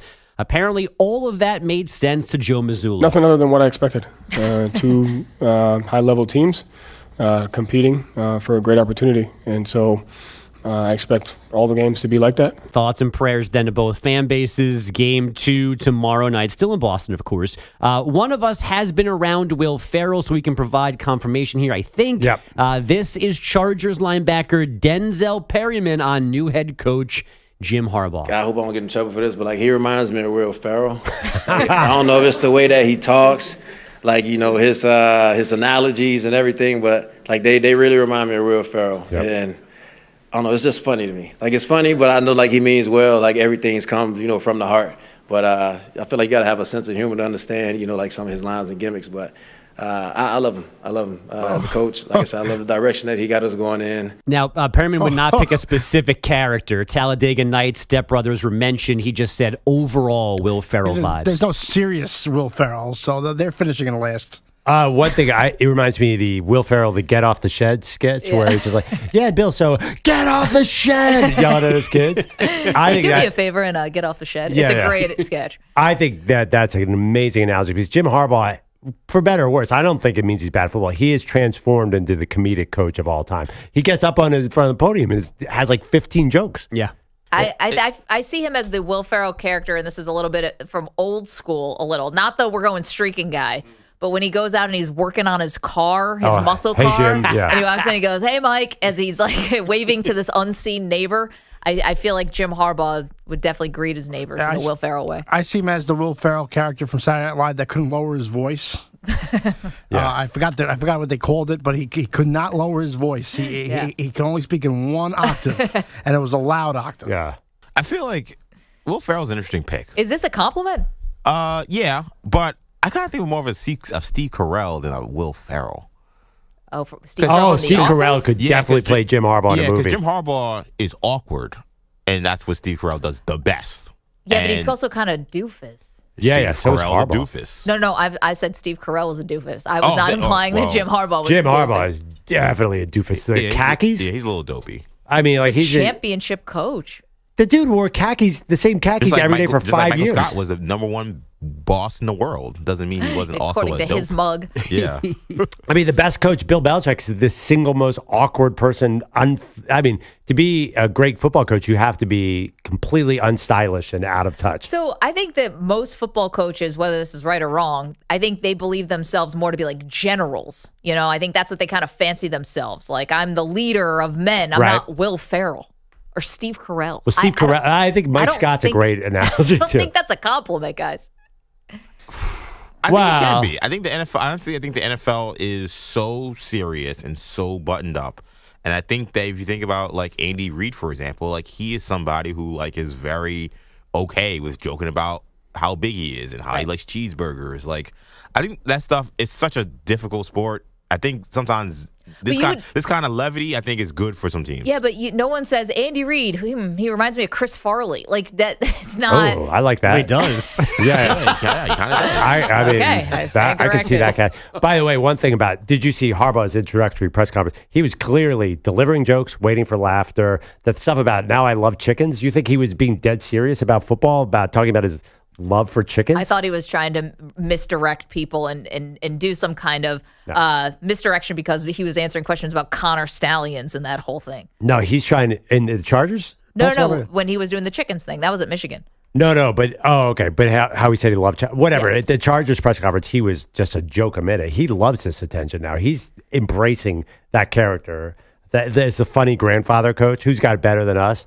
I mean, come on. I think he tried to trademark that, right? He's like, he's all in the who's got better than us. And it's a good branding tool. So I think that last time when he was in San Francisco, he was looked at as a hard ass and someone who took himself too seriously. Yeah. Ken M said Andy Reid in a van down by the river. Well done. Can we put that as a poll question? Is it a compliment if you're comparing a football coach to Will Ferrell? What else you got, folks? I've got this. Last hour, I got Pete all riled up again by mentioning Scotty Scheffler. So not this guy again. No. Let me cleanse your palate with this. The pitch, and it's hit high in the air, fairly deep right. Back goes Marte on the track at the wall. He leaps. It is gone! A 2-run home run! Just snuck over the 9-foot wall near the right field corner. I think that was the Mets season actually exploding. Tom Hamilton on Guardians Radio. David Fry's pinch hit 2-run homer ended up being the difference in Cleveland's 7-6 home win over the Mets. The Guardians have won 5 in a row overall, their last 6 at home, while the Mets have dropped 8 of 11, dropping to a season worst 6 games under 500. And I love the people that still think that the Mets have a chance to make the second wild card. It starts this weekend. There's 3 wild cards, baby. We're still alive, baby. This team is putrid. They can't hit. They can't field. They can't pitch. They have a closer that doesn't know what he's doing right now. They are nowhere near anything that assembles a playoffs. But they live in Titletown. They do live in Titletown. The closers looked like crying the other day. That's always not a great sign in front of his locker. We're asking the great debate today, who currently holds the distinction of Titletown, USA? It's not in Queens. It's not in Queens. It's definitely in the Bronx. It's not in Queens. They haven't won since 2009. Yeah, but gotcha again. No, don't start with me with this. No, they've won 26 other times. That's not the definition of current. This seems to be a real hard thing for I don't like you this and your topic. friends. I don't like this topic at all. I was about to correct you on some baseball there, Bogusch. What did I say now? Well, you said David Fry's home run. Yeah. I was going to say it's pronounced David Freeze. But apparently those are 2 completely different people. They definitely are. A little Google research said, I'm like, it's called David Freeze, Bogusch. I think David Freeze has been retired for 10 years. I was going to say, you mean 2011 World Series champion David Freeze? He was in Titletown. He was in Titletown. St. Louis was Titletown when he was playing. He actually is. Judging by Pete's math, he still is. But he's still reigning World Series MVP. I don't feel bad. Who's David Fry? Is he related to Hayden Fry? Glenn Fry. Wow, that'd be some really famous relatives. Like Channing Fry? Is he related to him? Definitely not Channing because there's no E at the end of Fry. He's just straight F-R-Y. Cameron Fry? Charlie Fry, Browns quarterback. So David Fry is a utility infielder for the Guardians? For the Guardians, yeah. There you go. Another player that's better than someone on the Mets. Well, we'd have to dig for that. Totally awful. They came into this season. Their general manager came into the season thinking, "Oh, well, we can sneak in. Blah, blah, blah, blah, blah, blah. We can sneak into the playoffs." Yada yada yada. Meanwhile, they're going to be nowhere near it. And I said it from the beginning. Back to you. How's that blood pressure going, Bill? Oh yeah. Well, listen, Pete's on a heater. He's been right about everything lately. He was right about Tom Brady and the roast and how Brady was going to regret it. And he was right about that. And now he's right that the Mets suck. So he's got 2. Steve Cohen, I'm offering my services as a general manager. Another quick no. I am More offering cooks in the kitchen on this team. I'm sure that's going to help. free for the first year, but then you got to pay me the second year. My favorite moment of this was when Bogusch goes, but they haven't won since 2009. Pete just stared at him blankly for about 3 seconds. Titletown, baby. Right, let's go. 855-212-4227. No one has a canyon of heroes. Oh, this is... The question was current. Why is this so hard to understand? It's not historical. It's current. It's never going to change. It's always New York. This next topic, this is perfect for Perloff and has nothing to do with the jockstrap conversation that we just had. So I'm sorry to disappoint you all on that, but it will be just as good. Maggie Perloff.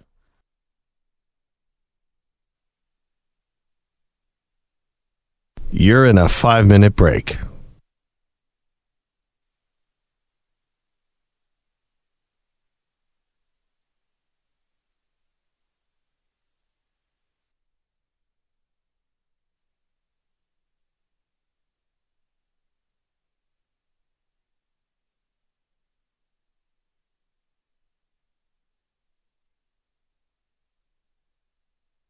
Four minutes, 30 seconds remaining.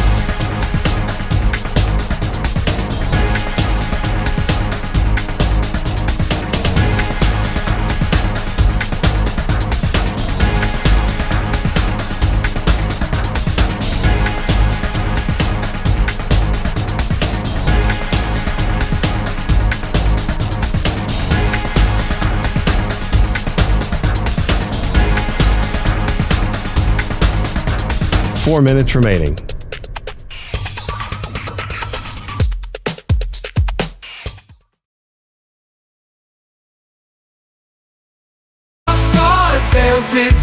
Andrew Perloff's got a tale to tell. Thinks he's an Aussie, but you can never tell. Tries to talk like he's from down under, but his accent's thunder. Oh, what a wonder. Andrew makes you belong at the outback, not living in the bush, but serving up a snack. Your cheat day sounds more like G9 at the Outback Steakhouse. You'd be just right. Crikey, he says, but it sounds all wrong. Mixes kangaroos with a New York song. Crocodile Dundee would have a laugh if he heard our Andrew with his strange mishmash. Andrew makes you belong at the Outback, not living in the bush, but serving up the snack. Your G-Day sounds more like G9 at the Outback Steakhouse. You'd be just right. Foster's in his hand, trying to fit in, but his mates back home just chuckle and grin.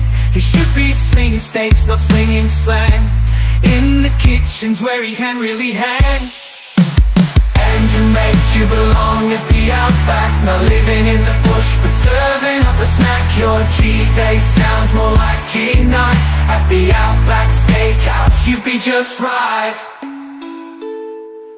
So here's to Perloff, I wanna be Aussie.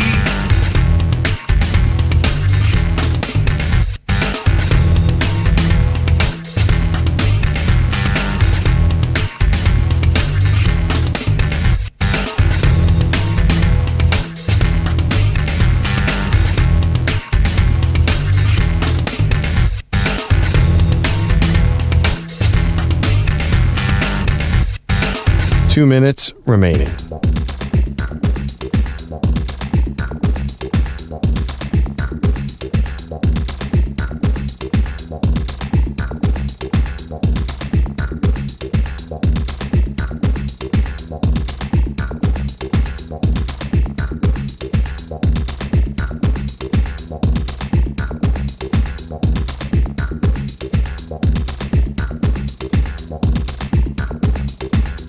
One minute, 30 seconds remaining.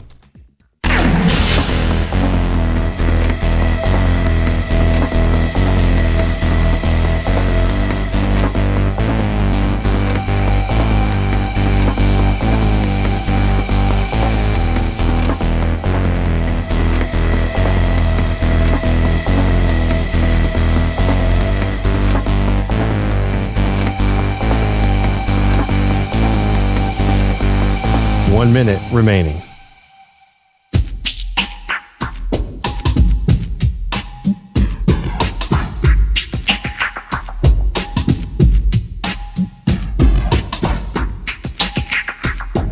.45 seconds remaining.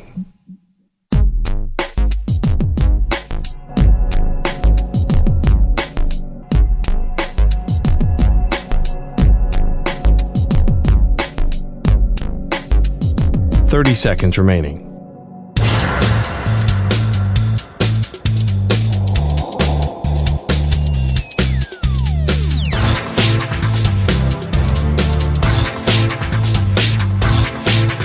.15 seconds.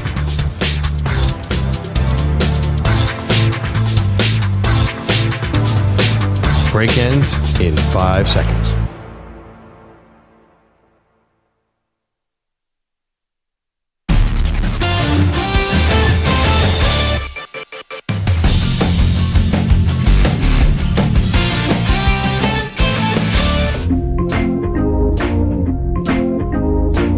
Welcome back. Maggie Gray, Andrew Perloff. So, as we mentioned a few times, NFL OTAs are underway, and we've noticed a few things. A couple best shape of my life stories sort of out there. A couple of our favorite quarterbacks are kind of looking a little bit different than they did the last time we saw them at the end of the season. So, EJ, you want to toss out a couple changes that we've noticed, not to be too shallow, but a lot of these are, could have an impact on how they play this year. We'll tell you whether it's a big deal or not a big deal. Go ahead. Yeah, so I want to talk about a guy we talked about a little bit, Lamar Jackson. He did videos of him catching footballs out on some kind of practice field, looking quite trim. He said he wanted to lose about 25 pounds, and it definitely looks like he did. You good with this new Lamar?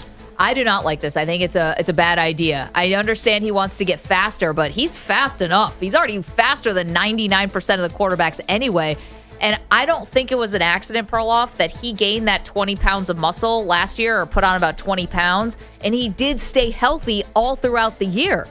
So to me, I wouldn't have changed anything if I was Lamar Jackson. Losing this weight, I felt like was a mistake. Yeah, it was jarring for me. I read the story, 2 weeks ago we did it, that he lost 25 pounds. And you loved it. I loved it. Then to see it was jarring, but I still like it because I keep going to this one play. It was 4th and 1. He breaks through the line, and he gets caught by a linebacker. This is Lamar Jackson. He should be the fastest player on the field. Let's face it, he's not getting younger, Maggie. You start to lose a step around 28. So I think he needs that back because he's actually, go back to a younger Lamar running. He's more mature as a passer now. He's really can really do all the quarterback things. So I think he's going to be very dangerous this year. Am I worried about the health? Yes. But I think a faster Lamar is a problem, too. All right, who else was looking a little different at OTAs? Okay, let's go to South Beach, where Miami quarterback Tua Tagovailoa, who's been in and out of camp, we'll talk about that later in the show. He is said to have lost 10 to 15 pounds this offseason, according to Cameron Wolf of NFL.com and NFL Network. You had Mike McDaniel saying he, quote, looks svelte. Do you guys like this idea of Tua being 10 to 15 pounds? I'm stealing your argument. Be big. You stayed healthy. Have a lot when you get hit. Have a rock solid base. I mean, listen. There are other quarterbacks around the league. I always thought Tua is slightly chunky for an NFL quarterback. I like it. Get even chunkier. Get big, dude. Because you don't run anyway. This one I was surprised. Just because, again, unless we really missed something, he stayed healthy all of last year. You would think all the things you did, wouldn't you just keep doing those things? Not to fall into a rut, but they worked. Yep, it worked. Unless we, really didn't know that he was super banged up at the end of the year or something. So I think it's a mistake that Tua's taken off 10 to 15 pounds. Svelte is not something I want to associate with Tua. I want him more solid. Okay, let's go to KC, where the reigning Super Bowl champ Patrick Mahomes is now being called Dad Bod God. He walked into the facility. There was a video of him in a tight shirt where it seemed like the midsection looked a little tighter than the rest of the shirt. Let's just put it that way. One user on Twitter saying, bro doesn't need to be in shape to three-peat, apparently. So, are you guys okay with how Patrick Mahomes looks in this apparent dad bod that people keep saying he has? I mean, this might be his superpower. And first of all, this is like dad bod, like when they say, like when people call offensive linemen fat. They're not fat, guys. They're not. They're really well-conditioned athletes, and that's just the way they look. And Mahomes, like he said, that little bit of cushion, he said, helps him, stay healthy throughout the year. Keep going with the dad bod, dude. Yeah, no, we saw that he was shirtless in the locker room right in January, and he looked the same. So he hasn't changed. He already had it last year and won the Super Bowl. Actually, I was going to say on the Tua thing, like, if Patrick Mahomes can have a little extra weight, why can't Tua Tagovailoa? Right. I think it struck me. I saw this picture yesterday. I'm like, you really actually don't need to be like in great shape to play quarterback. Because remember Tom Brady's photo from the combine? Yeah, well, it's even the combine. Even when Tom Brady got in shape, he was more about pliability than muscular. So he never, until retirement, never really looked super cut. And now I think it's because the quarterback's such a mental position that you could have a dad bod and just be awesome. I think it's probably better. So here's the other part about this, right? If you want to get and believe me, I'm not an expert on this by any stretch, but from what I understand, if you actually want to get a six-pack, like if that's what you want to look like, unless you're just sort of genetics gifted, you really have to eat a certain way and do certain things to get that actual six-pack. Why would a quarterback want that? As long as your core is strong, you can have a strong core and still have a quote-unquote dad bod. You don't need to physically have a six-pack. I think it's genetic, because I think it's more genetic. DK Metcalf eats nothing but sugar and candy. And he has that crazy six-pack. So I'm not sure six-packs are a matter of work. But there's so many other what positions. do people want Mahomes to look like with a shirt off? That's my point. But quarterback's fine. If he was a cornerback who looked like that or an edge rusher who looked like that, then it would be. Would you admit that would be an issue? No, not if they can play. I don't think any of it is. I think people get used to the weight they're at, Yeah, but we just don't see a lot of, dad bod corners. Well, I mean, for speed positions, you got to have as little weight as you can on you. That's the issue. Who always struck me as having, I hope he's not listening, a little bit of a dad bod. Is it someone we know? I always thought Marshall Faulk was never ripped. I always thought he's going to come for you on this one. Yeah. No, I mean, he didn't have a dad bod, but he was not there are other guys too. There are other running backs who are not necessarily because you have to have a combination of speed and power, so you can't be super svelte, as Tua would say. Not everyone looks like Derrick Henry is what you're getting at. Yeah, well, Derrick Henry's huge, but there are certain positions where you want to be big, and there's certain positions where you want to be as skinny as possible so you can fly. Quarterback competition, will it lead to controversy? We've got that for you next. Maggie and Perloff.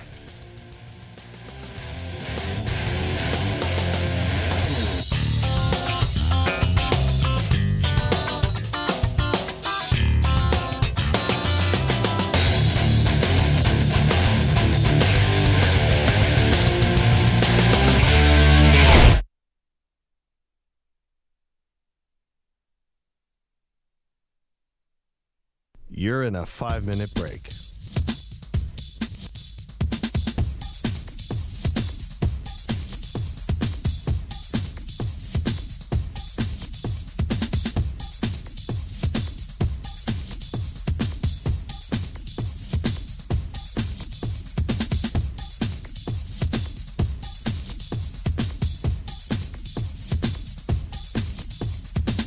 Four minutes, 30 seconds remaining.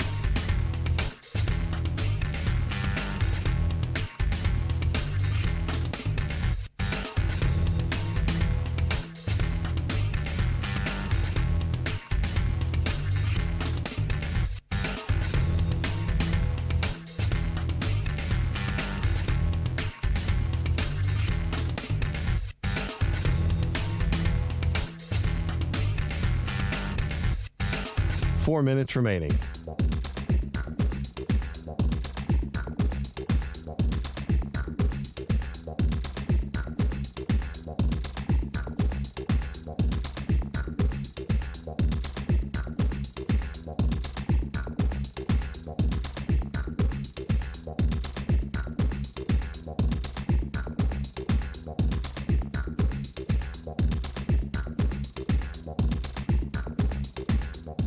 Three minutes, 30 seconds remaining.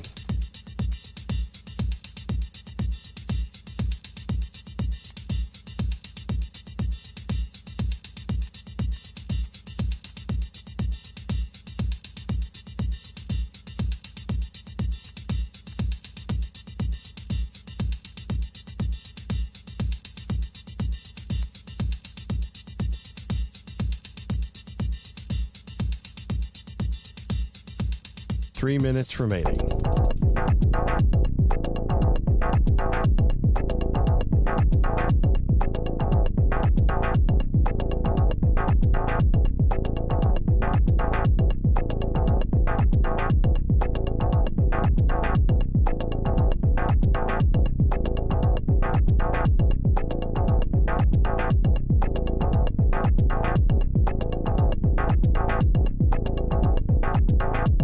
Two minutes, 30 seconds remaining.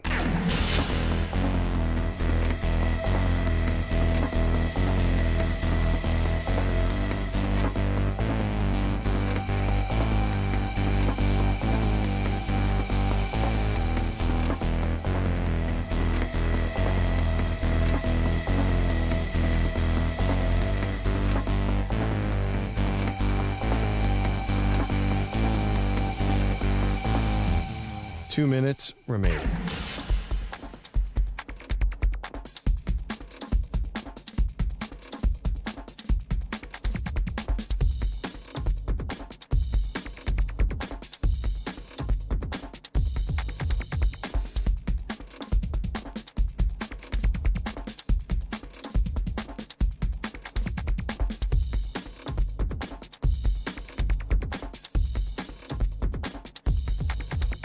One minute, 30 seconds remaining.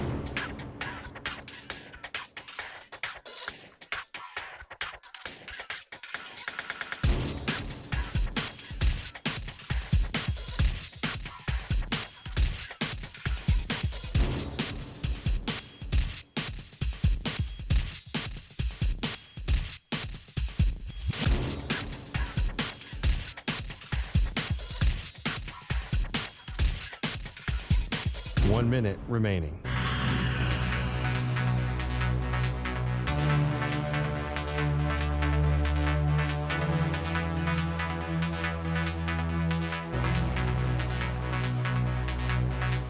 Forty-five seconds remaining.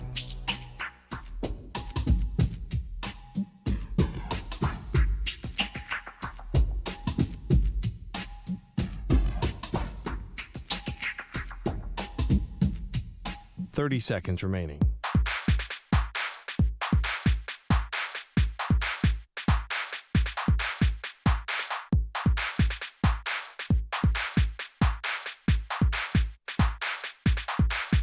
Fifteen seconds.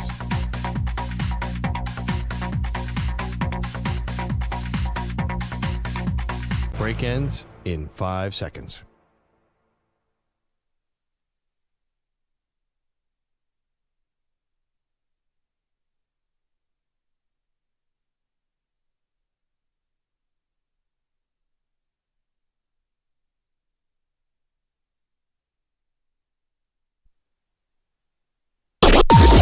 Maggie and Perloff on the Infinity Sports Network. Is it a true competition between Russell Wilson and Justin Fields? Hey, welcome to the show, Maggie Gray, Andrew Perloff. OTAs opening all over the NFL, Perloff, and this is the real quarterback controversy because while Russell Wilson is said to have the inside track for the Steelers, Justin Fields yesterday answering questions from the media for the first time since he was traded from the Bears, and he is looking at this as a true competition. I'm taking it day by day. I'm definitely, competing. I think, Russ knows that. We're competing against each other every day. Him being out there for me, that, helps me getting better. Us pushing each other. So, I definitely don't have the mindset of, me just, sitting all year. So, I'm coming in every day, giving it all I got, and, pushing him to be his best, and he's, pushing me to be my best each and every day. Man, if you're a Steeler fan, who do you want? Because if I'm a Steeler fan, I'm hoping and praying that Justin Fields takes a massive step forward. Russell Wilson is not your future. And even if you got a good season out of him, where does that leave you? So I would be putting all of my eggs into the Justin Fields basket here because Russ is so much closer to the end of his career, whereas Justin Fields is just getting started. Well, yes, except that you will have to pay Justin Fields. And what if it's a worst-case scenario where you're sort of into Justin Fields, but you're looking at this quarterback salary coming up? That could also be a bit of a nightmare. Because you don't have to pay him right away, though. You could delay this a little bit. They didn't pick up his option. No, I know, but again, he doesn't go from $0 to $200 million. There how is do we a know? middle there. I don't know. I mean, if he if he takes it to the next level, as you said, in his 5th year, he's going to want the full bag. I don't know. I think that there is like a Daniel Jones kind of contract that could happen. That's not So what scares if you're me getting off. Daniel Jones, then what's the point of even doing this? Well, because I'm not talking about Daniel Jones and how he plays. I'm talking about Daniel Jones and how he would get paid. Which Right. Well, it's the same thing, though, because Daniel Jones got paid as being a medium quarterback. I don't think Justin but then Fields followed it up with a bad year. Like if Daniel Jones had actually had a good year to follow another good year to follow up the one that got him paid, then you're not looking at that contract as being so bad. But let's not get off Daniel Jones. The only reason I brought him up is because he actually does have a small, like by comparison, he has a manageable contract. Well, my point is Justin Fields is a mercenary here. Like you say Russell Wilson, there's no future. This is a 1-year experiment. Like there's nothing, they're not tied to Justin Fields in any way whatsoever. So I'm not so sure it's going to play out that way where Justin Fields is going to send. Honestly, let's look at Arthur Smith for a second. Sure, the offensive coordinator. I'm going to hand the ball off 70% of the time, then play action and get my quarterback 3,600 yards. Who does that sound more like to you? Russ. It sounds like Russ. Yeah. I feel like Arthur Smith and Mike Tomlin are going to be conservative.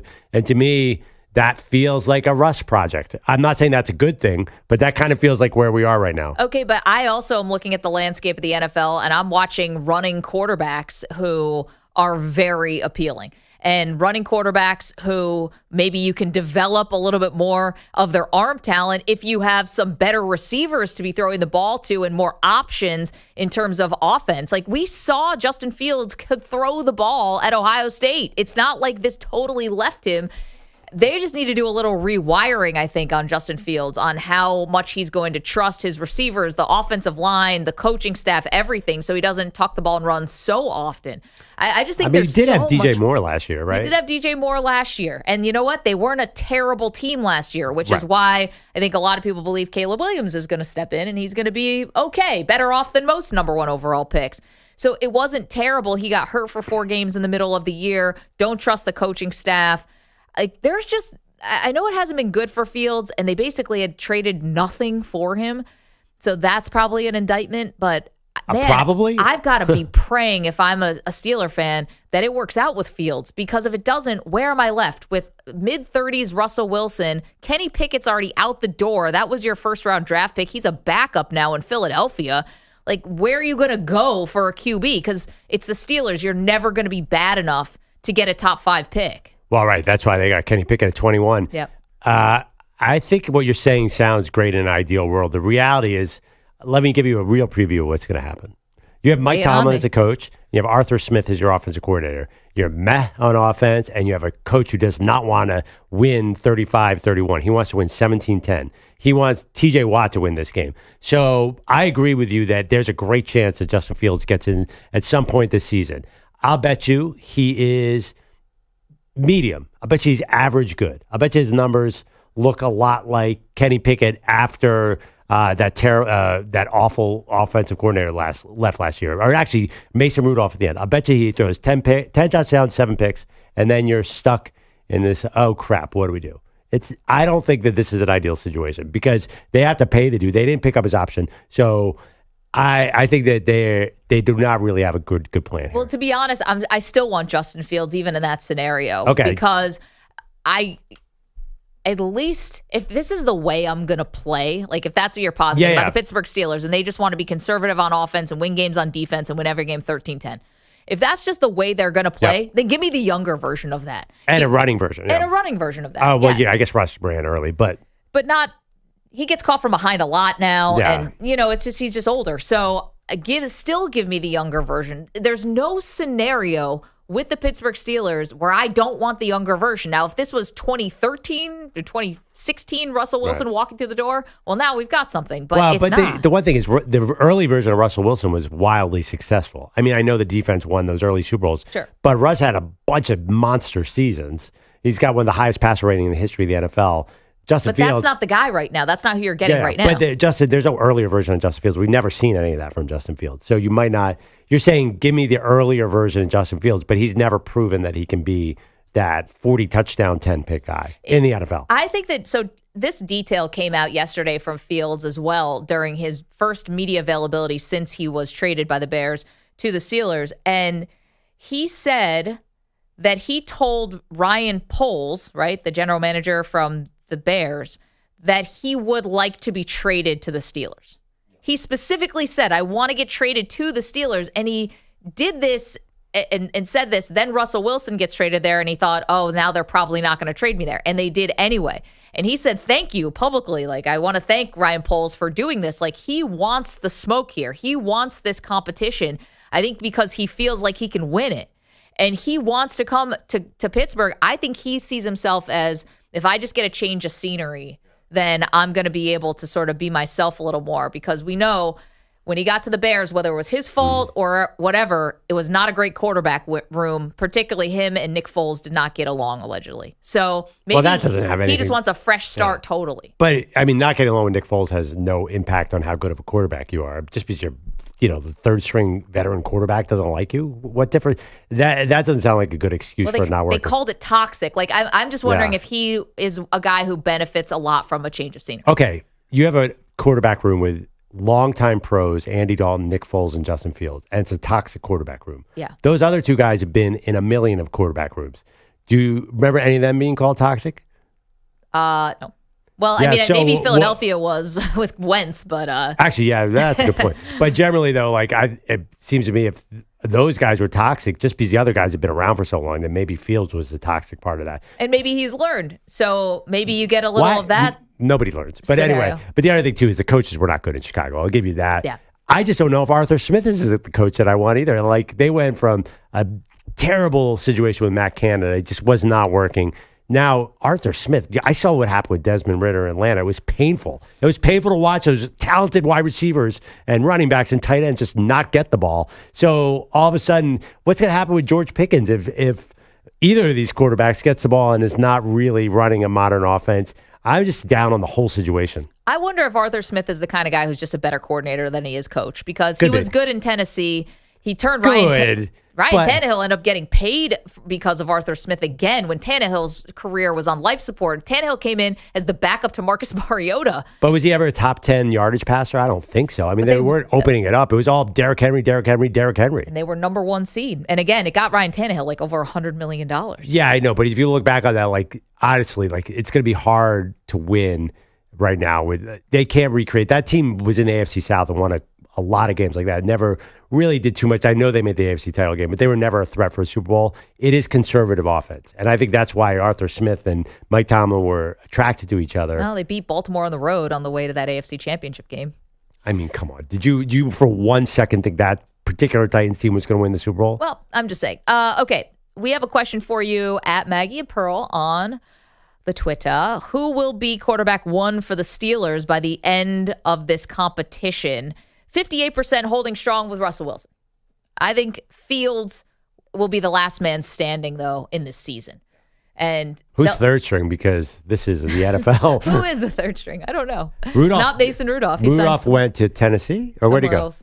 Yeah. Great debate for you today is which city, we do this every Wednesday, a great debate. Today's topic, which city can currently hold the distinction of being title town? Which current city, not all time. We were talking about which current city do you consider title town? Our pal Big Friendly is in California as a thought for us. Hey, Big Friendly. Good morning, Maggie Malone, DJ the EP, Bellotti Gotti, 411 with the information, the one, the only, Daddy Pool. Good morning, and thank you for taking my call. You got it, pal. Now, real quick before we start. Yeah. Can we please stop referring to the Dallas No Wow Girls as America's team? They haven't won nothing in America since the mid-'90s. And can we stop pumping up San Francisco, the rumbling, fumbling, stumbling team who can never keep a lead in a game that counts? Now, with that, I'll move on. If we go by the current standards, Maggie, then I guess Kansas City would be considered title town. But if we break down the true definition of Titletown, Bellotti and EJ are in close competition. And let me break it down real quick. Yeah. In New York, the Yankees have won the World Series. The Mets have won the World Series. The New York Giants have won the Super Bowl. The New York Jets have won the Super Bowl. The New York Rangers have won a Stanley Cup. Now, so of the Islanders, so of the Devils. the Devils. Now that's New Jersey, so I don't know if that technically counts as New York. It counts for this argument. If you're going to count the Giants and the Jets, then you got to count. Then Okay, you got to that's what I'm count saying. the Devils then we and will the count Islanders. that. Yeah. We will count that, and the Islanders. Yeah. Now let's move to Los Angeles. Okay. The Los Angeles Lakers have one. The Anaheim Ducks have one.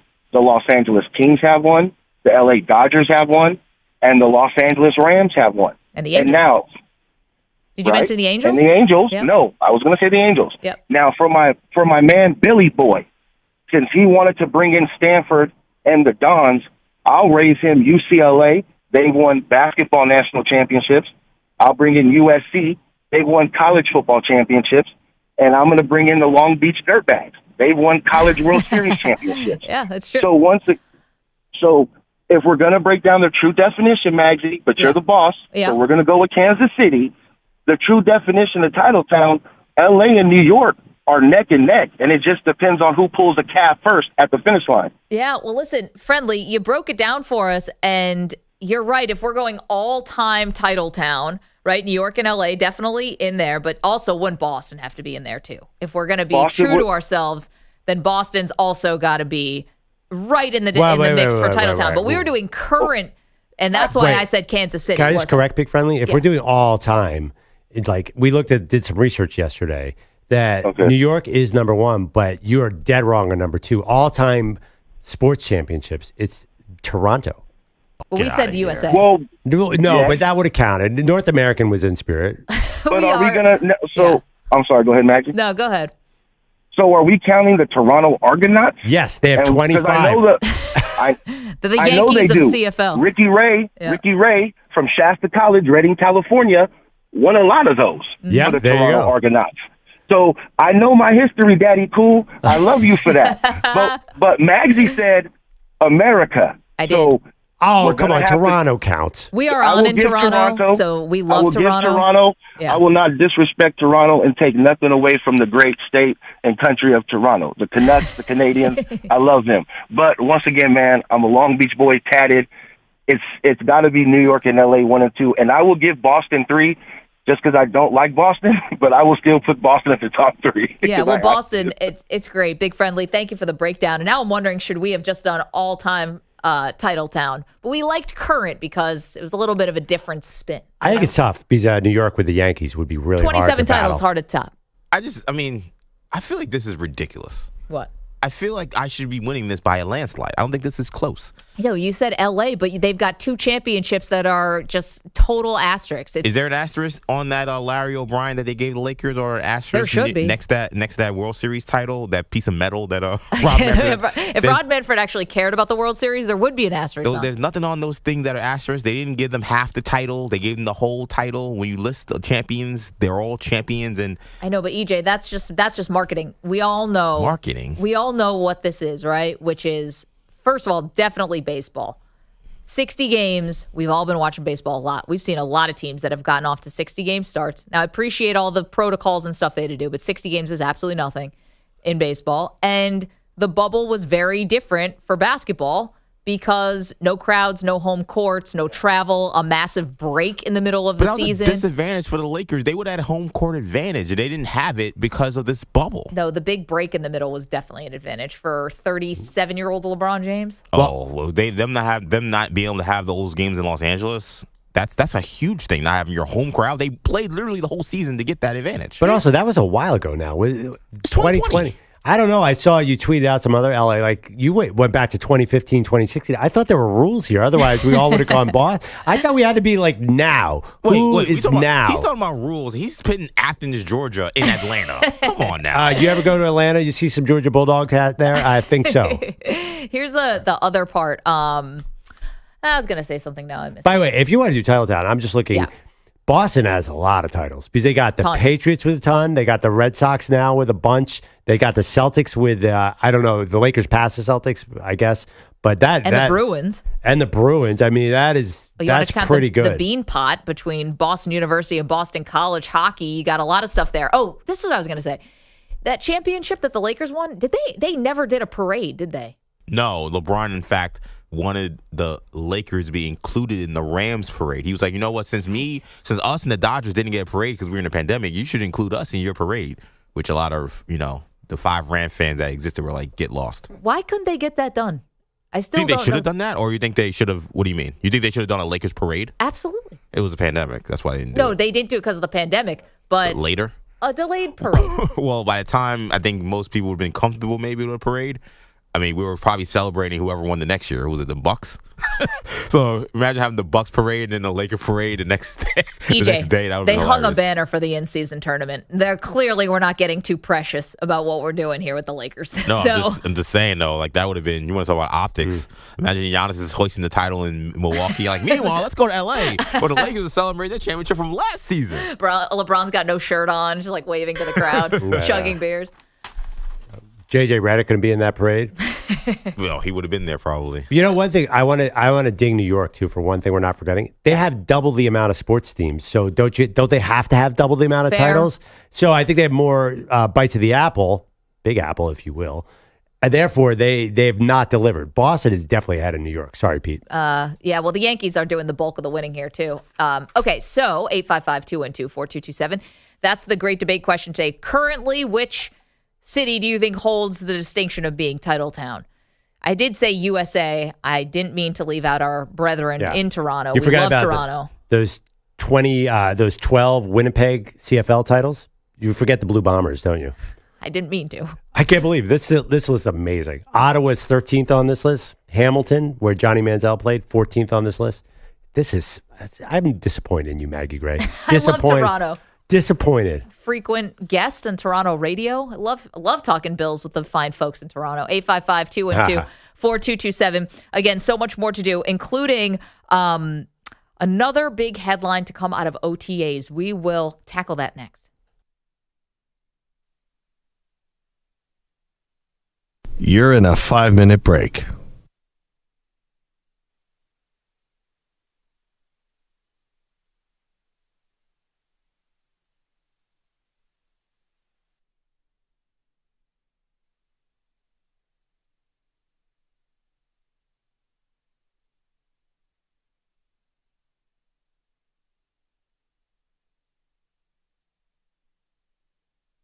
Four minutes, 30 seconds remaining.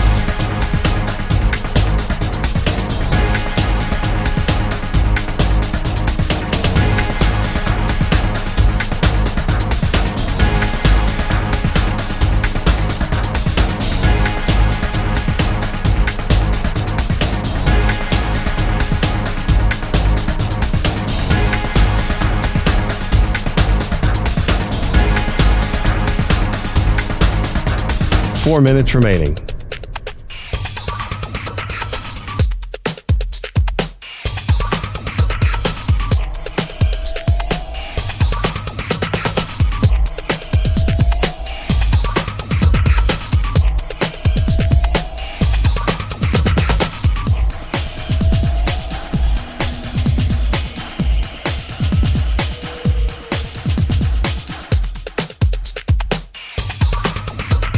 Three minutes, 30 seconds remaining.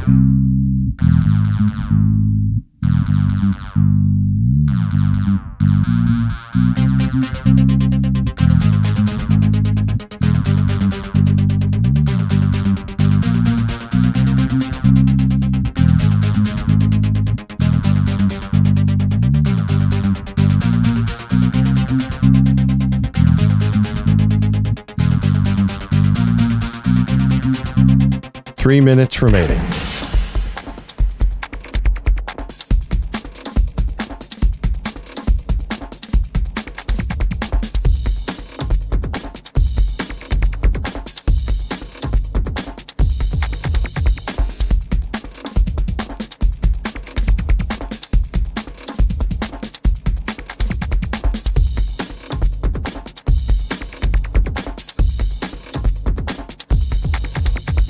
Two minutes, 30 seconds remaining.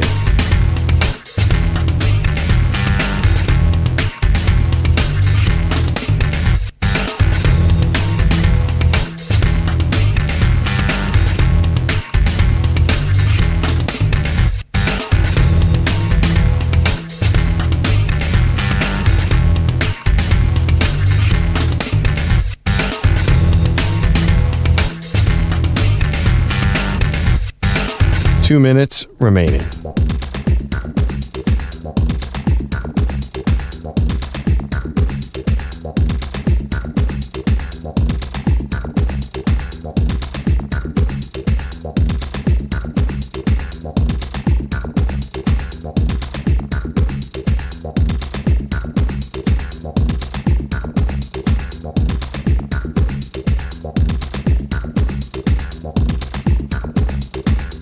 One minute, 30 seconds remaining.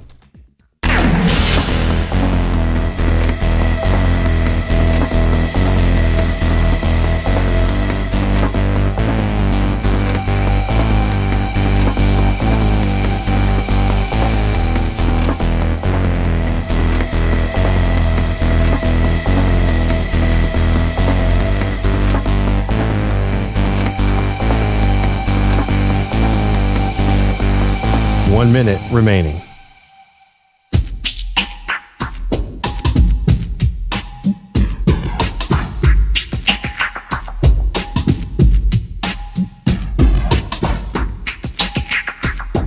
$45 seconds remaining.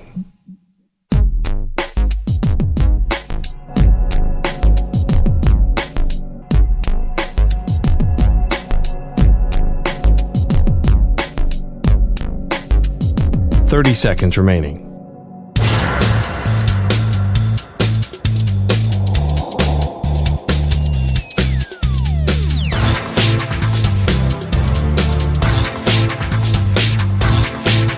$15 seconds.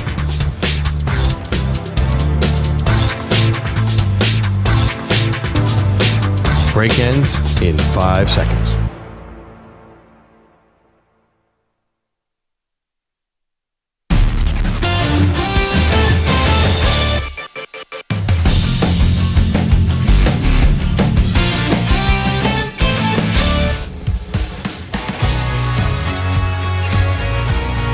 Back on Maggie and Perloff, Great Debate Wednesday, Titletown, USA, which everyone knows is located in Atlanta, Georgia.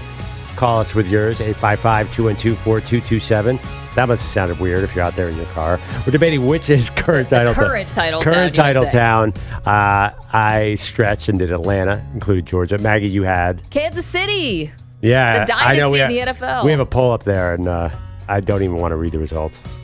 Why? Because I'm winning in a landslide? You're winning in a landslide. I know. EJ's Feels salty. like you cheated with that one. So mad. You picked L.A. Yeah. Pete picked New York. Yeah, at least you made the poll. It only has 4 slots. Not even on But a poll. Las Vegas. I have more of an argument, too, for it.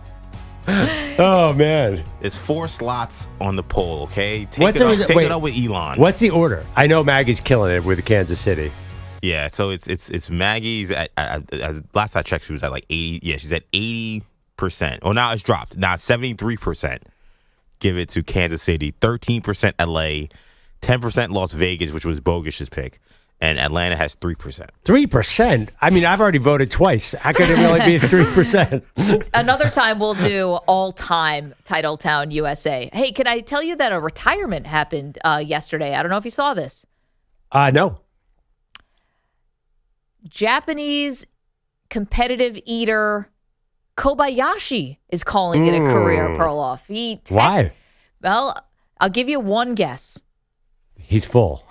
Well, his body has been so ravaged by the competitive eating that it actually turns out that he's kind of like really, really in a bad way.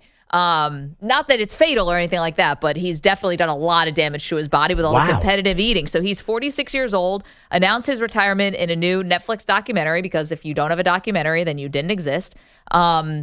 He won 6 consecutive Nathan's hot dogs eating contest, and he has the unofficial record of eating 69 hot dogs in a 10-minute span. And this is especially close to me because I had the pleasure, distinction of being up front and personal when he did that, because I was hosting the off-site, off-brand hot dog eating contest that he was competing in. Wow. I didn't know you did that. I know. Well, thank you. It was a proud moment of my career, and also the most disgusting thing I've ever done as a professional broadcaster. Why are you saying thank you? Well, you were saying, No, wow. I was judging you for it.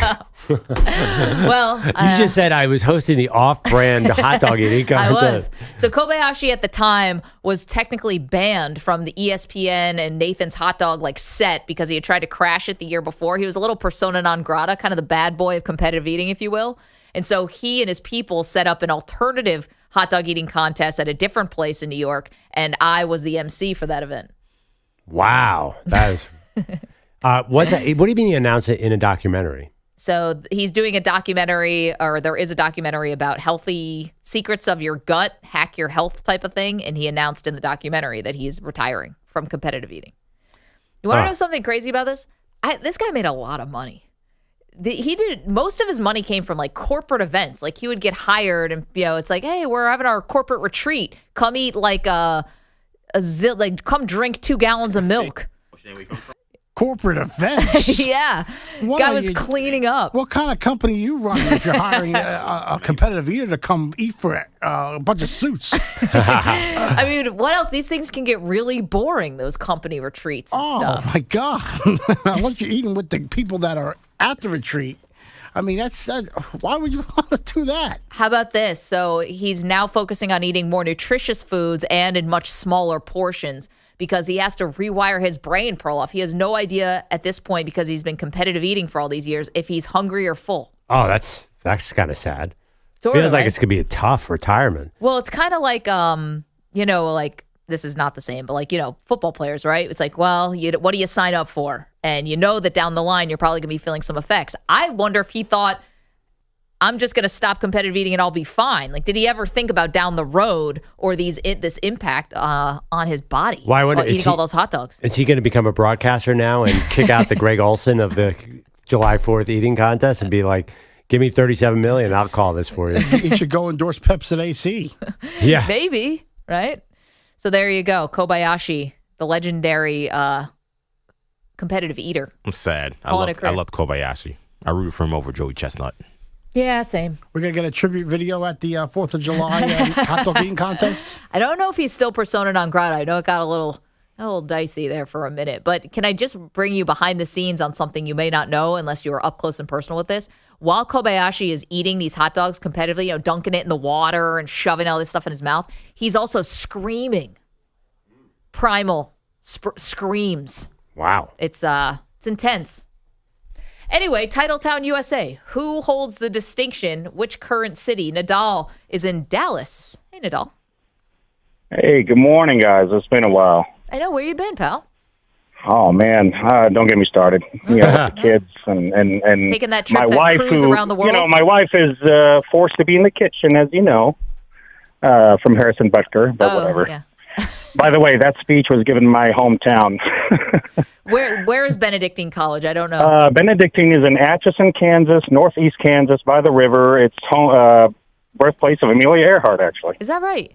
I thought it was interesting that the nuns disavowed it. Yeah, they That's had probably not great. they had their thing to say, but you know what? Look, I mean, my wife is a career woman, but she's proud of the marriage and the kids. But you got to have both, and we support each other and partner up. So that's the way to do it. Love it, Nadal. What do you think is Titletown, USA right now? I love that you said my old stomping grounds, KC. But to me, Titletown. To me, my definition of Titletown, it's got to be at least 2 major league sports, right? Got it. To me. I don't know. Call me crazy. But, so, yeah, my Chiefs have done some amazing things, but the Royals, it's been, 9/10 years? Yep, 2015. With the back-to-back World Series appearances, right? Winning one of them. Other than that, I mean, we got nothing. But now there's no city with 2 teams currently, so I think that actually BOGUSCH is mad. The Aces. No, but he's talking that about was my next point, Perloff. You're right. I mean, it's just so hard to have a city nowadays, like in the past 5-10 years, like to have 2, 3, whatever major league sports just winning time. I mean, Philly. I mean, I don't know. That was a run, recently dude. come close. Yeah, I know. And Boston, of course, famously had it the last 20 years. Yeah, but 2018, Boston had the Patriots and also had the Red Sox. All one in the same. Yeah, and 04 and Sure. No, bunch of Boston. times, yeah. Boston could lay claim I think here. you guys are right. You need to have another day for an all-time Titletown debate. But hey, let me if you have 30 seconds. Yeah. I have my old movie phone guy guest. He wants to say something. Hold on. One show, one mission.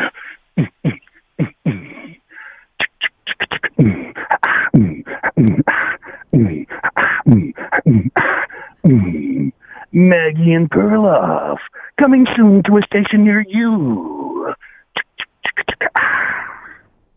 All right, I'm back. Yes. Oh, wow. What a talent. Thank you for that. We might need to get you on a better mic and actually record that. We got a couple reads, actually, that we can email to you. Leave your email with EJ here. I'll be There's a happy couple to do it, guys. Man, I love you guys so much. And, yeah, I try my best. I do what I can with my impressions. That was good. That was fun. Call us back with more, Nadal. Appreciate that. I'm young. I'm pretty. I must be the greatest.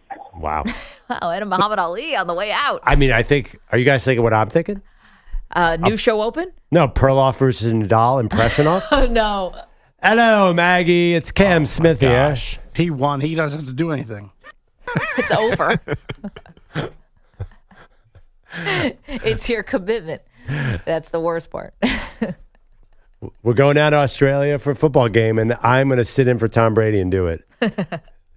Tyreek Hill, open on the crosser. This is why the NFL can't do this. Perloff? No, they can't send games to Australia just for this. Just for shrimp on the Barbie joke? Oh, just so we're not gonna hear Perloff do this anymore. We need a statement from Roger Goodell at 10:15 Eastern, being like, yeah, there's a report out there. It was wrong. We're only gonna do these other weird international cities. So that host Andrew Perloff, he can stop his impersonation. I don't even want to hear you do Irish. Same thing. That's the problem. I've heard it then. All right. Hello, Matthew Stafford. Care for another shrimp on the bobby? And then just throw Blarney Stone in and you're fine. Then you're Irish. Here we go. That Dak I can do. My daughter No, thought my you Dak. can't. Here we go. He's not a Muppet. Oh, yes, he is. I mean, Mahomes is famously the Muppet, but Yeah. here we go. Was that me or Dak? I don't even know. It was you. That's you. Play Dak. It's the same thing. Here we go. That was Dak. No? That was you. That was me. Still you. Can I do the Dak Prescott voice in an Australian accent? Here we go. No difference. What just happened? Yeah, you're right. I don't know. I was just going for it. I thought maybe something would happen there. It didn't happen. I feel like at some point the microphone's just going to spontaneously combust. That was going to happen. Just we can't take it anymore. Pah! Zach comes gonna walk and be like, "What the hell happened in here?" Here we go. Do you ever regret working at SI altogether, Maggie? Yeah. So this union I never would have would never met Andrew Perloff, you're saying? If I could redo time? Right. It's a sliding doors thing. You should have heard her original call. She's like, hey, you want to join me and do a radio show? I said, here we go. What are you talking about? We have to go to camp? He did. And I was like, well, nobody's perfect. Can you start Monday? Now he's like, yeah, I think I'll sound pretty good in comparison to this idiot. I'm going to bring him on to make me look good. Here we go. Back. And now you're eating tuna jelly. Jello. I know how this escalated. Nobody circles the wagons like the Maggie and Perloff show. This is Boomer. Wow. Boomer. Chris Berman. Sure. That was Chris Berman from Down Under. This is also your Berman is your Sandler. Yeah, yeah. Hey, that's what I was thinking. Andy, just say the line like you do on the radio show. Don't overthink it. Andy, let me talk to you for a second. You know, just act like you do on the show. Like, don't make a big deal of it. It's, I know there's a lot of cameras around. Just act like you do on the show. It's no big deal. Just relax. See, that is not Sandler. A lot. Howard Spirit. Wow, I didn't know I was so off. Adam Sandler is the easiest impression in the world, and I can't do that. Not for Joe you. Pesci. Wait a minute, but that Sandler thing actually reminds me. This goes full circle to Aaron Rodgers. Yeah. Like when you were on the set of Hustle and Sandler's giving you that note, you already know there's lots of cameras around. You already probably did that make you feel better or worse when he gave you that note? That made me feel awful, but Right. he did give me that note. Right. I'm saying wouldn't it made you feel even double anxious? Like you already know what's at stake, and then he said it. It's like Rodgers saying, if we don't win, we're all getting fired. Yeah, no, it wasn't good. You're right. No, I think it did help me a little bit. Okay. So I actually you were great in the movie. So I whatever. visualized great. I had 2 lines. I visualized myself just talking as if it was not a movie set. Bo Cruz. It's called what great actors do, Maggie. I have a question. You had 2 lines in that movie. Where do you get your own locker room and stuff? Yeah, I got a trailer. Oh, really? You had 4 lines, actually. Many times in my career, thanks to Dan Patrick, I got a trailer. Like, it used to be I had to share them with the other producers. So me and Fritzy would get a trailer. Yeah, having trailers. You probably had trailers before. TV Never shows been in a give you movie. trailers. No, but like I've been in trailers for a bunch of things. I got my own dressing room once. That was it. You guys don't even know my finest acting work, I think, goes under the radar. I was an extra in the show Billions. I gotta find you guys this scene. You'll laugh so hard. What are you doing? Like having I'm a pretend pretending to have a conversation at a restaurant, and you're not allowed to make any noise when you're an extra. So I'm faking the conversation. Who were you talking to? Another extra? A woman, yes, and we were supposed to be on a date. It was. What were you saying? Like, what were you mouthing? Like any words or just going ba ba ba ba? I was I was pretending to say words. I'm not kidding. What are you talking about? Hello. Here's the thing. I actually was so bad as an extra in this. I kind of ruined the scene. I watched it back. If you watch the scene, be like, what is off about the scene? Oh yeah, there's some weird ventriloquist dude in the background. Shooting jumpers. Like, why is he pretending he's like has a glass wall in front of him? What is he doing? Paul Giamatti's like, don't ever let that guy come back again on my set. Terrible actor. I'm the worst actor ever. It's like, don't know what to do with your hands. You were good in Hustle. I'm not just saying that. You were very good. You had 4 lines. Not 27 takes, 4 lines. Yeah, but I don't think any of you guys would be. I don't know. Does anyone have any acting chops? You ever do a school play, Maggie? No, never. I should have. I mean, theater was my unofficial minor in undergrad. Oh, did you do any roles? Like, what about no, singing? only in classes. What does that mean? It means I took enough classes for it to be my minor, and then didn't do like the last step of like, hey, can I declare it as my minor? Yeah. And I just never did that. You know, the community depth of system broke me down. The depths of your nerdom sometimes surprise me. You just like, what are you guys talking about? I played Hamlet. This is sports. It was easy. It was like because I found it came easy to me. I'm not gonna say it's easy, but it was like I can keep doing these classes and keep getting credit. Wait, Great. can I ask you something? So we got to get to some headlines because Yes. we're way late. But coming up in the next, do you have like a small like monologue? Like can you do a little Shakespeare for us or something like that? Please say yes. Yes. Let's just try to get it. Let's try to get it Something I'll small. look something up. Okay. Bogusch, we've left you no time, but if you have a couple headlines, we'll take them. Yeah, the Indiana Pacers believe Jaylen Brown should have never had a chance to hit last night's overtime forcing 3. The Celtics got the ball off a botched Pacer inbound in the backcourt. That shouldn't have happened either, says Rick Carlisle. This loss is totally on me. With 10 seconds in regulation, we should have just taken the timeout, advanced the ball, and found a way to get it in and made a free throw or 2 and ended the game. Instead, the giveaway, Brown's heroics, and then Jason Tatum's 10 overtime points got the Celtics the steal of Game 1 of the Eastern Conference Final, 133-128. Hey, it's on me, but hey, go get him next game. They don't have a choice. Rick. That Game 2 is in Boston tomorrow night. Victor Wembanyama is the first rookie ever to be named first-team All-Defense. Rudy Gobert, the lone unanimous pick. They're joined by Anthony Davis, Bam Adebayo, and Pelican Herb Jones. First, the Big 12, then the ACC yesterday voted to settle the various antitrust lawsuits the NCAA is facing. The other conferences and the NCAA's Board of Governors expected to do the same in the coming days. Ultimately, we'll get revenue sharing for athletes and a $2.7 billion fund to pay former athletes who missed out on NIL. That money will come from the NCAA, but will include payments being withheld from the conferences. Here's where I'll be nice to the Phillies. They beat the Rangers last night 5-2. Rangers Suarez allowed just 1 run over 7, improving to 9-0 with a 1.36 ERA. He is the first pitcher with that combo of record and ERA over the first 10 starts of the season since Juan Marichal in 1966. I'm not going to talk about him at all. I do not want to jinx this season. He's great, and he's a good guy too. It's just feel good story. Cool name. Hope it never ends. Love Philly. Oh, They're gonna be great. Wait till they win the. You know what? Wait till they win the at World that. Series. Titletown. I know. that's right. We've all been wrong. You have to get eliminated in the finals to be in Titletown. So, yeah, okay. So I'm pretty sure uptown. the Phillies have Not won for a long. World Series sooner than the Mets or the Yankees have. And if you're counting New York, leave my choice alone. I made my call. I'm just looking for consistency. We're talking about the lovely city of Philadelphia, where there's no problems at all. I think Villanova won a couple titles. Villanova as well. There Right. you go. There you go. Yeah, take that. Did the Eagles win a Super Bowl? Well, then. Yeah, They 17. tried to. They tried to. Yeah. I mean, that one counts. That's sooner than Pete's Super Bowl wins. Leave my. Will you? Leave. I'm just working within the parameters that you set. Incredible Hulk right here. Ridiculous. I'm just trying to compliment Philadelphia and their wonderful fans. We and know how all much of their you love them. titles. Any more headlines? And scene. And there we go. All right, EJ's working on something. Found out he was a theater minor. So we're expecting something good here. You want the truth?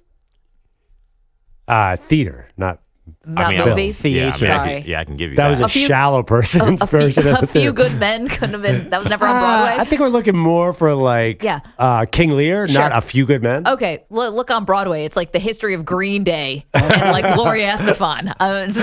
Not everything is you're Hamlet. saying a remake of Beetlejuice is not exactly Hamlet? Okay. I believe the longest running show on Broadway now is The Lion King. So, let's not get so precious. I want a line from Son-in-Law. Come on. How about a little Death of a Salesman? Yeah.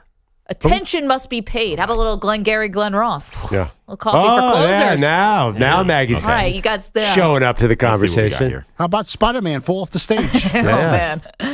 That one was bad. Thank you, Bogusch. 855-212-4227. Coming up, we're all treated to the theatrical stylings of EJ Stewart. You're in a 5-minute break.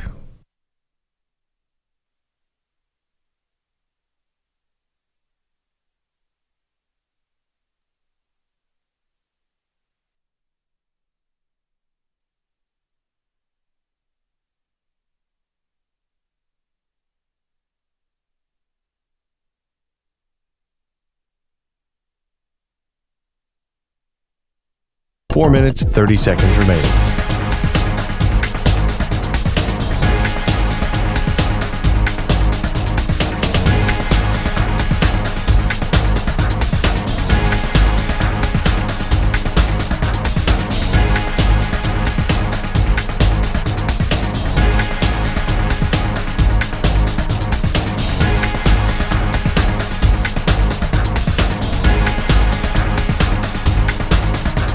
Four minutes remaining.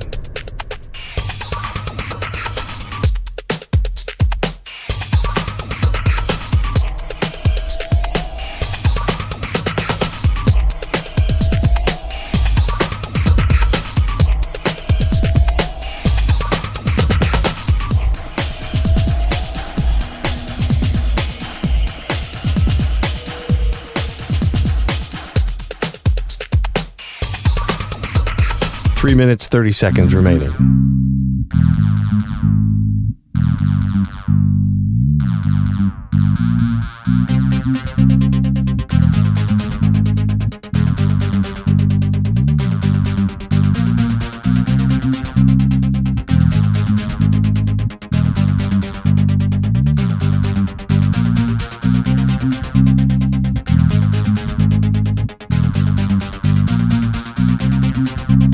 Three minutes remaining.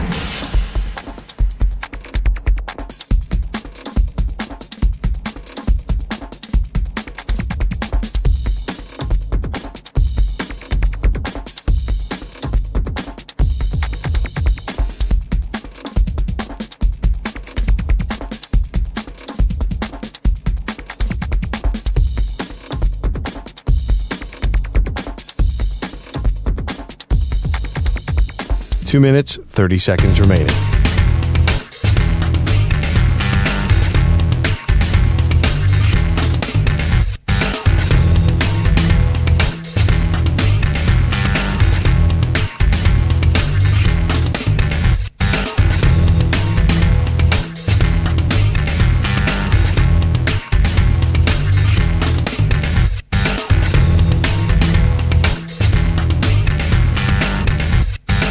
Two minutes remaining.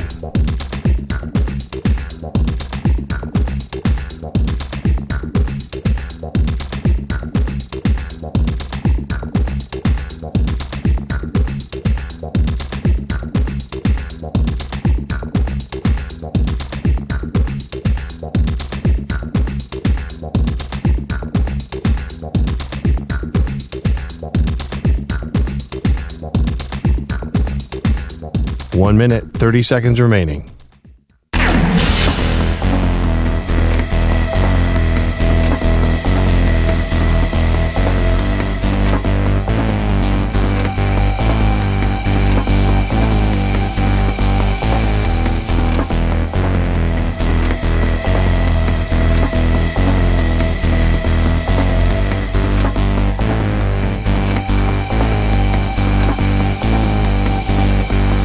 One minute remaining.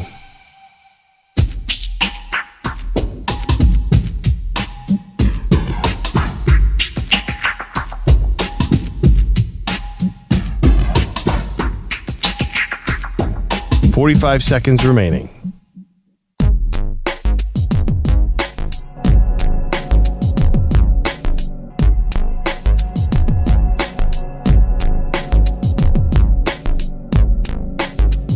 .30 seconds remaining.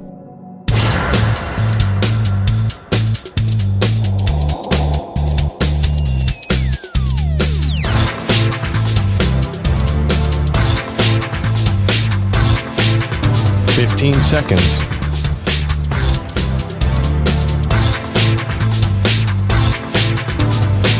Break ends in 5 seconds.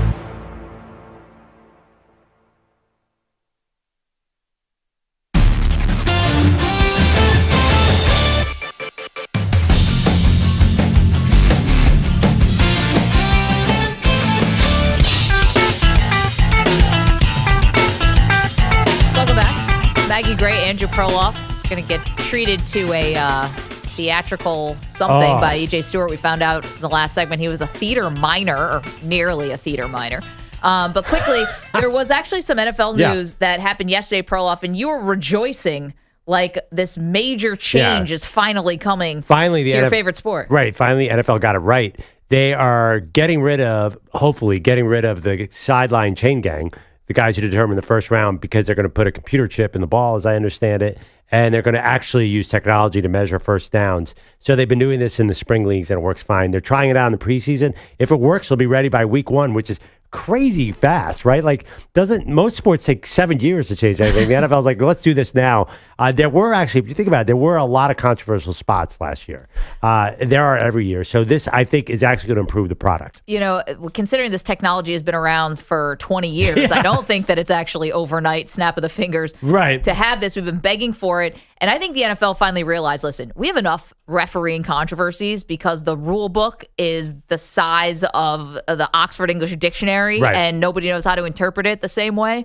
So why not get rid of the easy ones? And this would be easy. It's just the computer is telling you exactly where to place the ball. No controversy, no Gene Steratore credit card, index card. Why not? Yeah, except that this is the NFL and nothing will ever be easy, and this will be incredibly controversial. We'll be talking about week 9. Did the technology fail us? There also Sky Judge. There's a lot of issues, like when you place the ball, when was the knee down? There's all kinds of issues. Like, nothing is ever going to be easy. You know that. I do know that. We've been asking you, who is the current Titletown USA? If you had to pick one city that right now would represent Titletown USA, who is it? Brian is in Arkansas. He's got a city that is not Titletown, in your opinion. Hey, Brian. Hey, Maggie. Hey, Perloff. I just wanted to say, first off, yeah, Dallas, love my city, but no. You got the Rangers. You got one. Yeah. Stars won that's right. not too long ago. This should make Jerry Jones just cringe, but everybody else is going to win championships probably, but not us. Yeah. Well, the Mavericks definitely won in 2011, right? Yeah, I'm just saying everybody else but us. And we keep doing, it's kind of like the definition of insanity, doing the same thing over and over again, expecting a different result. We have the absolute worst running back room. We have a quarterback who has proven that if you put it all on him, he will fail. And you lost a lot of players, but brought back nothing. Yeah, So, I think that, Brian, nothing. people are down on the Cowboys this year for those reasons.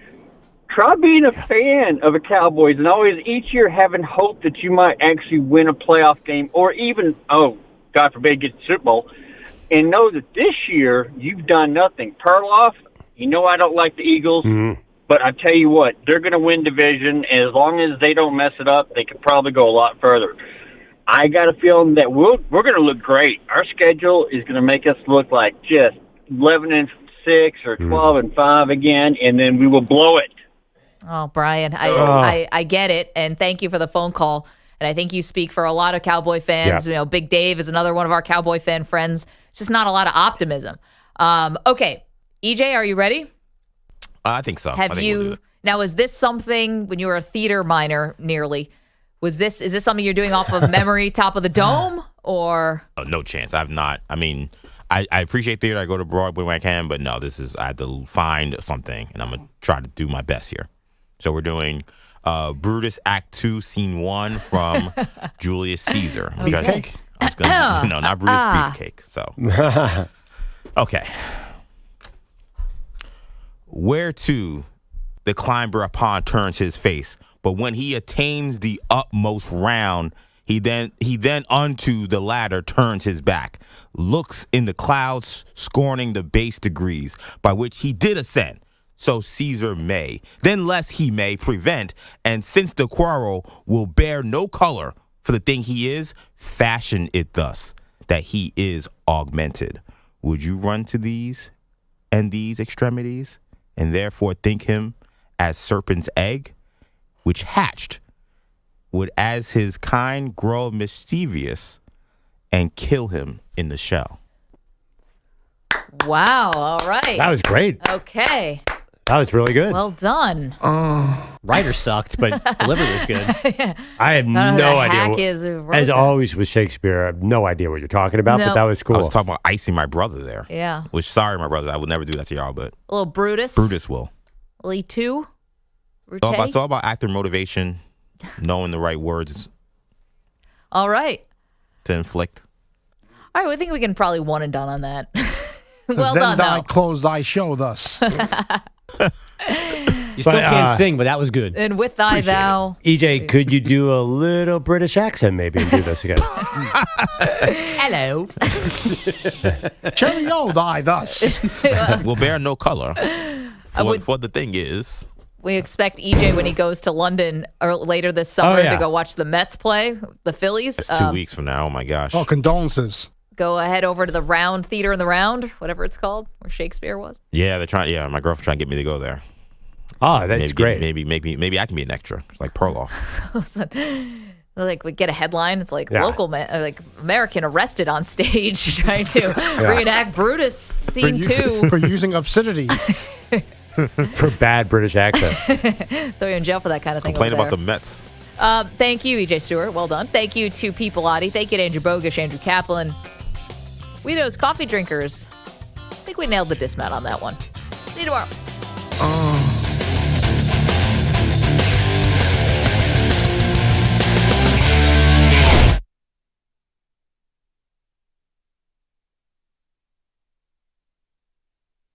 You're in a 5-minute break.